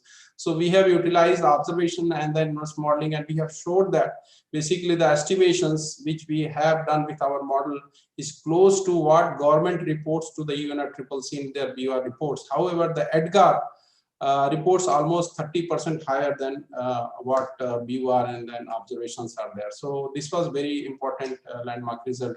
And this one you can see the result was published in BUR2 at UNFCCC site. It is there. Now, as I told that we have established the GHG transport model in collaboration with NICE Japan, and we have done forward and inverse modeling. Basically, this is part of PhD thesis of my PhD student Shantanu Haldar. And you can see that at SNG, we have methane observations and then NICE simulations. This is just the model validations at Srinagar site. And this is for CO2 and this is for methane. This is just preliminary validation. And then we have done some inversions using the Transcom inversion technique. And then what we have done, we have taken entire global station, including SNG, and then we have excluded the SNG, and then we have tried to see how much basically the uncertainty we reduce in the estimations. So we can see that when we use the SNG, the uncertainty reduction during the winter time is higher than the monsoon time. So this is just very preliminary, and then work is still going on. So in 2013, IITM has set up the CO2 flux monitoring towers at different ecosystems in India. This is basically part of MetroPlus project by the IITM. And then the one site which is operational is at Kaziranga National Park. So basically, this site has a 50-meter tower, and then this is in between the forest, which measures the eddy equivalent CO2 fluxes. So this is very good result because generally our perception is forests are carbon sink and everywhere, but in Kaziranga National Park, we have found that using data 2016 and 2018, that Kaziranga National Park is not a sink, but it is either mild source or almost neutral. So basically, because it has a more grassland than the forest. So and then this is the result of NEE, rainfall, and then photosynthetic active radiation during 2016. So you can see that how the NEE versus rainfall. So when during the monsoon time, if there is cloud and then there is a photosynthetic activity is basically reduced. So in that case, the NEE part basically it affects. And then, however, during the 2018, if we see the daytime cloud was more during the 2018, and the nighttime was less. So it really affects the NEE, the carbon source and sink estimation. So basically, you can see that it shows more sink rather than source. So basically, this is direct relation with the cloud cover and then photosynthetic and then respiration activities. So we have done some GHG observation using airplanes. So this was under the KIPEX project by the IITM. So the project was in 2014, it was in Varanasi and over the Ganga Basin, and then 15, 18, 19, it was over this Maharashtra, Solapur, Kolhapur area. So we have some very interesting result from this. So this was basically monsoon time during July 2015 at Kolhapur. Just I'm showing the flight of 2015. So I have just plotted all the observations. So basically this one is the atmospheric methane. So you can see with the height, if you go with the height, so methane increases and there is a peak at almost say 4 kilometer or 4.5 kilometer, and after that it again decreases. So, and then carbon monoxide also shows similar kind of structure. This is very peculiar structure, and then basically we do not model. If we see with the model, so we do not understand why model is showing, but you can see the observations also showing.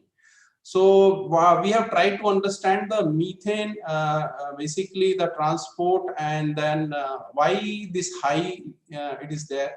So we have taken CO versus methane, and then try to see basically the slope, how the slope is there. So if we see 5 to 8 kilometers, so the slope is almost 1.1 and at the surface 0.39.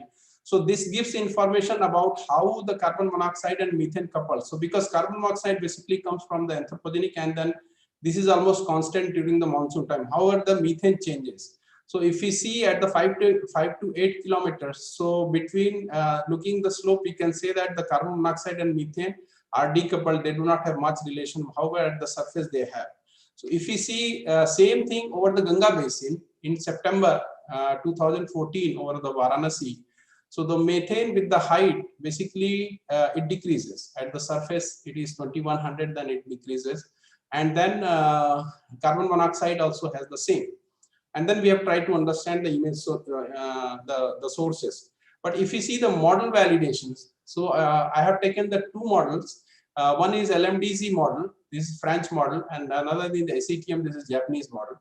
You can see that almost both the models tries to capture the same kind of structure. So you can see that it increases and then it goes flat, and here increases. There is not clear picture because of the model resolution. It is 50 kilometer by 50 kilometer. Even this model has almost 2.8 by 2. But however, both these models capture it, and then they really this observation validates the model. So if we see only model without the observation, we do not understand such features. But these airplane observation they show.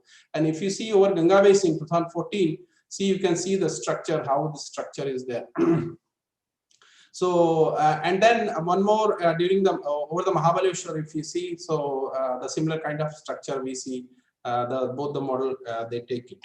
So basically what we have guessed is the major emission is basically from the Ganga Basin.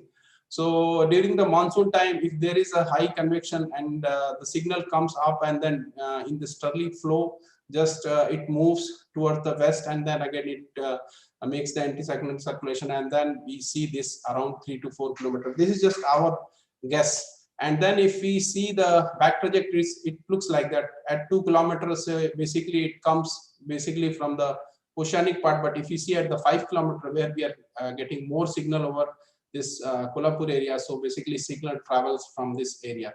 So this is our guess that basically the high what we are getting, it is signal coming from this area. But there are so many things like photochemical reactions and dilution, so many things are there that also has to be considered. So we are trying to understand we are trying to quantify the emissions basically. So this paper is still under manuscript stage. So another thing, we have tall tower GHG monitoring in central India. This is basically over the Bhopal. So IITM has purchased 100 acre of land over there, and then this is basically India's first atmospheric testbed site. And there is 72 meter tall tower. Basically, this is India's tallest tower for GHG monitoring. We will have a GHG profiling. Basically, we have taken tall tower because we wanted to understand the greenhouse gases variability at very, say, first 100 meter level. Basically, the rectifier effect, which no model captures such kind of effect. So that will be very useful to understand such kind of variability. And this is fully automatic observatory, which is equipped with a real-time data transfer facility and real-time data storage and display at the IITM. So this is controlled from the IITM. And the instrument, you can see, we can see a list of instrument at the tower is basically, we have entire greenhouse gases, and we have even isotopes also at 3 levels. And then we have eddy covariances, we have soil CO2 fluxes, and we have radiometers for the radiation, and then we have basically multi-component weather sensor at 6 levels. So it's a full suite of site which is going to give very good data for the future to understand the GHG variability. So this is the site. You can see it in different seasons. So basically the air masses you can see over the side from the Indian continent. So the signal we will get always mostly originated from the continental India, which will give really very nice results. So now I want to give a few slides. The hot topic is CO2 emission reduction due to COVID-19 induced lockdown in India.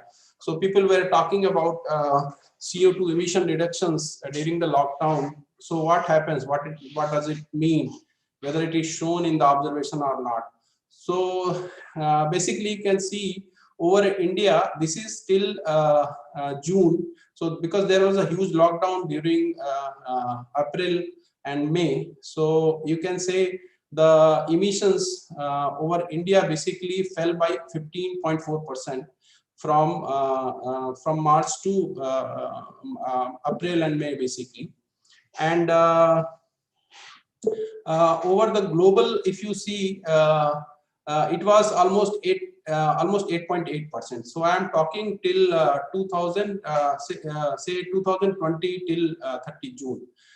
And same thing over China. So China, because the lockdown was early in December and then January 2020 January and then 19 December.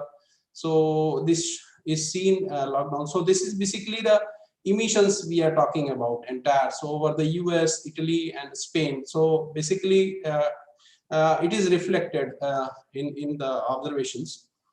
And but if you see little updated picture, so you can say till 31st October, the emissions, the Indian emission is almost 9.8%. So because from 15%, 15.4% to 9.8%, because after the lockdown, after say July, August, it started, all work started, factories open, and then this is there. So overall during say year, it is expected it will be around 7 to 8% reduction in CO2 emissions. So what does it mean basically 7 to 8%?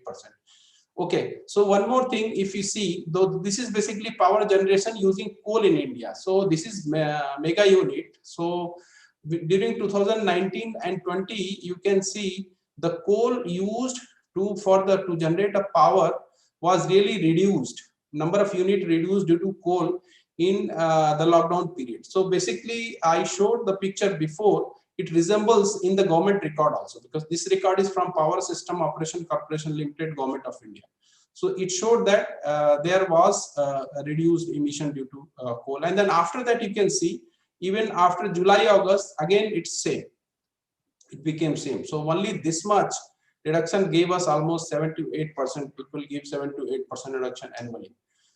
So this is one recent publication where they tried to estimate the fossil fuel CO2 reduction in China using the observations. So directly in the observation, they can't see the changes. So what they have done, they have taken CO2 and methane ratio, and then they have tried to understand basically the reduction. So they have found that the 9-year average they have taken from 2011 hours. They can see that this is the red line and going down. This is basically seasonality. But if they take modeling part, so say 2019 and April 2020. So December 19 to April 20. So it basically shows the reduction at the in the China at the same time. So they have taken another way just to understand this. So, but what happened about the atmospheric concentration observations? Actually, atmospheric concentration did not show any reduction during COVID-19 lockdown. So this is the Mauna Loa, you can see. So Mauna Loa is basically January 19 to December 20. So you can see it's continuously increasing, and there is no change in the Mauna Loa record. It's a global record, and we have seen with few of our observation, which is at the IATM to 2018, 19, 20, just seasonality for the methane and CO2 is more or less same, and then we do not see any reduction in this. So just with one schematic, I wanted to make you understand very basic why it doesn't see the reduction. So you can see that this one is basically atmosphere, entire atmosphere. So atmospheric CO2 concentration, or you can say it's a greenhouse gases emission. So it is a greenhouse, whatever signal we have in the atmosphere. And this TAP is basically the emission which are controlling, say during the lockdown. So we are closing this TAP, or maybe we are reducing this TAP temporarily. But what about this one? So if even this is this much big, and if we reduce this one, this will not give much impact in this. So that's why this reduction should be more. So my message is basically the lockdown could not interrupt the climate change momentum. So daily global carbon dioxide emission fell by 10% compared with 2019 level till October 2020.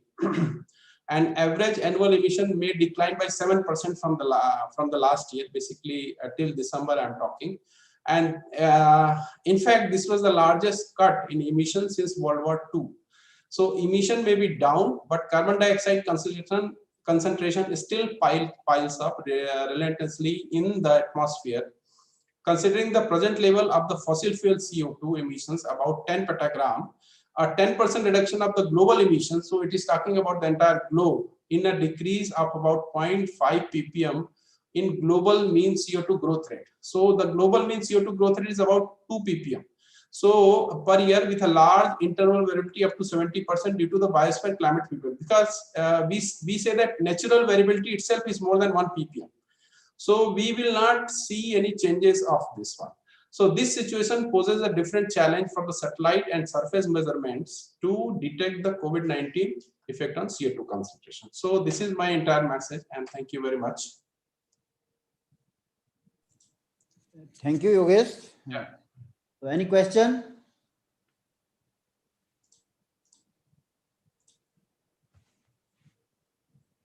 I think no question. So thank you once again. Thank you, Dr. Umesh. So the next talk is by Professor Sagnik Day. So Professor Sagnik Day did his MSc in Applied Geoscience from Jadavpur University and MTech and PhD from Indian Institute of Technology, Kanpur. He did his postdoctoral work from US and joined in IIT Delhi as assistant professor in July 2010. And since then he is working in IIT Delhi in Center for Atmospheric Science Division.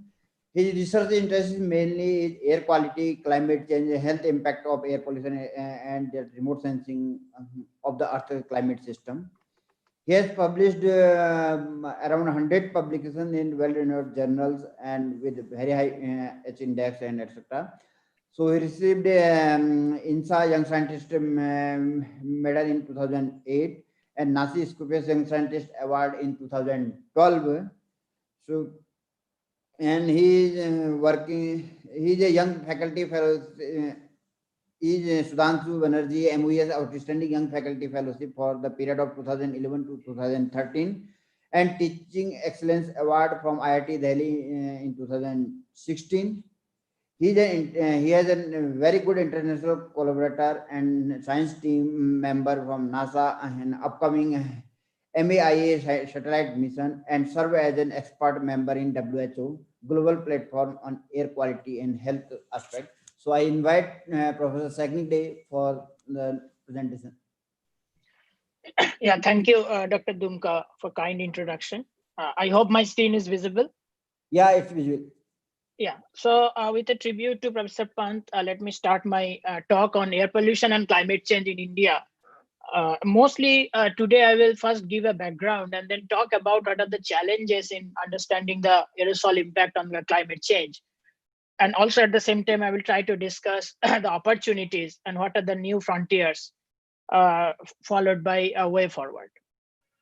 So let me start with this message that, air pollution is at core of almost all sustainable development goals. So if you first example, think about the first sustainable development goal, recent work with economics colleagues, what we found is that there is almost 1.4% loss in GDP due to air pollution.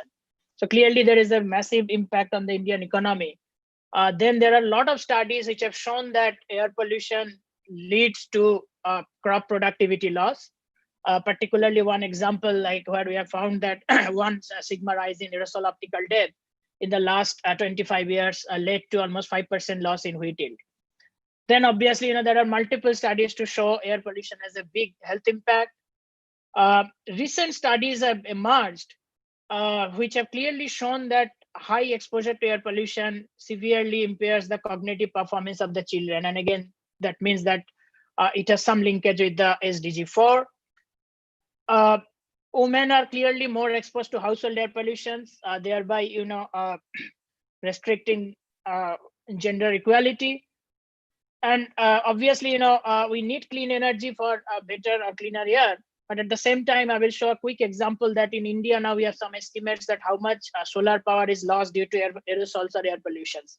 And then, as I mentioned, there are several studies done by the economists to understand how much air pollution impacts the labor productivity, what green infrastructure means, and also there are studies existing which have shown that socially vulnerable are more exposed to air pollutions.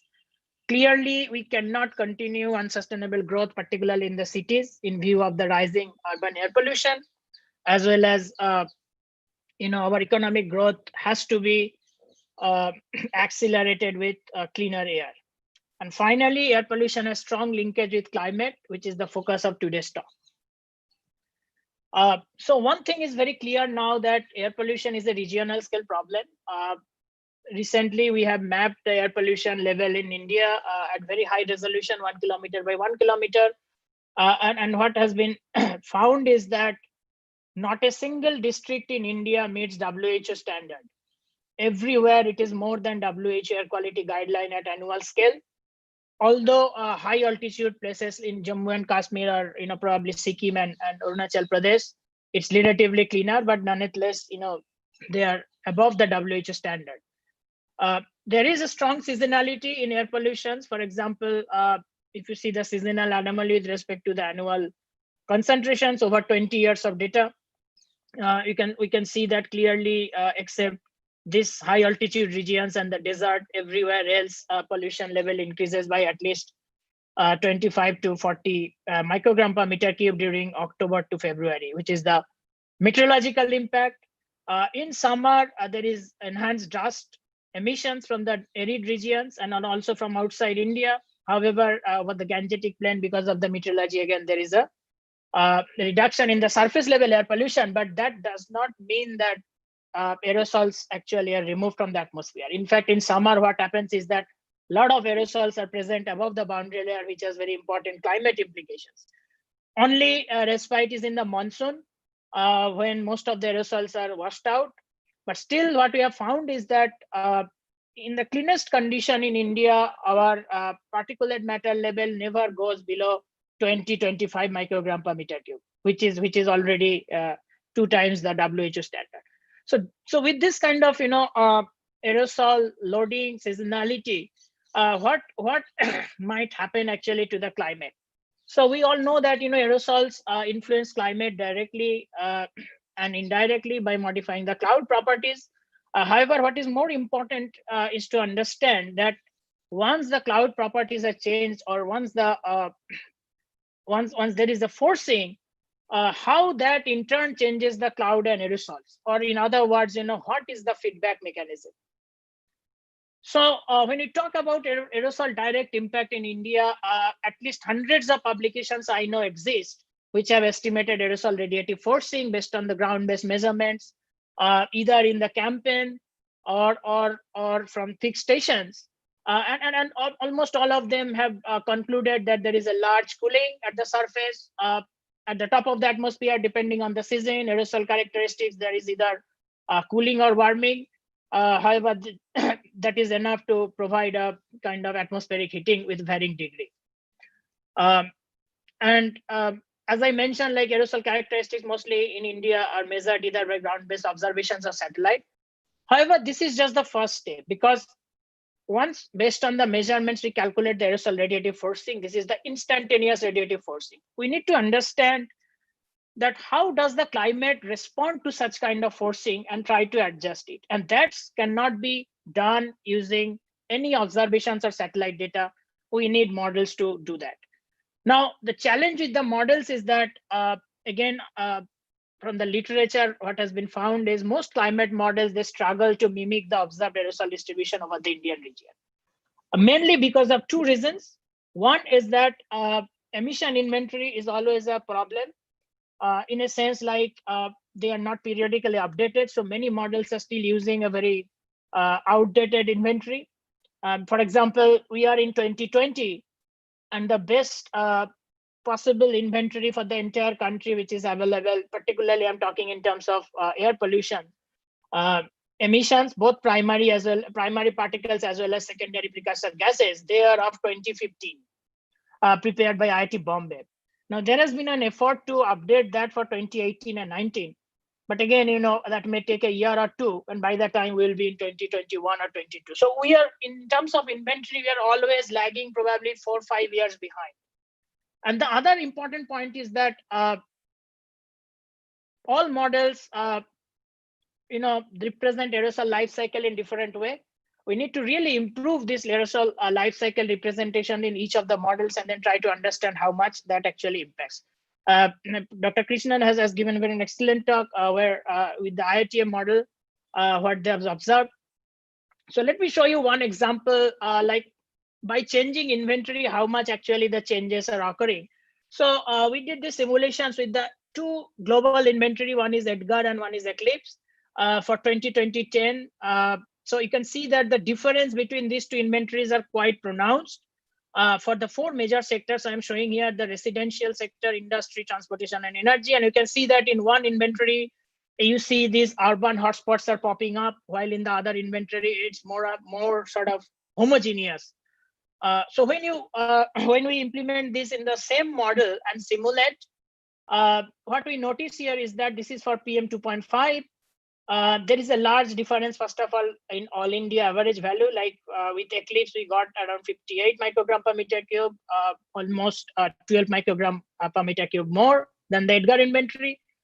There are some differences in terms of, so obviously when you look into the distribution from satellite, what is very clear is that the broad patterns are matching. For example, both the inventories are able to capture the high pollution load over the Gangetic Plain, all these hotspots over the major industrial or pollution sources. However, there are large differences at local versus regional scale.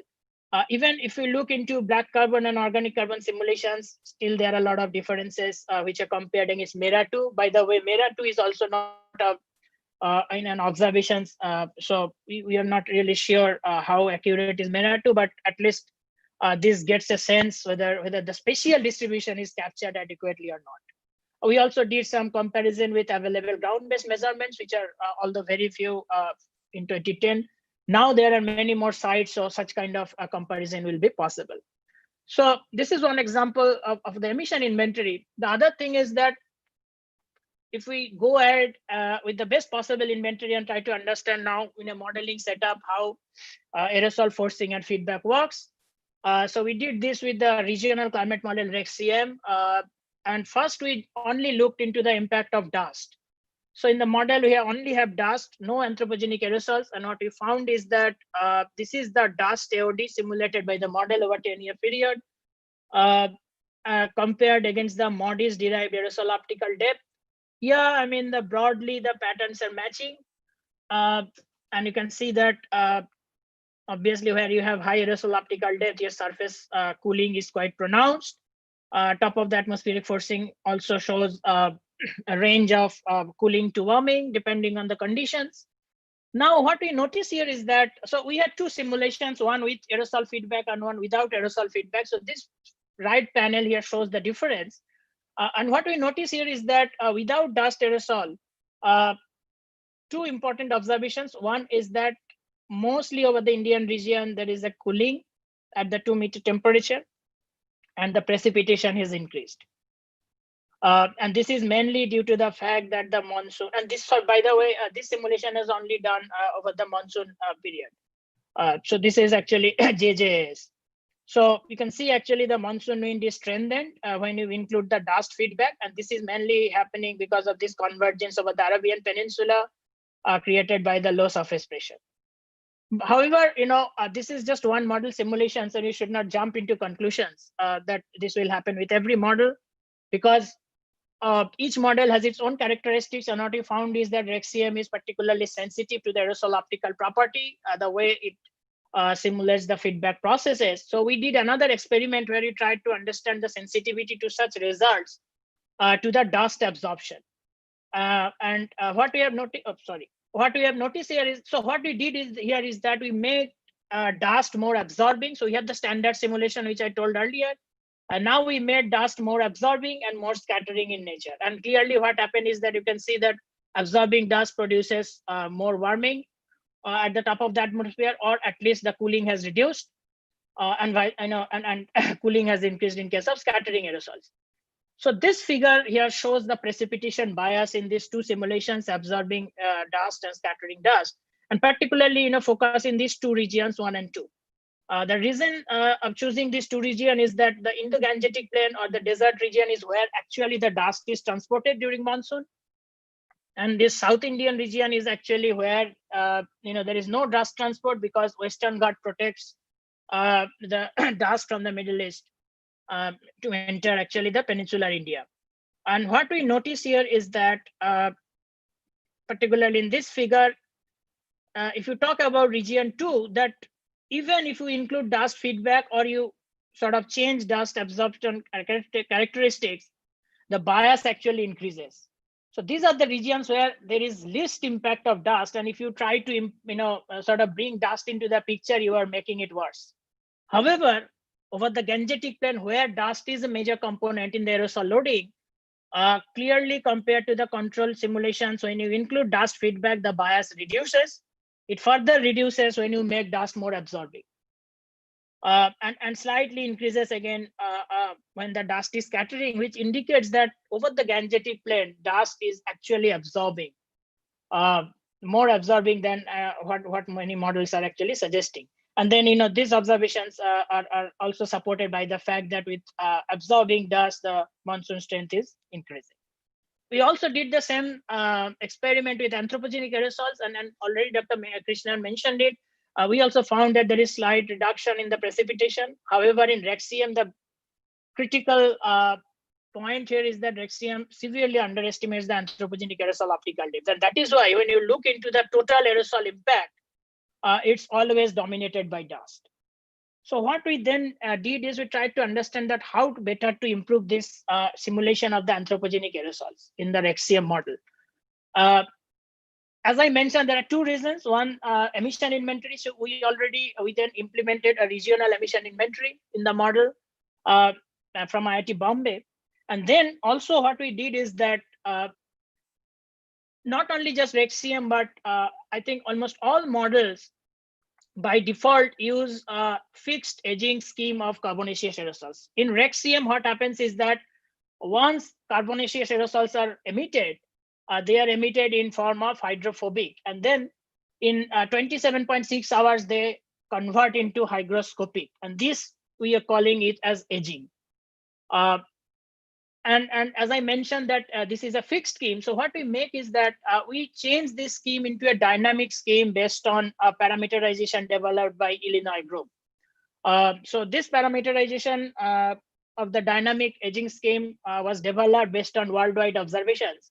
And what they have found is that if there are more particles present in the atmosphere, then the conversion from hydrophobic to hydrophilic carbonaceous aerosols become much faster. So when we implemented this scheme in the REXCM model, so here what you are seeing is that what is the difference of these conversions with respect to the default value. And you can clearly see that almost everywhere over India, particularly over the polluted Gangetic Plain, now the conversion is happening almost 15 hours earlier. So the default is around 28 hours. And now the black carbon and organic carbon are converting in 9 to 12 hours. And then as a result, what we noticed here is that both the burden in the dry season as well as in the wet season and the surface concentration. So this is the simulated burden, and this is the change with respect to the default scheme. And you can see that both the burden and surface concentration have increased, and which clearly tells you that if aerosol life cycle, or at least some part of it, can be improved, the model simulation will also improve. As a result of this, what we have noticed is that there are changes in surface and TOA forcing, but the take-home message here is that we have noticed an increase in the atmospheric heating to the order of 1.2 watt per meter square due to the implementation of the new schemes. Then let us come to the other important point, what is the aerosol cloud interaction, which are usually studied using aircraft campaigns, particularly CTCZ and KIPEX have provided rich information on this. There are a lot of studies done using satellite data where people started to understand, how cloud properties, particularly cloud fraction and cloud microphysical properties change in response to the higher aerosol loading, which is again represented by aerosol optical depth. So with that information, what was actually required is now to understand how models can simulate cloud and aerosols and basically try to understand the aerosol indirect forcing, because it's not just enough to come to the conclusion that aerosols are influencing cloud, because to understand impact on climate, we need to understand what is the indirect forcing. And again, if you look into the literature, estimations of indirect forcings are very, very rare. Mostly aerosol cloud interaction studies just concluded with that aerosols are influencing or changing the cloud properties by this much. But as a result, what is the indirect forcing, rarely exists. And mostly the results which are there in the literature are from the model. Now, there are challenges actually to use satellite data. And one of the reasons, why models are struggling to simulate aerosol cloud interaction properly, because first of all, if you look into the satellite data, this GWEX exercise has clearly shown that none of the satellites actually give you very true, accurate estimates of cloud fraction, which is the basic cloud parameter. There is a very large discrepancies among the different satellite data sets. And if you come to now a high cloud, medium or low cloud, then the discrepancy is even larger. So if you are a modeler and you do not know really all these intricacies of the satellite data, you may be mistaking that your model has done a bad job. However, in reality, it may not be the case because it depends completely on which satellite you choose. So if you choose, for example, Calypso, you see very high cloud fraction at global scale, and obviously you can then understand how much difference could be there at regional scale. And then you can see that with Polder, the cloud fraction would be around 0.55. So depending on which satellite data one is choosing, will actually make a lot of difference in the conclusions of the aerosol cloud interactions. So GWEX have actually mentioned that there are 5 major reasons for these discrepancies. One is the resolution effect and the view angle effect. So basically what happened is that most of all satellites, in fact, detect cloud at a resolution which is usually coarser than the small clouds. So what happens when you have a partially filled cloudy pixels? So you have 2 choices. Either you declare the entire pixel cloudy or you use a threshold. And typically what happens is that in a sensor like MODIS, which has a very large swath, when you are actually looking at edge of the swath, because of the enhanced atmospheric signal, always you will attribute a partially fixed pixel, cloudy pixel, completely cloudy. And as a result, your cloud fraction estimations will be very, very high. Recently, we corrected these 2 impacts and produced a new data set. In a minute, I will show you that. Then there are also differences due to the diurnal variations, because different satellites have different observation times, and also satellite ability to detect thin cirrus, for example, or to handle cloud overlap also varies. So we produced this new data set by correcting the first 2 major factors. So this is the old MISR data.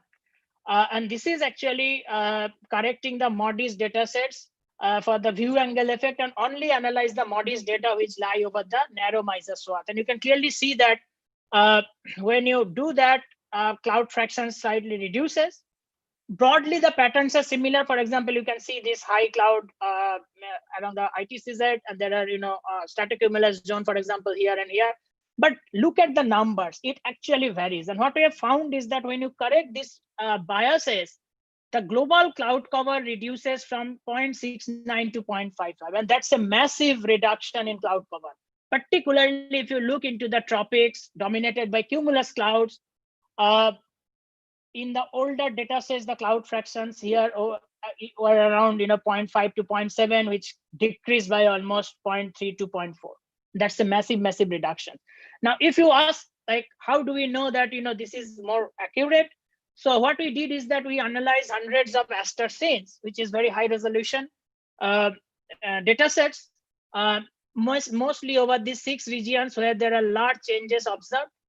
And we did the manual cloud masking by ourselves. And what we have found is that with respect to the 2 older or more popular data sets, MODIS and MISR, when you correct these effects, so the blue here is the Aster, you can see that after the corrections, this red bar comes very close to the Aster. Then there is other challenges, like there is a large bias in the cloud microphysical property, because when you talk about aerosol cloud interaction, there is a tendency to look into how effective radius of the cloud droplet changes with aerosol optical depth. Now, all satellites retrieve aerosol effective radius using one-dimensional radiative transfer. For example, they assume simply the radiation is coming and reflected by the cloud. However, in reality, there is 3-dimensional radiative transfer. That means the radiation is scattered horizontally and multiple scattering occurs.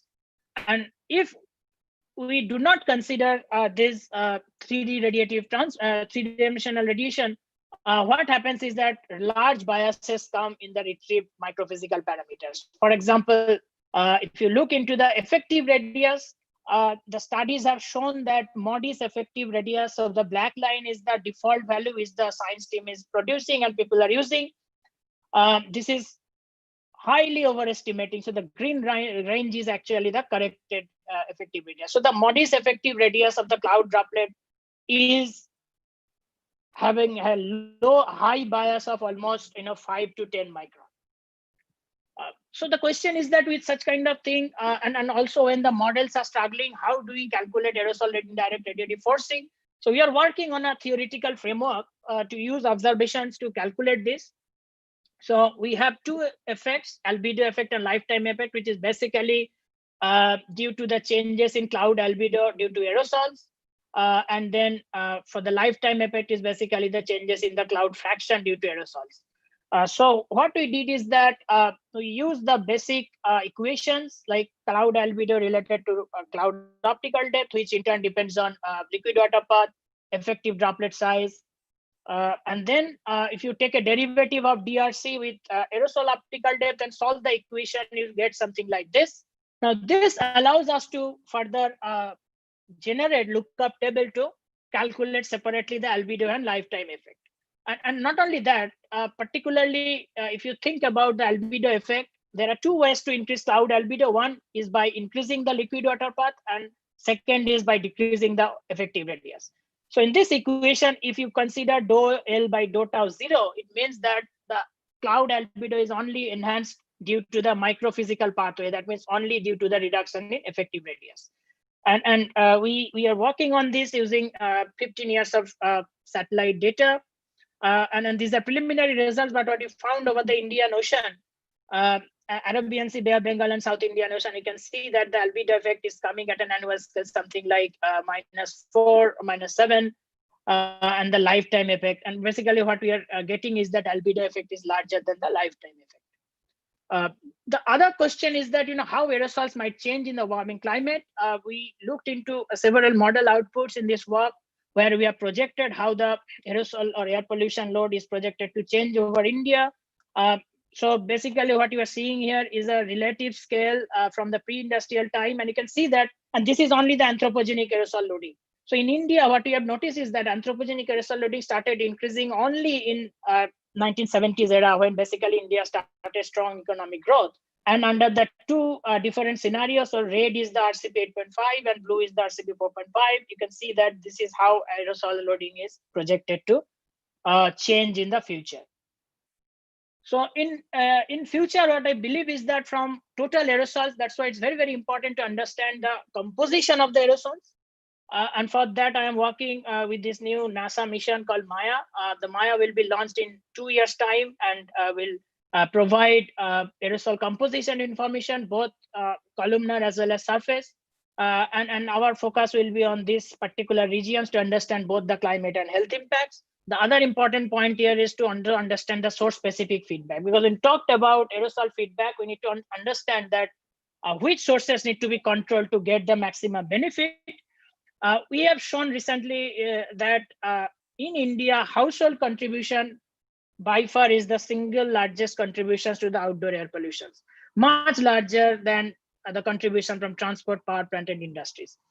And that's why, you know, schemes like Ujjwala or the rural electrification schemes are very, very important, where it has been shown that there is now a tremendous LPG penetrations, and clearly that will help reducing the emissions from the household emissions, and one need to now understand how that will impact the climate. The other important point is that for any sustainable solutions, we need to look into the co-benefit issues. For example, this classic paper by Josh Lulwell's group at Max Planck looked into that what will happen globally if we reduce the emissions from fossil fuel and other sources, anthropogenic sources, and what they have noticed is that that will come at a cost of almost 0.5 degree to 0.7 degree warming. However, what they notice is that if we reduce anthropogenic aerosols over the Indian monsoon region and many other parts, the rainfall will increase. So the blue color, in fact, is actually positive. Don't get misled by this. So rainfall will actually increase, and this is basically what Dr. Krishnan mentioned, that anthropogenic aerosols try to reduce monsoon. So if you reduce anthropogenic aerosols, it will enhance monsoon. We also looked into a very interesting co-benefit, that is that what would happen to the solar energy if we reduce air pollution. In fact, what we calculated is that India lost almost 12 to 41% of the solar energy resource due to air pollution in the last 2 decades or so. And what we have found is that, so this is what India is getting now, but if there is, if India meets the WHO standard in terms of air pollution, this is what we should get. And then we estimated that due to this loss, India, is losing a huge amount of revenue. We also tried to understand meteorological response over India. Very quickly, I will go through. So we took 2 scenarios of air pollution for 2030. One is the baseline simulations and one is the mitigation simulation. And when it's simulated in the model, you can see that with the baseline simulations, your anthropogenic aerosol PM2.5 is increasing. However, with the mitigation scenario, you are just barely keeping it at par. So spatial maps also showed like that. In baseline scenario, almost everywhere PM2.5 will increase. But with mitigation scenario, large part of India will actually see a reduction in air pollution. We also noticed, similar to Josh Lulwell's paper, that this will come as a trade-off, like there will be an additional 0.3 to 0.5 degree warming. However, since you are reducing air pollution, what you have estimated that you will be able to save a lot of lives, and that's why we have interpreted that this is not a bad trade-off. The other classic example of mitigating air pollution, keeping in mind the co-benefits, is the case of stubble burning. You are not very familiar with the stubble burning. I'll not go into details. So more recently, in situ and ex situ measurements in ways actually are proposed to tackle the stubble burning. However, we believe that long-term sustainable solution is to go for crop diversification. The reason is that if Punjab rather switches from typical rice and wheat cycle to only wheat, or in place of rice, if they switches to any other crop, first of all, what will happen is that all other crops are very high iron intake, so that will improve the nutritional capacity. But more importantly, for this audience, you can see that rice cultivation has very high emission of greenhouse gases compared to any other crops, as well as very high energy. So again, there are large co-benefits. The last point I want to mention that in India, bioaerosols are hardly being considered. This is a very important point in my opinion. So these are basically various viruses, bacteria, spores, pollen, fungi. And in fact, there are a lot of studies done which have shown that they have significant impact on air quality as well as on climate, particularly bioaerosols accelerate ice cloud formations. If you look into this global picture, you can see that there is no cataloging of bioaerosols over the Indian region. And I know that only 1 or 2 groups are working on bioaerosols. I'm mentioning IIT Chennai group is one of them. I'm mentioning that this is very important for the Himalayan foothills region, the bioaerosols. So just want to conclude that I believe that India must show urgency and seriousness in mitigating air pollution. And we should handle air pollution and climate change in an integrated way. Otherwise, our efforts will not really yield any benefit. And also at the same time, we should invest in exploring new frontiers, like trying to understand the role of aerosol composition, both on climate and health, and try to develop a synergy between observation and modeling activities. Again, this is one area I think which is very, very important, because unless we improve the model, we cannot really talk about the climate change and how things will change in the future. And for that to happen, we need a flexibility in our curriculum that promotes interdisciplinary research and open data policy. I will stop here with acknowledgement to several funding agencies. Thank you for the opportunity, and thank you for your kind attention. Thank you, Professor Sagnik. So any questions? I think there is no question. So let us thank all the 3 participants. So now we'll break for a small break for tea, and then in 10 minutes we'll gather here again. Yogesh, it's okay? Hello? Yes, yes. Yeah, so only in a small break. Yes, so yes. Okay. Yeah, okay. Yeah. Thank you. I think Professor Vimal Mishra is here, right? Yeah, he's online. Okay. Yeah. Okay. Fine.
Hello?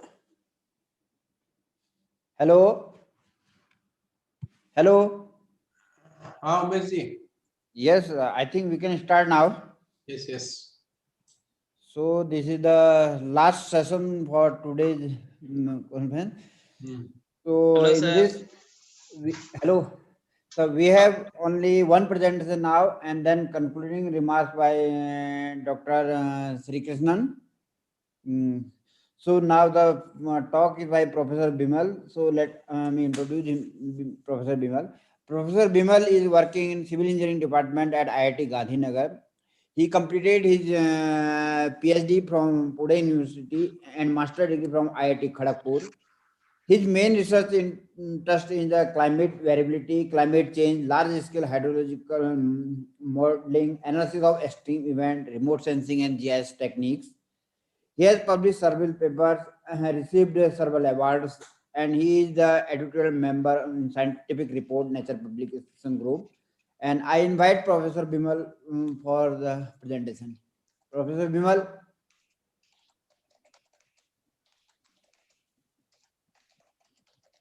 Professor Bimal.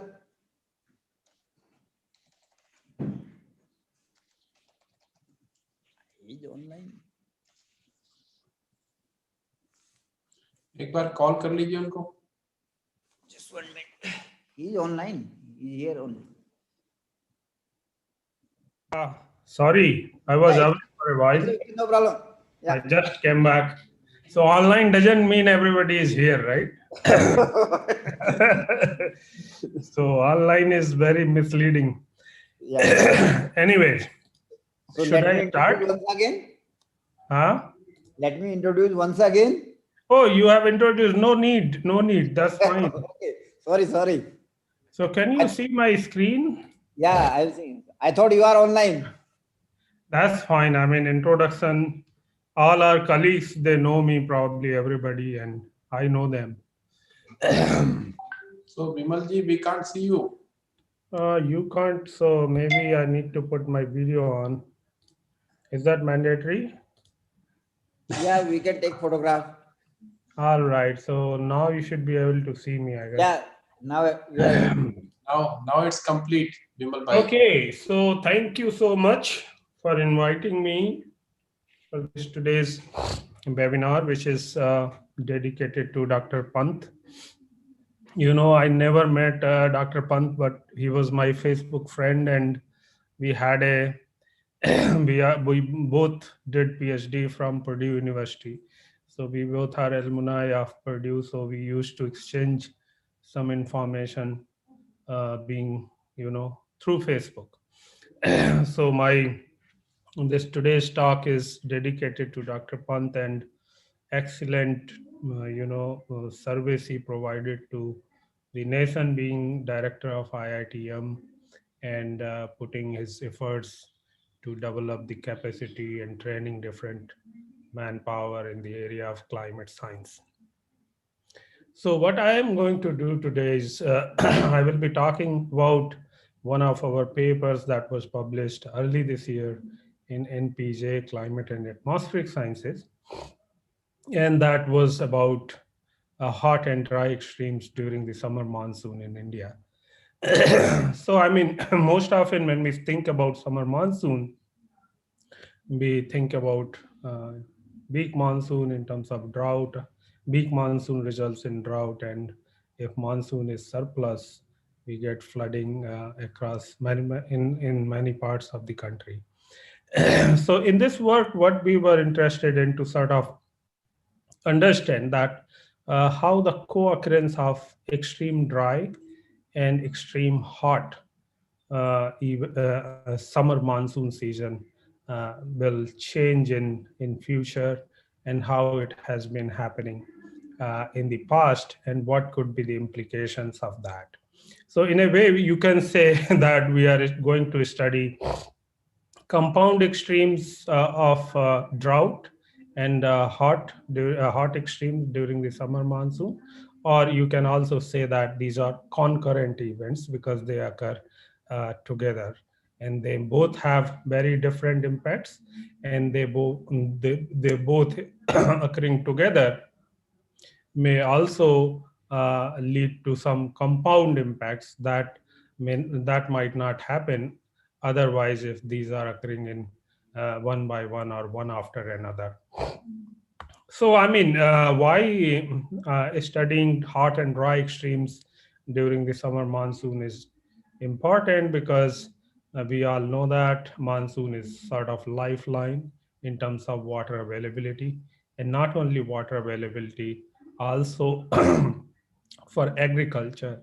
And you know that agriculture provides about contributes to 16% of total GDP, and it employs more than 60% of, provides employment to more than 60% of population in the country.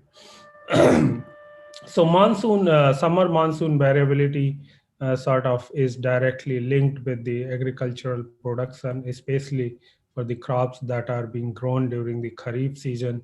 And we all know that Kharif season overlaps with the summer monsoon, right? June to September. So this was a picture for the monsoon season 2020. And if you, if you recall that this year monsoon had several massive floods in many different regions of the country, including parts of central India, parts of Bihar, parts of, eastern UP, and some other regions. So this variability basically in the summer monsoon rainfall decides that how we are going to witness extremes during the monsoon season. So what we did in this work, we first look at that the co-occurrence of droughts and high temperature anomalies that we call hot extremes in the observed climate, starting from 1951 to I think 2018, if I'm not mistaken. So what you are seeing on the top of this bar plot on the top, that is the drought extent in percentage y-axis. X-axis is the years. So we see that what fraction of the country or what part of the country in terms of percentage was under drought in different years. So you see some tall bars like in 2002, 1987, 1972, 65. So these were the major droughts occurred in India because of the weak summer monsoon rainfall. So we used indicators called a standardized precipitation evapotranspiration index that combines the influence of rainfall as well as potential evapotranspiration and gives us an information of like drought condition. So you can see the colors, 1965 SPEI, which is panel B. It tells us that what parts of the country were affected by the drought in 1965. So how SPI, many of us might have been using SPEI, that is a standardized precipitation index. SPEI is different as it also accounts for the role of temperature in the estimation of drought. So it is just not just based on the rainfall, rather it also accounts for the temperature. So if you also see like in 1965 and during the monsoon season, what was the temperature anomaly? So we see the areas that were affected by droughts also witnessed high temperature, maybe more than one positive anomaly of more than 1 degree Celsius. So this co-occurrence or the coupled variability of temperature in monsoon season rainfall is obvious and well known that whenever the monsoon season rainfall or monsoon is weak, we see high temperature during the monsoon season, right? But how this combined, occurrence of these two extremes can affect different things, and how that will change or likely to change or projected to change in the future, that was the objective of our work. So similar to 1965, there was another major drought occurred in 2002. And if you look at the SPEI pattern, that tells us that this drought was very widespread affected western, north, central, and southern part of the country. By the way, this scale, drought scale, if you have dark colors, that means the intensity of drought was higher, so drought was more severe. Similarly, for 2002, when we look at the temperature anomaly, you see wherever that drought was more intense or severe, we also see a very high temperature anomaly persisted for a long time. So this tells us, this sets the background that why we should, or how this tells us about the co-occurrence of these two extreme events and how they may occur likely in the future. So the objective of this study was to estimate the projected changes in these two extremes occurring together, hot extremes and dry summer monsoon extremes in India. So we used both observations and future projections. And in observations, of course, we used gridded daily precipitation temperature from IMD, India Meteorological Department, available from 1951 to 2018. We also we were also interested to sort of understand the role of these extremes on food grain production or crop yield. So we obtained crop yield data sets from different sources. We also used observed SST, sea surface temperature from Hadley Center. For future projections, we use Community Earth System Model version 1, which we call CSM1 large ensemble, that is called CSM lens, and that provides us 40 runs with a common period of 1920 to 2100.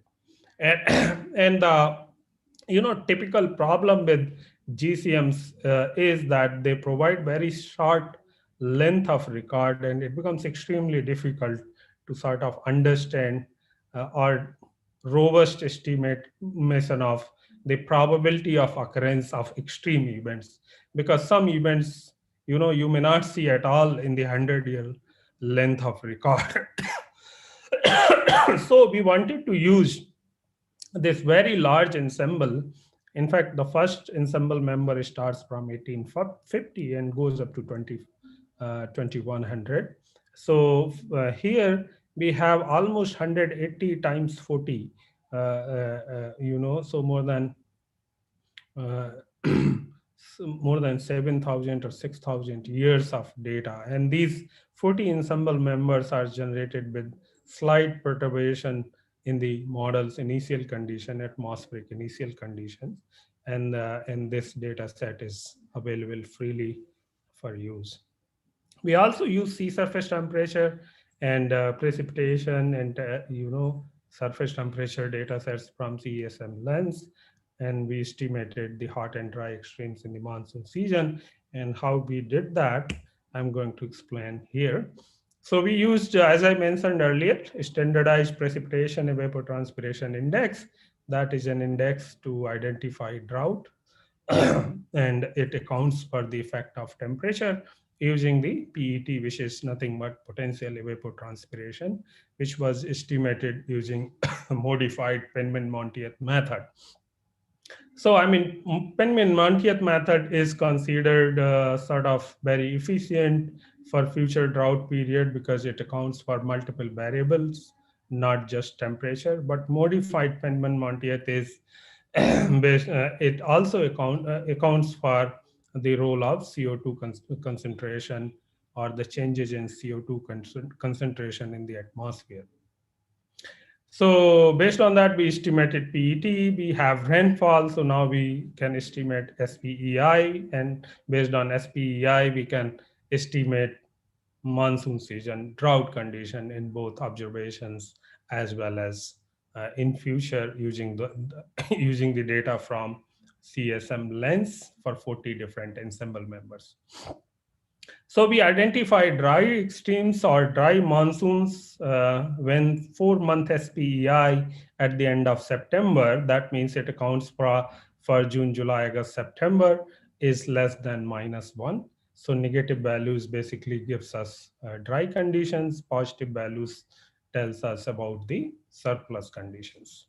hot monsoon extremes were identified if the temperature anomaly of the monsoon season was more than 1 degree Celsius, and so the T is more than 1. That means there is a hot extreme, and that was estimated against a reference period of 30 years in the historic climate. And then concurrent hot and dry monsoon extremes were estimated using when these two conditions are met in any given year, means SPEI is less than -1 and temperature anomaly is more than 1. So that is that is our indicator of concurrent hot and dry summer monsoon extremes. Excuse me. So what we see here in this slide, two things. One, how we made progress in terms of food production historically. So on your left, you see a plot y-axis crop yields, kilogram per hectare. X-axis is the years starting from 1950, going, I think, until 2018. And you see that we have the yields of wheat, rice, cereals, and food grain. And we can say that we have made tremendous progress in terms of increase in crop yields in India. But what we also notice that there are some, some dips every now and then. Like you see in wheat, there is a very recent time, there is a dip. In rice, you see some dips occurring. And these dips are basically the impact or influence of climate on the crop yield. Now, to sort of remove the effect of management practices from the crop yield, what we did, we used the first difference. So first difference is nothing but that you remove the crop yield of previous year from any given year. So we consider that in 1 year, there cannot be significant change in the management practices like irrigation or fertilizer application. So the impact or the change in first difference time series, positive or negative, is solely because of climate.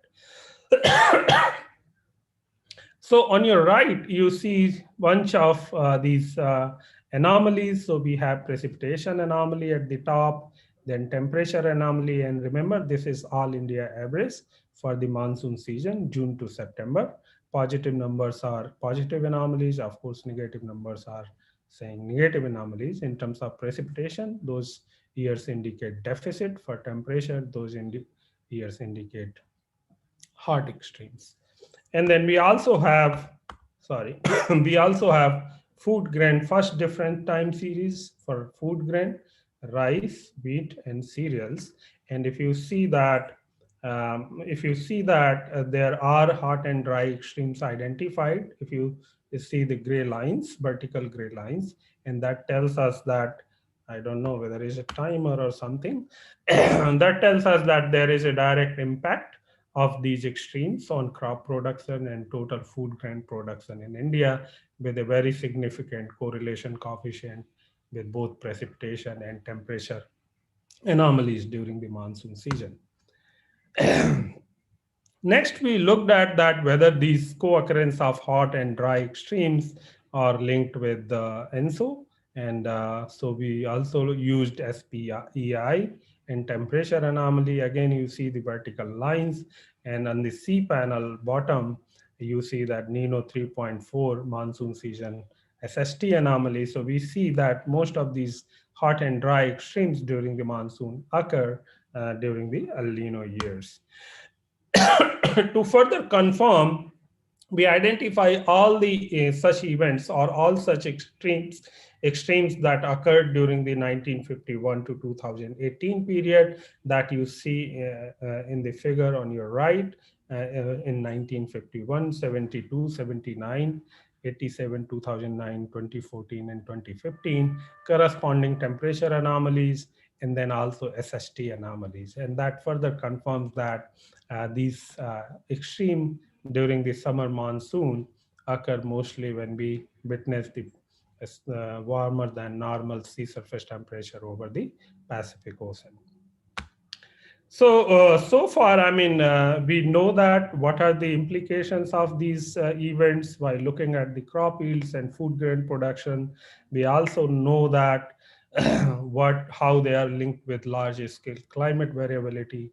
So now we wanted to check that the model we are going to use, that is CESM, whether that can capture the observed large scale or the dominant modes of variability that we have in the observations. So in this slide, what you see here, the results of maximum covariance analysis that we sometimes call singular value decomposition analysis, and that is using both SPEI for the monsoon season and then monsoon season SST.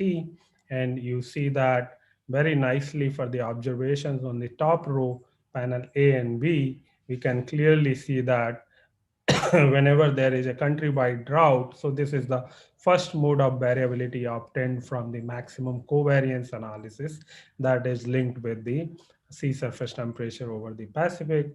And you can also see that the Indian Ocean dipole is also very well reflected in the first mode of variability. Now, interestingly, we were also, we wanted to know that how CESM performs, because if model can capture this large scale teleconnection that we witness for the observed climate. So on the bottom in panel C and D, you see the results of same first mode of or leading mode of variability obtained from the maximum covariance analysis for the June, July, August, September SPEI from CESM lens, and SST again from CESM lens. And you will see that, if not perfectly, but we can say that there is a very decent teleconnection pattern that we observed for the observed climate is captured by the CESM model in their different ensemble members. So this gives us some confidence that we can use this data set for the future projections, because these large scale teleconnection patterns for the monsoon season drought is well captured by the model. Furthermore, we also looked at that how the seasonal cycle of precipitation is captured by the CESM lens different ensemble members. So here you see lens is red in panel A, and we have January to December, that is seasonal cycle, long-term monthly mean rainfall, and IMD observations are black. Once again, we can say that this seasonal cycle of precipitation is very well captured by the CESM model. And you can also see the spatial pattern. Of course, IMD has much higher resolution data set, quarter degree versus 1 degree. So there are some differences, but overall, the big picture key features are captured, or spatial variability is captured by the CESM. So once we did this, now we are set to sort of look at the projections from all 40 ensemble members from CESM lens, right? So next what we did, so here we see like precipitation, temperature, and potential evapotranspiration projected change on your left and right, the frequency of dry, hot, and dry and hot events in the future climate. So 1971 to 2000 period is the reference period. And on your left, all the panels, all three panels, so 30-year moving mean. So that's why we see very nice, clear, smooth patterns starting from 0 and at the end of 2000 and slowly increasing. So by the end of 21st century, there is a projection that suggests that maybe 3 to 5% increase in rainfall or precipitation during the monsoon season, with some variability depending on those 40 different ensemble members. So shaded areas shows us what is the variability in different ensemble members. Similarly, for temperature, we did 30-year moving mean projections, and we can say that in RCP 8.5, there is about 4 degree rise in temperature during monsoon season by the end of 21st century. Because there is a considerable rise in temperature, potential evapotranspiration or atmospheric water demand is also projected to rise, and about like 9 to 10% by the end of 21st century. Then we estimated a frequency of dry events, dry extremes, hot extremes, and co-occurrence of dry and hot extremes. And you can see like dry extremes are also going to increase by 2060 or mid 21st century, and then the number is sort of stabilized. So on your y-axis, you see frequency, and frequency is the number of years or monsoon seasons per 30 years. That is meeting our threshold, like more than 1 degree temperature anomaly, SPEI less than 1. And this is more than 1 degree temperature anomaly and SPEI minus 1 occurring in the same season. So, similarly, we also find that there is a considerable rise in these two extremes occurring together in the future. And at the late century, there is some stabilization because of because there is a more prominent increase in rainfall projected during the monsoon season. Right. So what is the future likelihood of hot and dry monsoon extremes? So we look at kernel density functions of these 40 different ensemble members. So there is quite a large volume of data sets. So you can see with respect to our reference period 1971 to 2000, how the distributions are. There is a shift in distribution of temperature. There is some change in the distribution of SPEI also, but of course that is not so prominent that we see in temperature. So we can say that the temperature could be the major driver, that whenever there is a slight decline in the monsoon season rainfall because of very high temperature, because of very high atmospheric demand, you may see that soil moisture depleting in a very fast pace, and you may end up seeing a drought occurrence by the end of the monsoon season. So, I mean, what we were interested in further, that how these hot and dry extremes are linked with the SST anomalies, or what are the SST anomalies. So what we looked at in the historic 30 years, 1971 to 2000, CESM lens SST anomaly. So we identify in each ensemble member these extremes, and for each of these extremes, we sort of obtained the SST anomaly pattern, and then we constructed composites. So for instance, 1971 to 2000, 30-year data, we have 40 ensemble members. So overall 1200 years of data set we have. And let's say if we got 50 years with hot and dry extremes, this is the composite of those 50 years SST anomalies. So this gives us a quite robust indication that how hot and dry extremes are linked with the SST pattern during the historic climate. And you see that is quite consistent with our observations, Indian Ocean dipole, and also the Pacific warmer SST anomalies.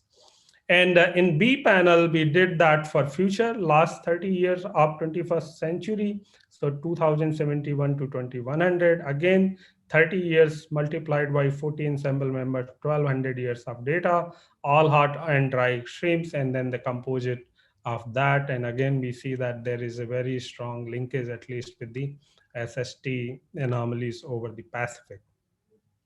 We were also interested to learn that whether the frequency of El Nino events is increasing in future or not. So similar, so we also, for all these ensemble members, we estimated that how Nino 3.4 SST anomalies are changing, and we used a threshold of, I think, 0.1 degree Celsius to estimate this El Nino events.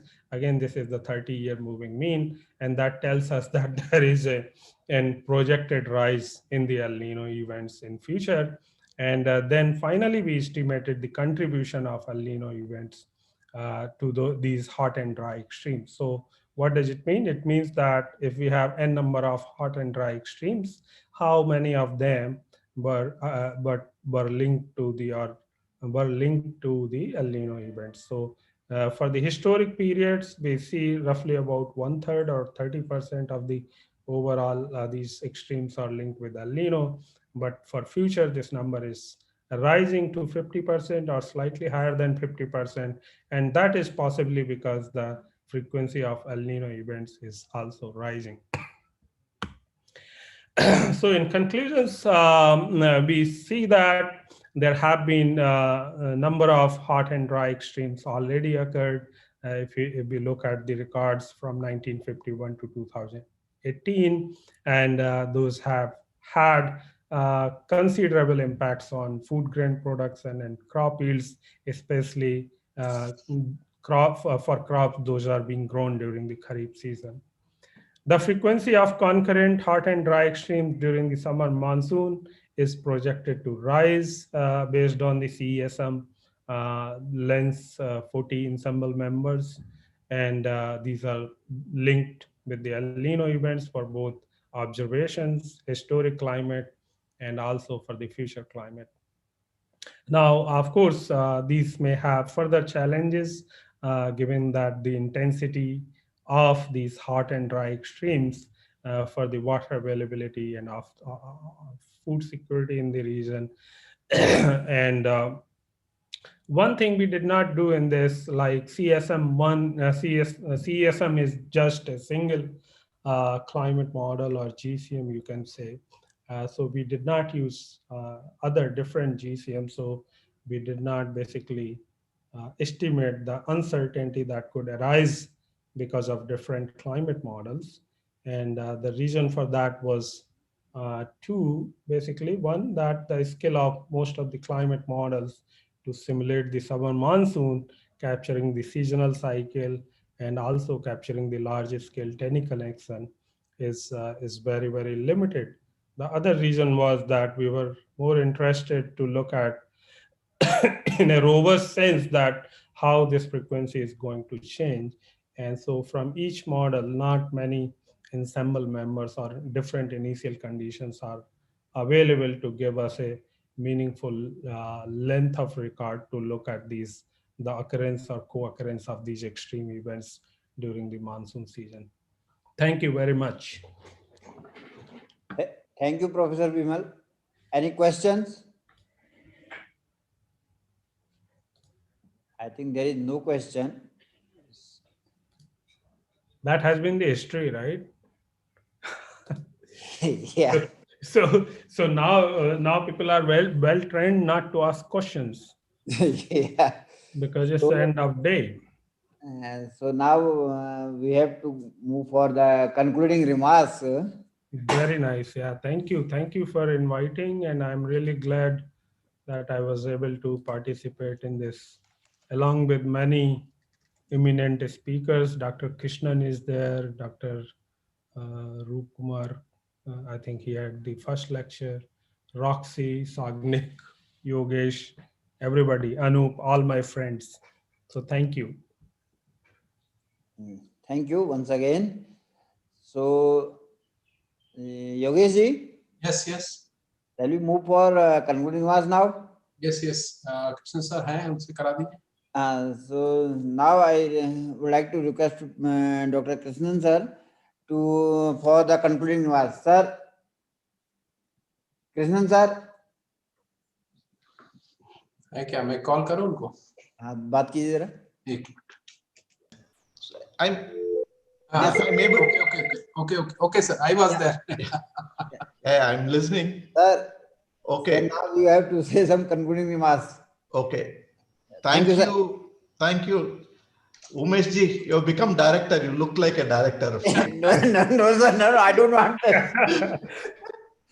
Okay. So let me thank Aries, Director Deepankar Banerjee, and my good friends Manish and Umesh, Narendra Singh, everybody for this opportunity. It was a wonderful workshop. I mean, all the talks were very nice. So I really enjoyed, and So Pant was a great scientist, a very good leader, and a good human being. He encouraged all the scientists and he promoted scientific research. And he was a great orator. Today, Dr. Devra was also mentioning that. So when I was in Frontier, he visited Frontier. And and they asked him, those days PowerPoint was not there. People would use transparencies. And he did not have even transparency. So they asked him, can you give a talk? He just like that, he gave 1 hour talk, extempo. And people said that was one of the best talks. And Professor T.N. Krishnamurthy, he met me when I was discussing with him. He was in Florida State University. He's also not there. He told me, Krishnan, do you know who gave the best talk in FSU so far? He told it is Pant Saab. He gave a wonderful talk sometime. So we miss him, and it's really a pleasure that to pay our tributes to him. And this is a very nice theme you have selected, climate change, and all the people have given very good scientific talks. So with this, if somebody else wants to say something, they're most welcome. And especially my visit to ARIS in 2018 was it's a very important occasion. And it's a very nice lab. You have all the observational facilities and you have started modeling activities. There are very important issues that ARIS can take up related to climate change and weather and climate variability. And that's a very, very important region. And Pant Saab was also very strongly, he supported all the activities, scientific activities. The next meeting, 2019, the scientific advisory meeting could not be held. And in 2020, it was in my office. So at that time itself, he was looking very weak. He came in, that was in August. And he told me, Krishna, I'm having problem in hearing. And also, so can I come to your room? At that time, COVID was also peak in Pune. So somehow we managed that. There were some communication problems, logistic issues, but somehow we managed that, and that was good. Even with all his health, issues, he attended, and the meeting could proceed well. And subsequently, I think few months before that, he was still looking very good, but all these things happened very quickly. So it's a big loss for the meteorological community, but his memories and his contributions will always be remembered. And with that, I would like to thank him and pay my tributes. And thanks to ARIS for this great workshop, great meeting. Thank you, sir. Thank you, sir. If somebody wants to say anything, they're welcome. I want to say one sentence only. So I remember in 2011, we have coordinated one Astrodar school. Yeah, he speak about the climate change over Himalayas or this, and he prepare only 3 slides. 3 slides only, he speak in 3 hours. Okay. So he can speak in 1 slide in whole day. Yeah, that's right. Yeah, he's a very nice person. Yeah, that's true. So Yogesh ji? Yes. You want to say something? Yeah, actually, with Pant Saab, I have a very close association because I am here due to him. He recruited me. Initially, he recruited me as a student when I came IITM in year 2000. And then again, he recruited me as a scientist P in 2005. So till that time, and then he was very, you can say, generous, because my interview happened in 2005 August, and then I got order next month. But my PhD was not completed. It was another 6 months. So I wrote him directly, sir, this is the issue. If I join, my PhD may not complete, and then it is peak time. So he immediately agreed that, okay, I'll give you 6 months. You complete your PhD. This is important.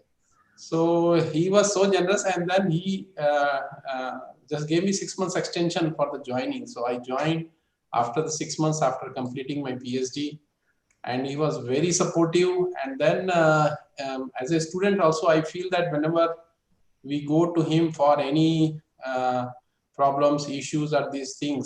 So I see his quality that immediately he solved the problem. He called the accounts people, he called the admin people who were issues is there. Immediately in front, he solved the issue. So he was very dynamic, even till the age, as Krishnan sir also felt that he came to our CCCR, and then I think almost 1 or 2 months back. And then he was very dynamic, always just wanted to discuss and wanted to know about the work and these things. So we really always miss Pansab, and we will always feel a gap due to him in this climate science. Thank you. Thank you. Manish ji. Manish ji. Yeah, hello. You want to say something? Yeah, no, I think just I say we will always miss, that's all from my side. And of course, his contribution we cannot quantify, like for the growth of ARIES also and for our personal thing. He has been again very much encouraging, I will say, the young people, I will say always, and with the new mind. So that's all. Thank you. Thank you. Any other online participant? Safai Saab?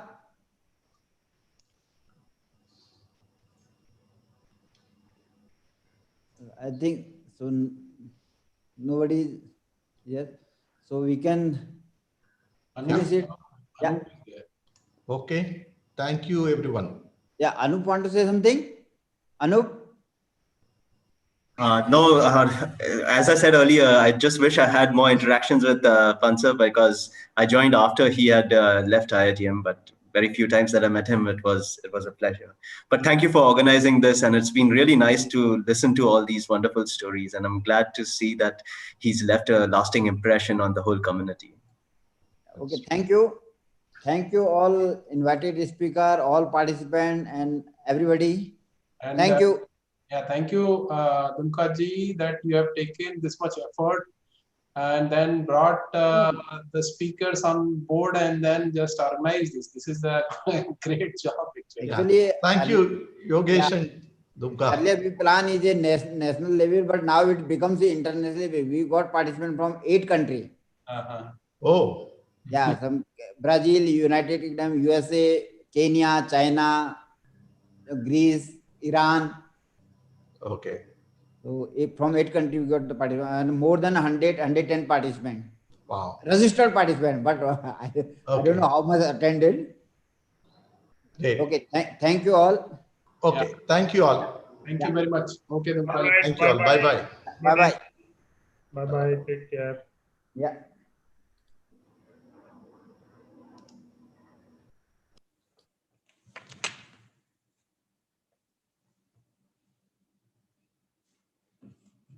Javed?